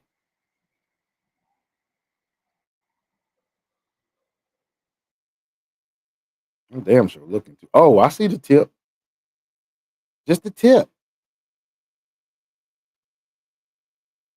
Hold on. Oh, it starts with a T, doesn't it? Dude, I think I heard of that place before. I ain't say no names, but I think I've heard of that place before. It's a famous getaway. I think I've heard it mentioned before in a movie. No, I'm not talking about Casablanca. my homie, he was just like, yeah. He said, that's the area you need to be at. Really? So that's a Pookie destination. Pretty much. He said you will find many traditional women in that country, in that part. But he said a lot of those women are. He's like a lot of those women are like third, second generation European, and he was just like it's not worse than the women in America, but he was just like, yeah, he's like he's like that's where you find the finer women at in that area. So he's sending you to an area that has traditional women? No, and that's nigga, fine. You ain't hear what I just said. And women that ain't shit. Yeah. He's like, So you they gonna have find they have traditional they have a what you call a cornucopia of women there. Basically, he was like, you have women who are progressive with traditional standards, and he's like, you'll find women who are just progressive. Mm. All right. You know how we have that you can't turn a hoe into a housewife? Mm-hmm. That shit is not equally That's around just the an world. American. Yeah, it's just an American. It's not equally around the world because Yeah, I've heard y'all talk about the Thai women that are getting scooped up that are freelancers. I just can't see But myself doing it. also, you have like so many, like all around the world, bro. This whole feminist shit has hit all around the world, bro. Oh yeah, it has. Like, It's going places. And hopefully, with Trump being in office, some of this stuff will start slowing down. But I don't think it's ever forward. man, I'm gonna be real with you, bro. I believe Trump is just a goddamn. He's just a repair onto the crack of the dam. Yep, it's just slowing the leak. That's all. And I don't believe. I honestly, I believe that. I believe it's just a slow in the leak, bro. I believe that how the American people are, bro. I just feel like we so far gone, bro, that we're at, bro. Do what? Say that again. All You I'm broke like up a little bit. I feel like we're so far gone that we're at the end of the rail, bro. We're at the end of the train, bro. We're almost there at the last stop, bro. Almost at Because the I feel last like stop. these idiots. Yeah, bro. I feel like these niggas have fucked this economy up. Has fucked the United States. Have lied, cash grabbed so much to a point to where you got niggas who are mad at Elon Musk for losing billions of dollars, but saying he's trying to get his friends rich. Yeah, stupid dog. Do you think any friend of Elon Musk who's a billionaire is happy with him at this point? I don't think they're hurting him, but they ain't happy with him. Yeah. You see how bad the market dropped? $3 trillion was lost less than 1 week. But also, your savvy businessmen also understand and know that this is the time to buy up. Yeah. Then it's a possibility it might dip again. Mm-hmm. Just buy some more. Wait it out. If it dips again and the gas prices are down, oh nigga, I'm buying shit. By the time June hits, I will be buying my trip to Thailand next year. Oh heck yeah, nigga! I told you I'm finna buy my shit this summer. I'm buying my fucking ticket this summer. Well, I'm gonna start watching the price and see what Hopper's up. Good God! Nah, nigga. By the time, what happened? Shit! I'm sorry, man. I was on Instagram trying to find this goddamn reel, this big old woman that they was squatting, and I run into a thick ass Latina that is not a BBL. Jeez. Woo! I'm gonna send it to you on the podcast, man. God damn. That don't make no damn sense. That makes absolutely no sense. No, I need to copy it. That's what I need. I need to copy the let me copy the link and I'll send it to you right now. Be prepared to get something from me, brother. This is oof, Jesus. I seen it before, but I ain't never seen it poke it out like that. They must have goddamn did something to that video, man. Whoo, God. Can she make a booty jump? Ooh. Ain't nothing but a fun time there, bro. You ain't marrying that. You not marrying that Yeah, nigga. Yeah, that's a BBL. at all. Nigga. Yeah, but I mean, it is, but it does match her thighs well. And it matches her thighs well. You know what? She's just a chick that got a BBL that works out. She's a chick that got a BBL that works out. Or she dances a lot to keep her shape. You know what I'm saying? Well, she's Exhibit A. Why a lot of foreign men do not like American men. And why is that? Well, it's the fact that they don't define us as strength, bro. Overseas, bro, they don't consider us to be strong Of course not. Of course not. as men. Like man, I'm saying that I'm saying damn now, but if I saw her in person, I wouldn't pay her no fucking attention. I'd look and keep on pushing. no, it's the fact that what has happened, bruh, these simp ass niggas have basically Throw a these whole bank niggas account have from been their ass. so bad, bruh. These niggas have made these bitches rich all Yeah, they making them rich off of damn tricking. These chicks in these other countries, the one that's charging a lot of money. These chicks getting rich off tricking.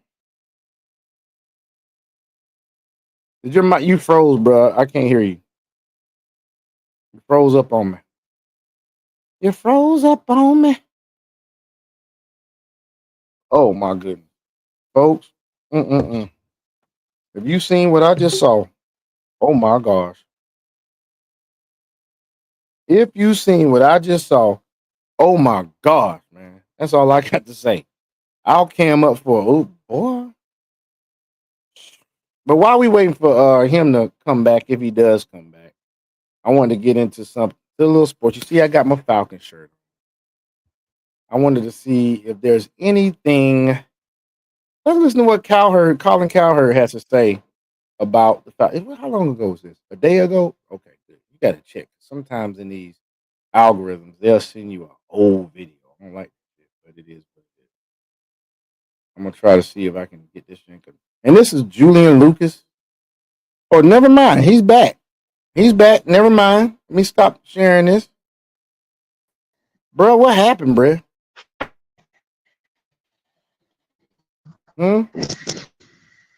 Testing 1, 2, 3. You good, man? 1, 2, 3. No, test it the other way. You tested the other way. You tested every time you come back in. He who What? That Chinese song you be goddamn singing, man.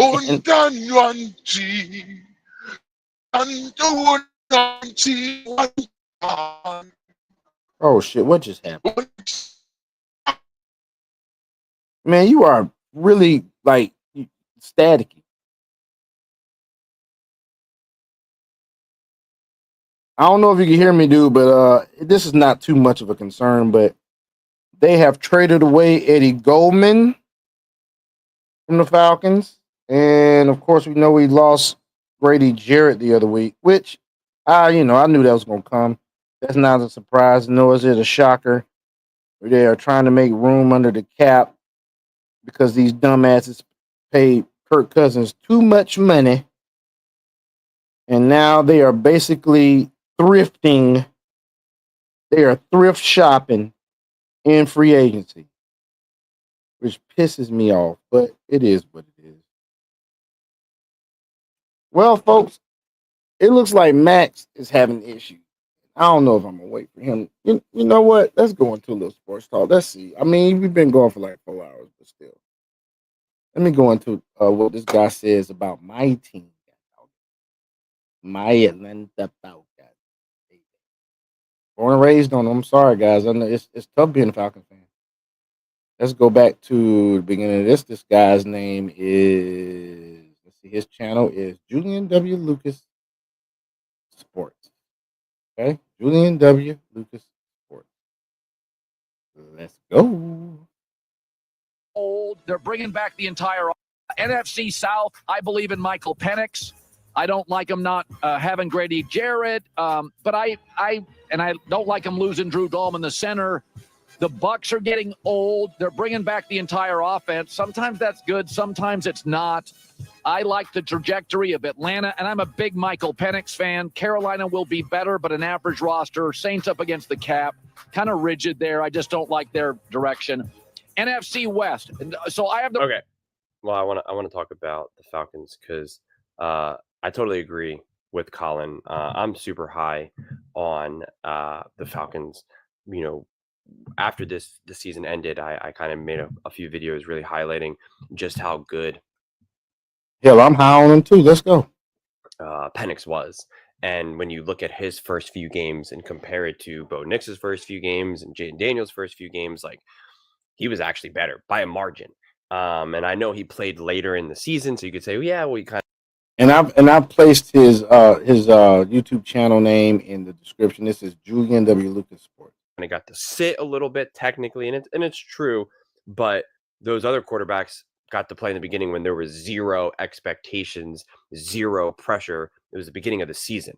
Whereas the Falcons threw in Penix and were like, bro, you got to win some games. If you win some games, like we can get it to the playoffs, right? And so that, I mean, like I can't tell you how much pressure that is on a guy.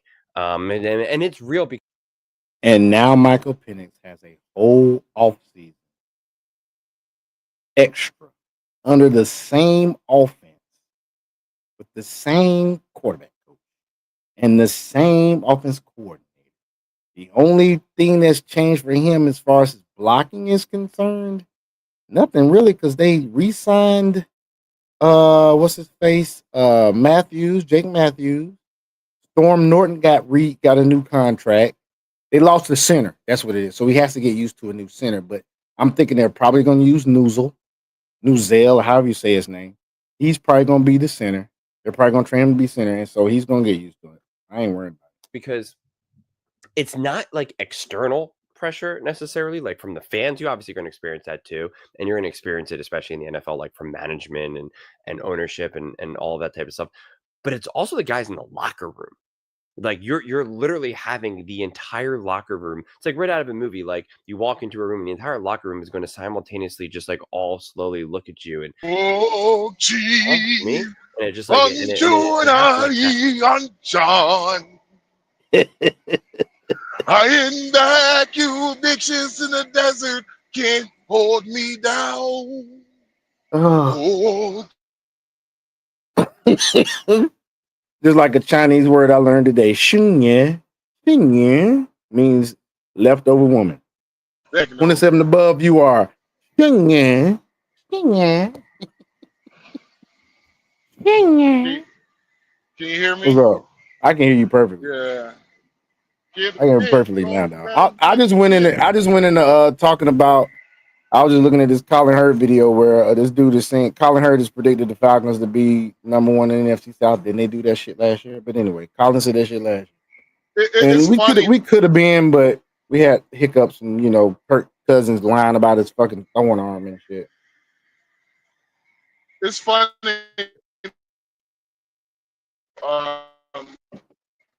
Boy, you are going. Niggas try to make it. Now I can hear you. I'm going in and out. I can hear you now. You're fine. All right, yeah, my bad, man. I'm about to go out again. I'm at this part of the desert. It's a dead zone. When he goes out, folks, we're gonna finish this and then we're gonna be out for the day because I'm gonna give me a little nap and then I'm gonna go in these Uber streets. And he just went out. Let's keep this going. Maybe it'll come back on. Like in a snap of the fingers, like that's the real deal. Oh, he's back, folks. He's back. Yeah. I'm just at this dead zone area. It's gonna be like 5 minutes until I'm out. Oh, okay. So you want me to go ahead and this until you get into a better area? He didn't hear me. Okay. He didn't. Oh, we'll just do it. And to see him play the way he played and step up the throws that he was making, I mean, I was wildly impressed. I do think they have to protect him because his lack of mobility was the one thing that stood out to me more than anything. Lack of mobility compared to Kirk Cousins.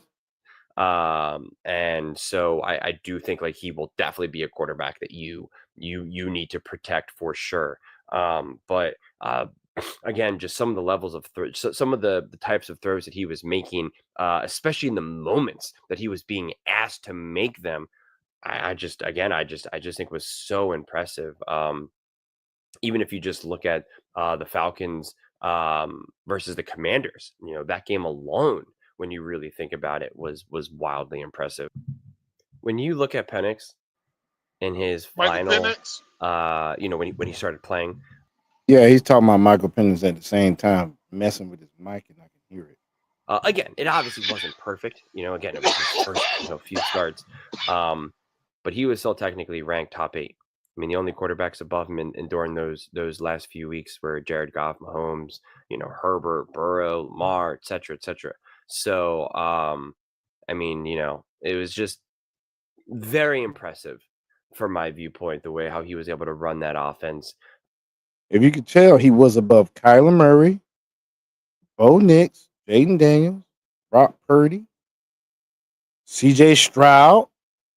He's above all these jokers, except of course Joe Burrow, Bryce Young, Baker Mayfield, Justin Herbert, Patrick Mahomes, Jared Goff. That's good fucking territory, if you ask me, folks. Especially what was even asked of him. When you just look at the sheer volume, like how I talked about that. Dude, fix your mic. I can hear you. Not you, Mac. This dude on his podcast, man, I can hear you messing with your mic. Commanders game, he had to throw the ball like 36 times. I mean, like, again, they were immediately asking a ton from him. And the truth is, the Falcons actually did a poor job of stepping up for him, because in that week period, in that 3-game period, he was also number 1 in drops passes from his receivers. That's definitely 8. I mean, that's you have your rookie quarterback enter the NFL, because I remember, right, I think it was that one fumble, or it was considered an interception where he caught it. I forget who it was who caught it. And it like yeah, that's enough of that. That's it. I just wanted to touch on that real quick. Well, folks, hey, check this out, man. I think, well, Max, are you back, bro? So my opinion was the Falcons waited way too late to put Michael Penix in. Of course. Because I believe, and people might say far-fetched, I believe if they would have put in Michael Penix 2 weeks earlier. And really in the Saints game, I would say. When honestly, Kirk Cousins hurt his arm. Because he started the last 3 games, right? Or do you think the Vikings game? Because the Viking game was after that. I believe at the trading deadline, when they seen that this nigga is trash and we overpaid, they should have put his ass in. Then I mean, he did lie about his arm to him, but it's still, you can tell by looking. You don't have to have the player tell you he hurt. You being a coach, you should be able to see that this motherfucker ain't working. It ain't working. Then I would have traded his ass. I would have tell him we ain't giving you another fucking dime. Sue us. Yeah. Most definitely. I would have been like, we ain't giving you another fucking dime. Sue us. Fuck you. Because well, you clearly go ahead. I'm sorry. I'm like, you clearly lied about some shit, because ain't no nigga. It shows that this nigga only had good receivers out his fucking career, bro. That's all it shows. Yep. That's all it shows. His show was trash. And the thing is you get Michael Penix this year now. Second year under the system, same quarterback coach, same offense coordinator. The only thing that's changing for him is we lost Drew Dahlman, which is the center. But they're probably going to put Ryan Newsel in at center. But he still got Jake Matthews. He still got Storm Norton just signed on. He's like a swing tackle. Or does he play guard? I can't remember. But Storm Norton got re-signed. Jake Matthews re-signed. We lost Grady Jarrett. I mean, he still was contributing and being the leader, but I knew that was going to happen because they got to trim the fat because these dumbasses spent too much money on fucking Kirk Cousins. If we wouldn't have spent all that money, let's say we would have got somebody like Russell Wilson last year. Man, do you know we be sitting so pretty right now? And they raised the cap. Do you know what Falcons gotta do, bro? Falcons just gotta do is get rid of Terry Fontenot. No, all thing the Falcons gotta do, get the best available. Outside of shit that you They already did that have. shit last year, bro. No, They did that shit last year. Yes, they did. They got the best available. Phoenix was the best available at that point.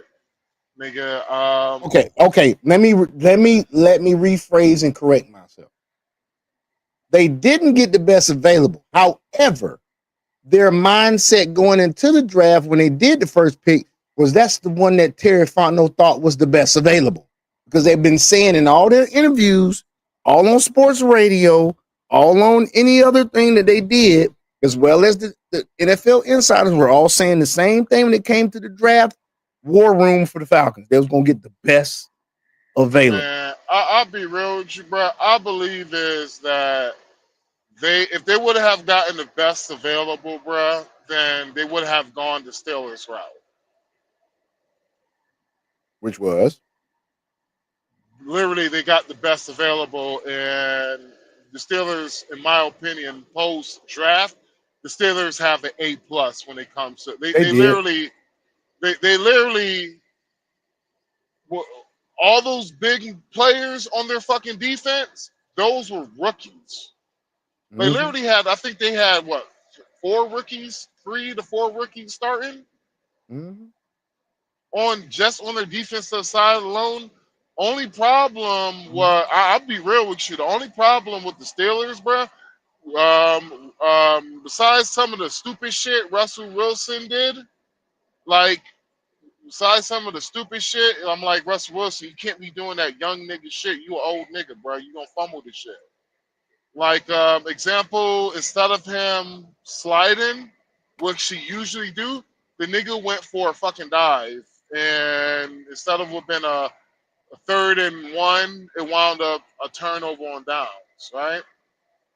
Right. And the wide receiver play, that was it. That was all that, like, George Pickens, the reason why George Pickens is, he's a great wide receiver, 0 fucking effort. He don't have no effort. Him and what's his face? Kyle Pitts remind me of each other when it comes to their effort, when it comes to the you know what I'm saying, to their route running and shit. Yeah. Honestly, what they're gonna have to do with for Kyle Pitts, get this younger version of him in the draft. That is all they got to do. They got to light a fire up Kyle Pitts' ass. They really do. We're about to replace you with a 5th round draft pick. You won't like that shit. Yeah, I say what they do: get the fastest tight end and develop that nigga.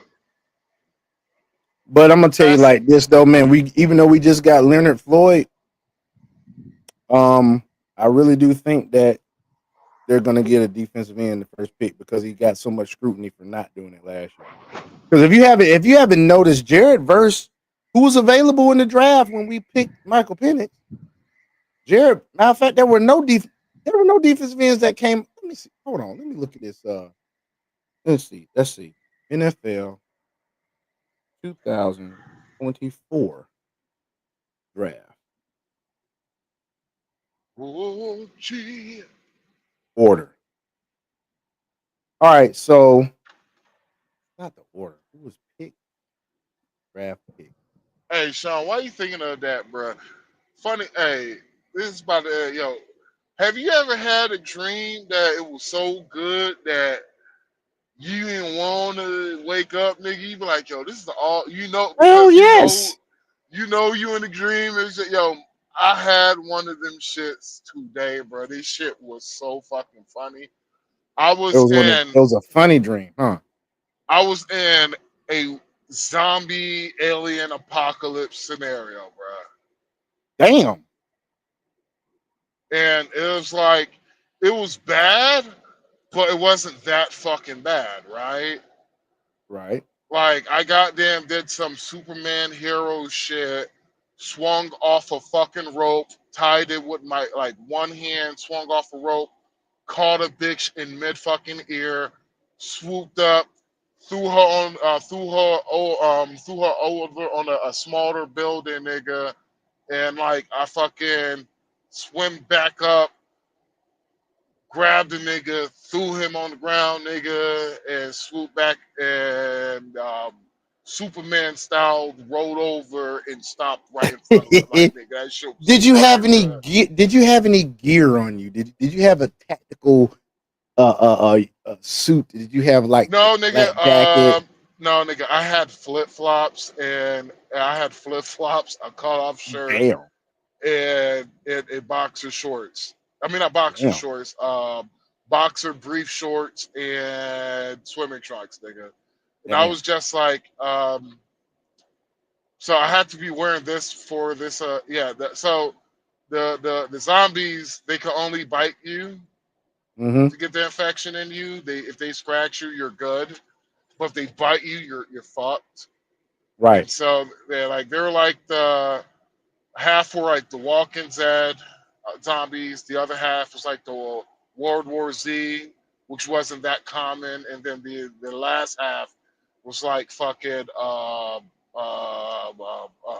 robot zombie types of like the World War Z, the TV show where the zombies could fucking talk and shit.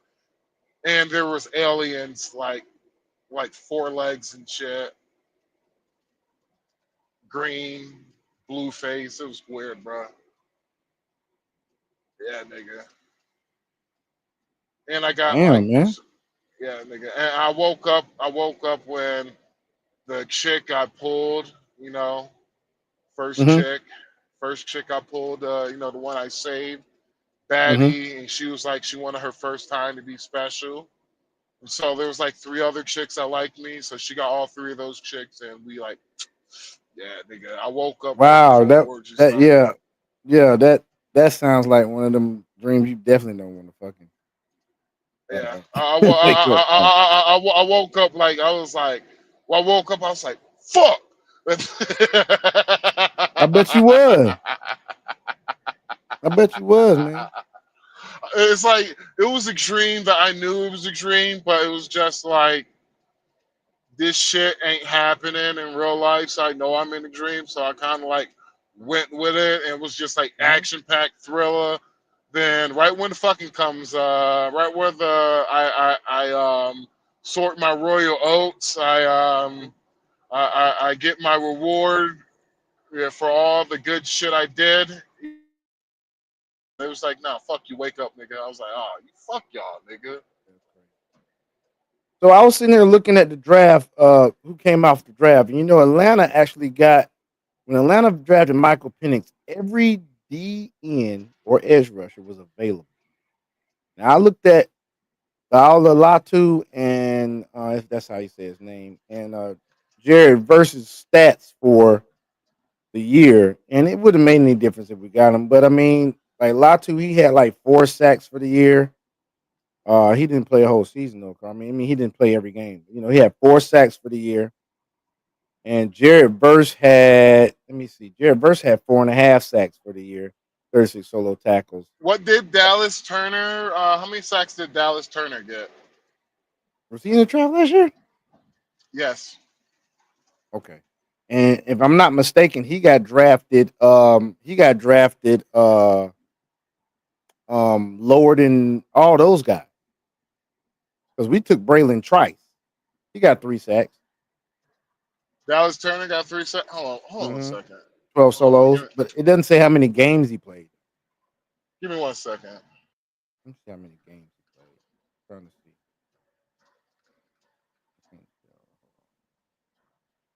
He only played 1, 2, 3, 4. He only played 5 games, dude.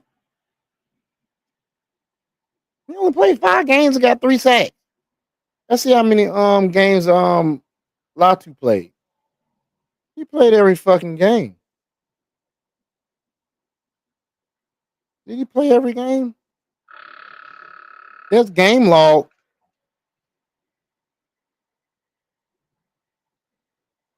He played more than Dallas Turner played. He played 1 from just the stats. It doesn't say exactly if he played or not, but I can see 1, 2, 3, 4, 5, 6, 7, 8, 9, 10, 11, 12 games. Only got 4 sacks. And Jared Verse, let's see how many games he played. Jared Verse only played. Let me see. He played 1, 2 postseason. Oh, he played 2 postseason games. 1, 2, 3, 4, 5, 6, 7, 8. So it was Brendan 13. Fisk. It was Brendan. Brandon Fisk. Brendan Fisk. Yeah. Brandon Fisk. Yeah, I need to see Yeah. what he did. So he had the most sacks by rookies, right? But you know what though? He's also was the fastest. He was one of the fastest D tackles. I mean, the D, edge rushers. No, he actually was a D tackle.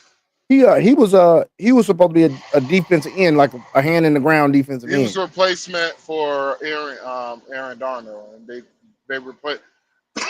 That was the Falcons' projected pick. And they didn't get him. Yeah, they didn't get him. And C. Robinson, they passed up on C. Robinson. He was 8.5 sack. 8.5 sack. 8.5 fucking sacks. And guess what? Let me see his game log. How many games did he actually play? 8.5 sacks. He played every game. 1, 2, 3, 4,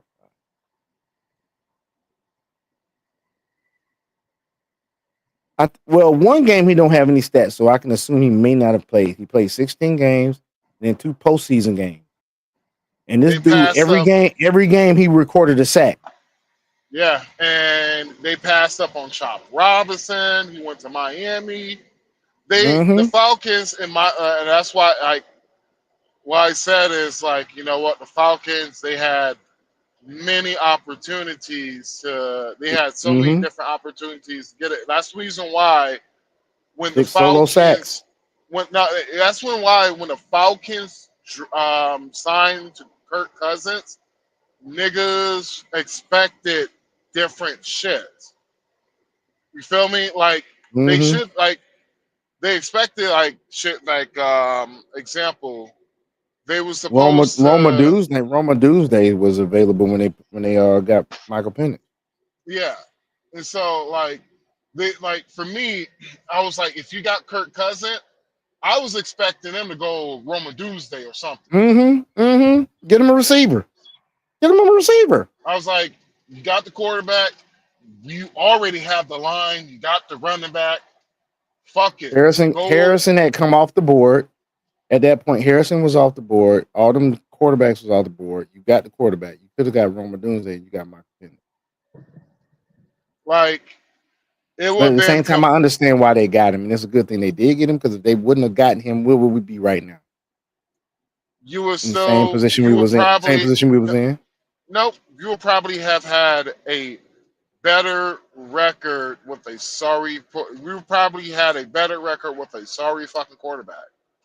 I'm sorry. What I should have said was this. I should have asked for this. Where we would be at the quarterback position if we wouldn't have got Michael Penix? Because quarterback, see, and here, this is all right. This is my opinion, right? And so, and I actually called it. God damn it! I called this shit out when we talked about this shit a year ago. When I said what I said. So I was like, when we talked about this, I remember talking about this shit in the draft too last year. So I was just like, I was like, when they signed Kirk Cousins, I was like, I see them getting Shedeur Sanders, all right. And I was just like, I see them. They got Kirk Cousins. They could do two things. They could work on a defense and just go straight defense, or what they could do is go offense, right? When they went offense, there's so many. You had to pick up the litter. When I think wide receiver core group was probably the better of that year when it came to the wide receiver core group. Was the better of all the positions outside of one quarterback, Josh Daniels, Jaden Daniels, my bad. Yeah, for Washington Commanders, right? So I was just like this. What they can do is, because my opinion the whole entire time has not changed with Kirk Cousins. He is a shitty quarterback with great receiver, with one great receiver, and that one great receiver makes the difference for him to make him look good. And I was like, what you do is you load up on the wide receiver, get that wide receiver, then you go straight defense after that. It would have been great if they would have done that. They got Braylon Trice as their second pick, which he gets injured in freaking preseason is out. Yeah. And I was just like, you do, and I literally said, second round, go straight defense after that. Best defensive player available. You got this year we got less picks this year. I think we got a third round. We got a first round, the 15th pick. Then we got a third round. We don't have a second round. We got a first, a third, I think a fifth, and a seventh. We don't have shit this year. And free agency, you think they would have done something like, I don't know, traded Kirk for a fucking pick. They don't have it though, because probably wouldn't have got a goddamn pick for him.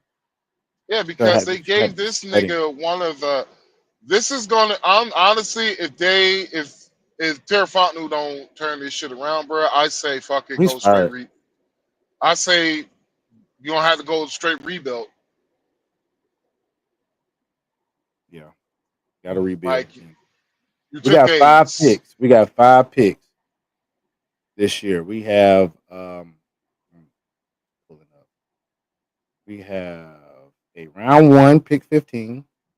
We do got a round 2. We got a round 2 pick 46. We don't have a third round. We got a round 4 pick 118, a round 6 and a 7. So we got a first, a second, a fourth, a 6 and a 7. Be good if we would have had a third and not had a fourth and just had a 6 and a 7 or a third. I would rather have had a first, a second, a third, and then a fifth and a 6th. We got a first, second, fourth, 6th, and a 7th.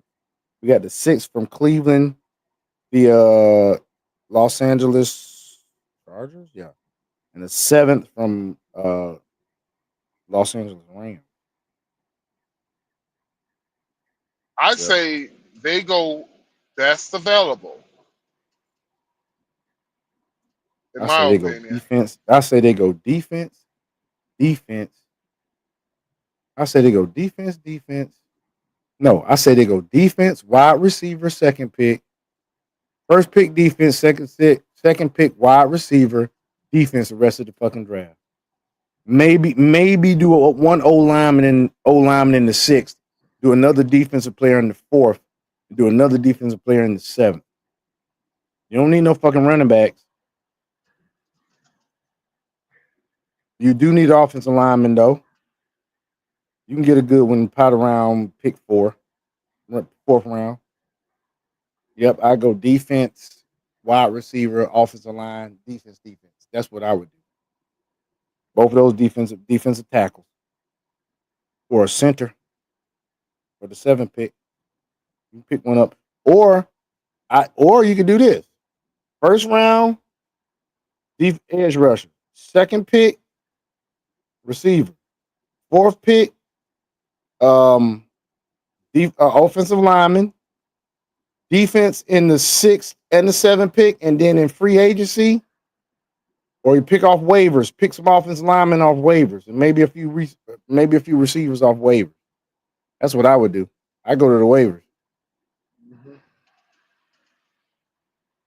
but we'll see.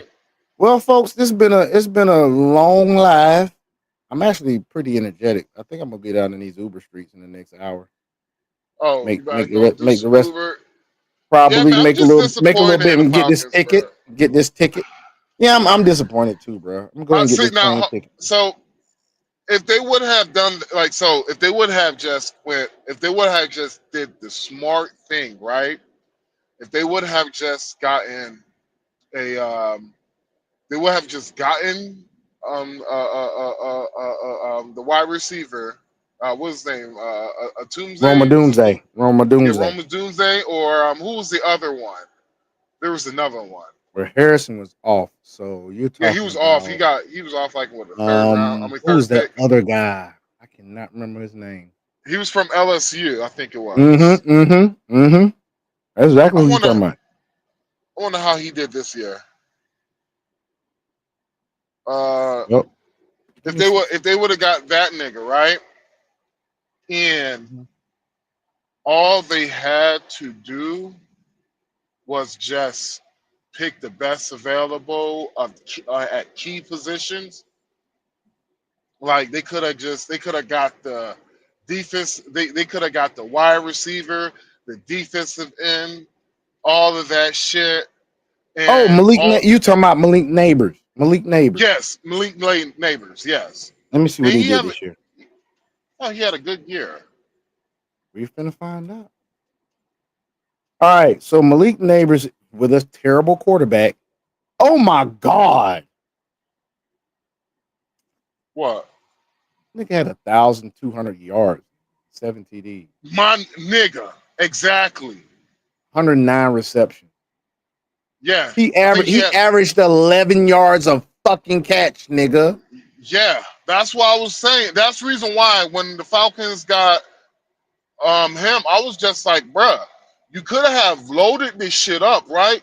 You know what the Falcons could, you know what they could do this if they would have just done that, kept Kirk Cousins, kept Kirk Cousins for that 1 year, right? We already seen it was gonna work Loaded out. up with Roma Doomsday. They could have got Roma Malik. Roma or I would, from my opinion, I preferred Neighbors, and because the He's a little reason why more I physical. prefer, He's more physical. one, he's a little bit more physical, and two, he probably had more of a better relationship with Shador Sanders, because if the Falcons would have done that, what I told the guy, that's what Shador the come out this Falcons. year. Yeah, Shador come out this year. Shador is coming out this year, and his draft stock is falling. And so, my opinion, and people who say I'm crazy because I'm like my stats with his stats, I was like, my opinion, Shador Sanders is going to be the better NFL player. The reason why is he got the swagger, he already has the fucking ego, he has the mentality, and the reason why I say he has the Got the mentality, DNA too. he has the DNA and he has the leadership and mentality. The reason why is he was the number one sack quarterback for 2 fucking years. Never called his offensive line out, not one time. Well, that's character there. And led the college football, was leading college. He was the top three. Honestly, he was the top three when it comes to he was the top two when it comes to quarterbacks. That's nice. In my opinion, I believe he should have been one of the finalists. That's just me. But he did all of that while being the number one sack quarterback, bro. That's crazy. You know who's the last quarterback that we seen that was like that? Was Jay Cutler. You saw what Jay Cutler did. Now I ain't gonna say I wouldn't sit here saying Jay Cutler was a good quarterback, was a great quarterback, but he was above average. He was your above average quarterback. Some season there was 2-3 seasons the nigga was great. It was like 2 seasons he was good, but the majority of the seasons he was average, above average, right? But He was. remember who came out that year with Jay Cutler? You had Steve Young. You had what was that fucker's name from LSU? Leon Reinhardt, something like that. Whatever that, the quarterback, the white nigga from LSU. They all came out. He was the first. He came out. Reggie Bush was the first one overall. Don't get it twisted. But then after that, it was that nigga, Steve Young, all that. And I was just like, I told my coach, because we had a bet on it. I was like, I bet you $100 Jay Cutler going to be the best one out of that group. Wow, son of a bitch, I was correct. Jay Cutler had the best career, the longest career. You see what happened with Steve Young? Nigga couldn't handle the NFL. Nope. Yeah. But my stupid opinions. But that was it for me. If you got anything else. No, I don't got nothing else. I'm sitting there just trying to find out how I can do this.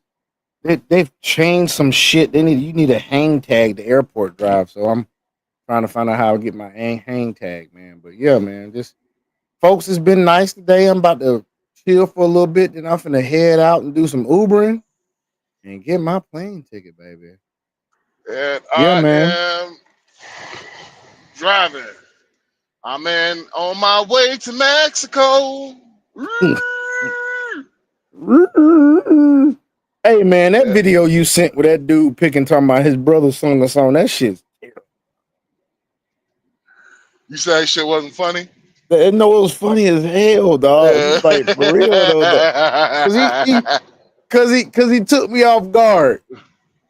He started playing, even though he said beforehand, he's a little retarded and whatnot on the spectrum.